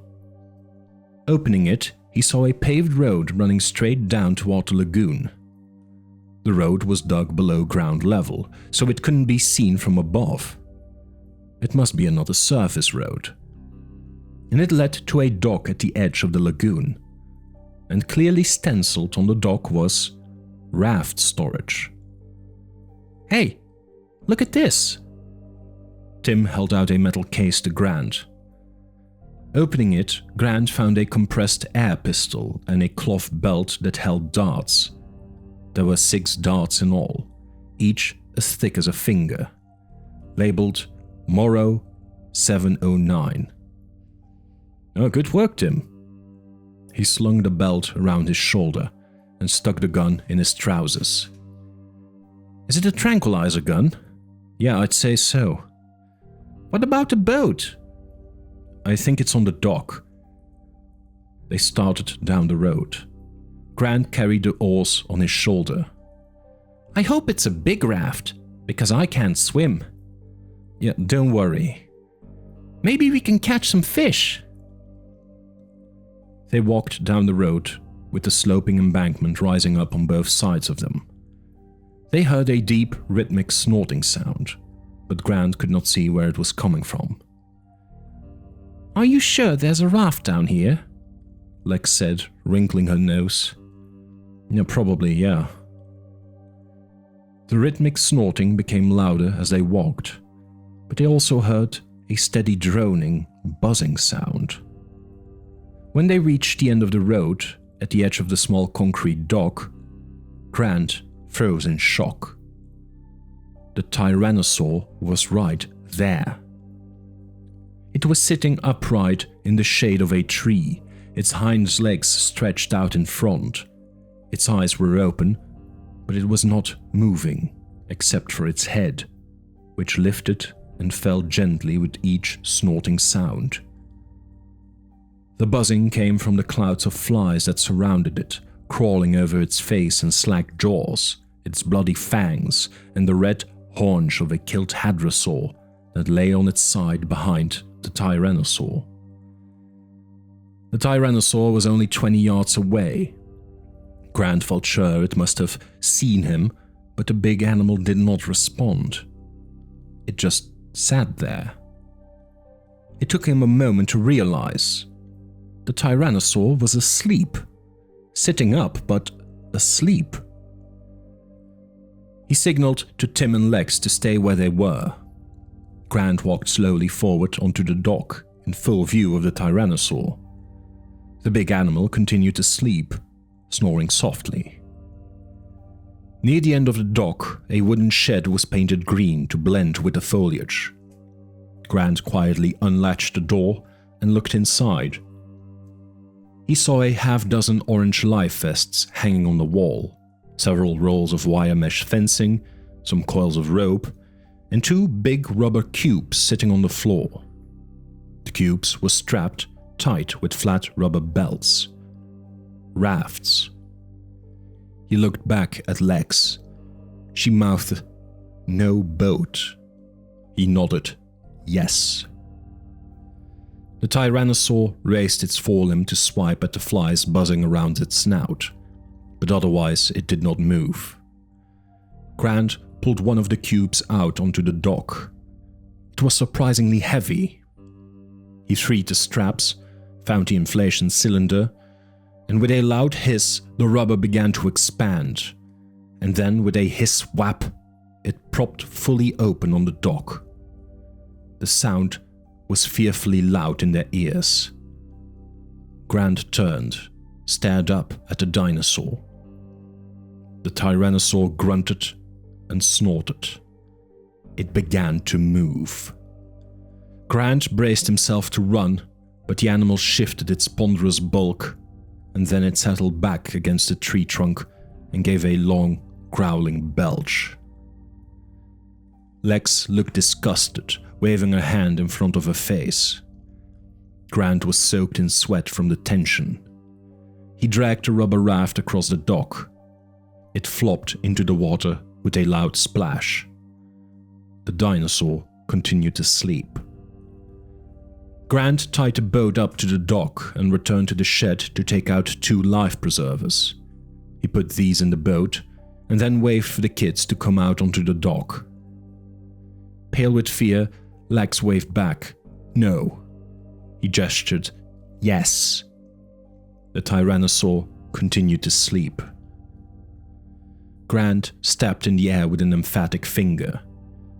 Lex came silently, and he gestured for her to get into the raft. Then, Tim got in, and they both put on their life vests. Grant got in and pushed off. The raft drifted silently out into the lagoon. Grant picked up his paddles and fitted them into the oar locks. They moved farther from the dock. Lex sat back and sighed loudly with relief.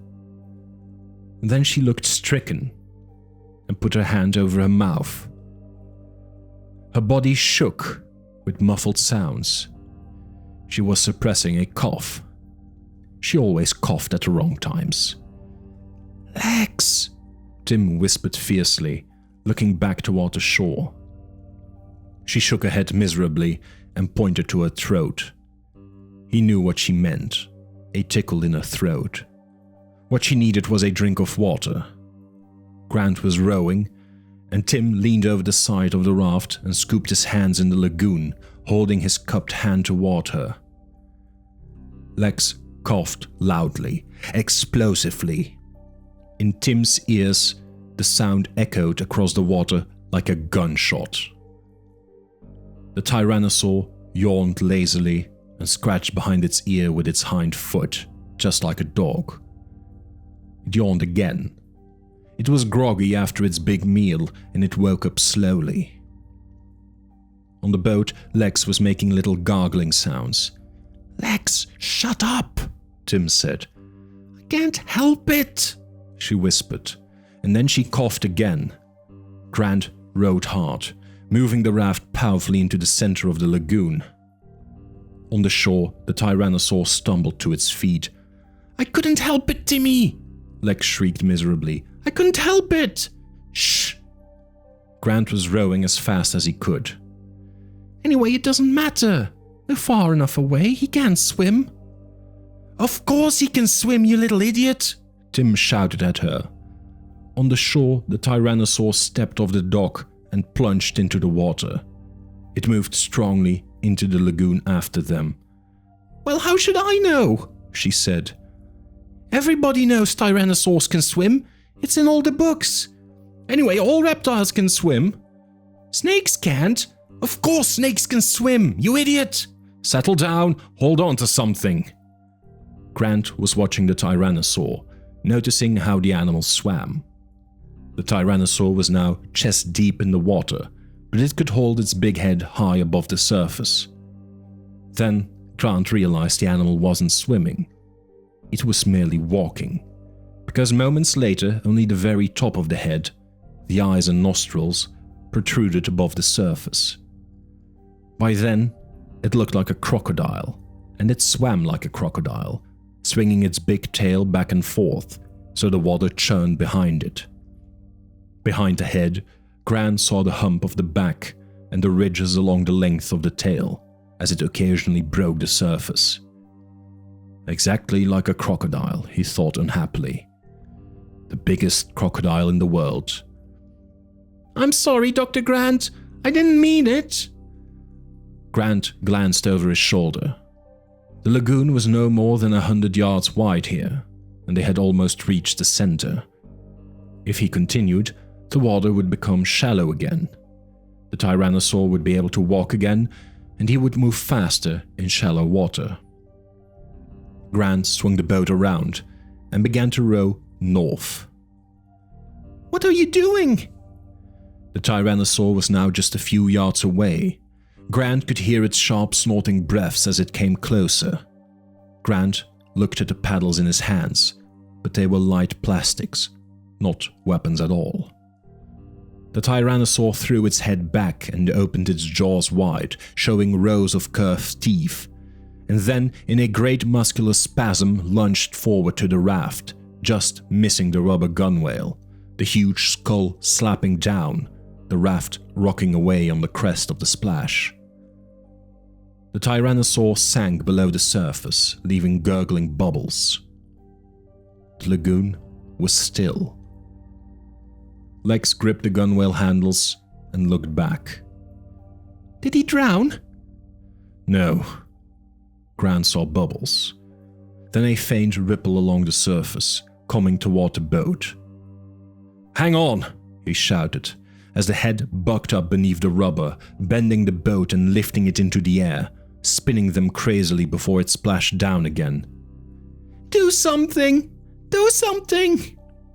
Grant pulled the air pistol out of his belt. It looked pitifully small in his hands, but there was the chance that, if he shot the animal in a sensitive spot, in the eye or the nose. The tyrannosaur surfaced beside the boat, opened its jaw and roared. Grant aimed and fired. The dart flashed into the light and smacked into the cheek.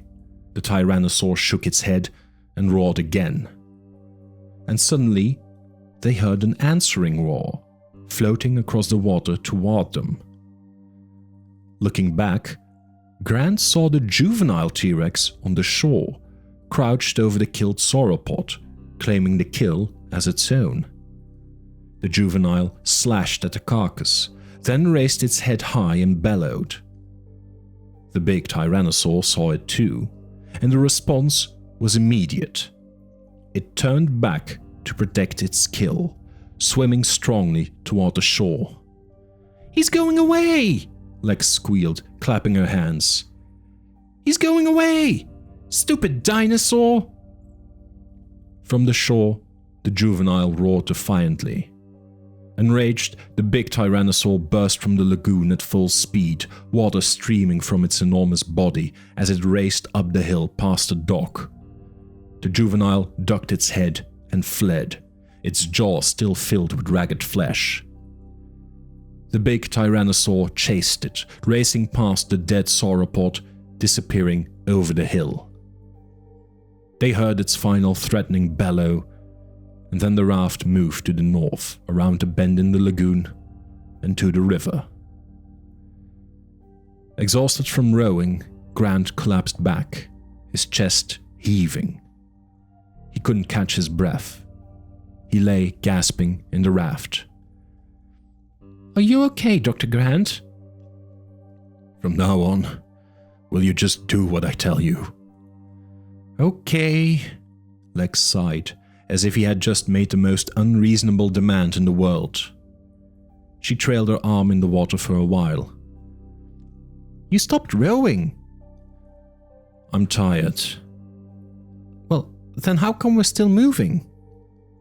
Grant sat up, She was right. The raft drifted steadily north. There must be a considerable current. And that current was carrying them north, toward the hotel. He looked at his watch and was astonished to see it was 15 minutes past 7. Only 15 minutes had passed since he had last looked at his watch. It seemed like 2 hours. Grant lay back against the rubber gunwales, closed his eyes, and fell asleep.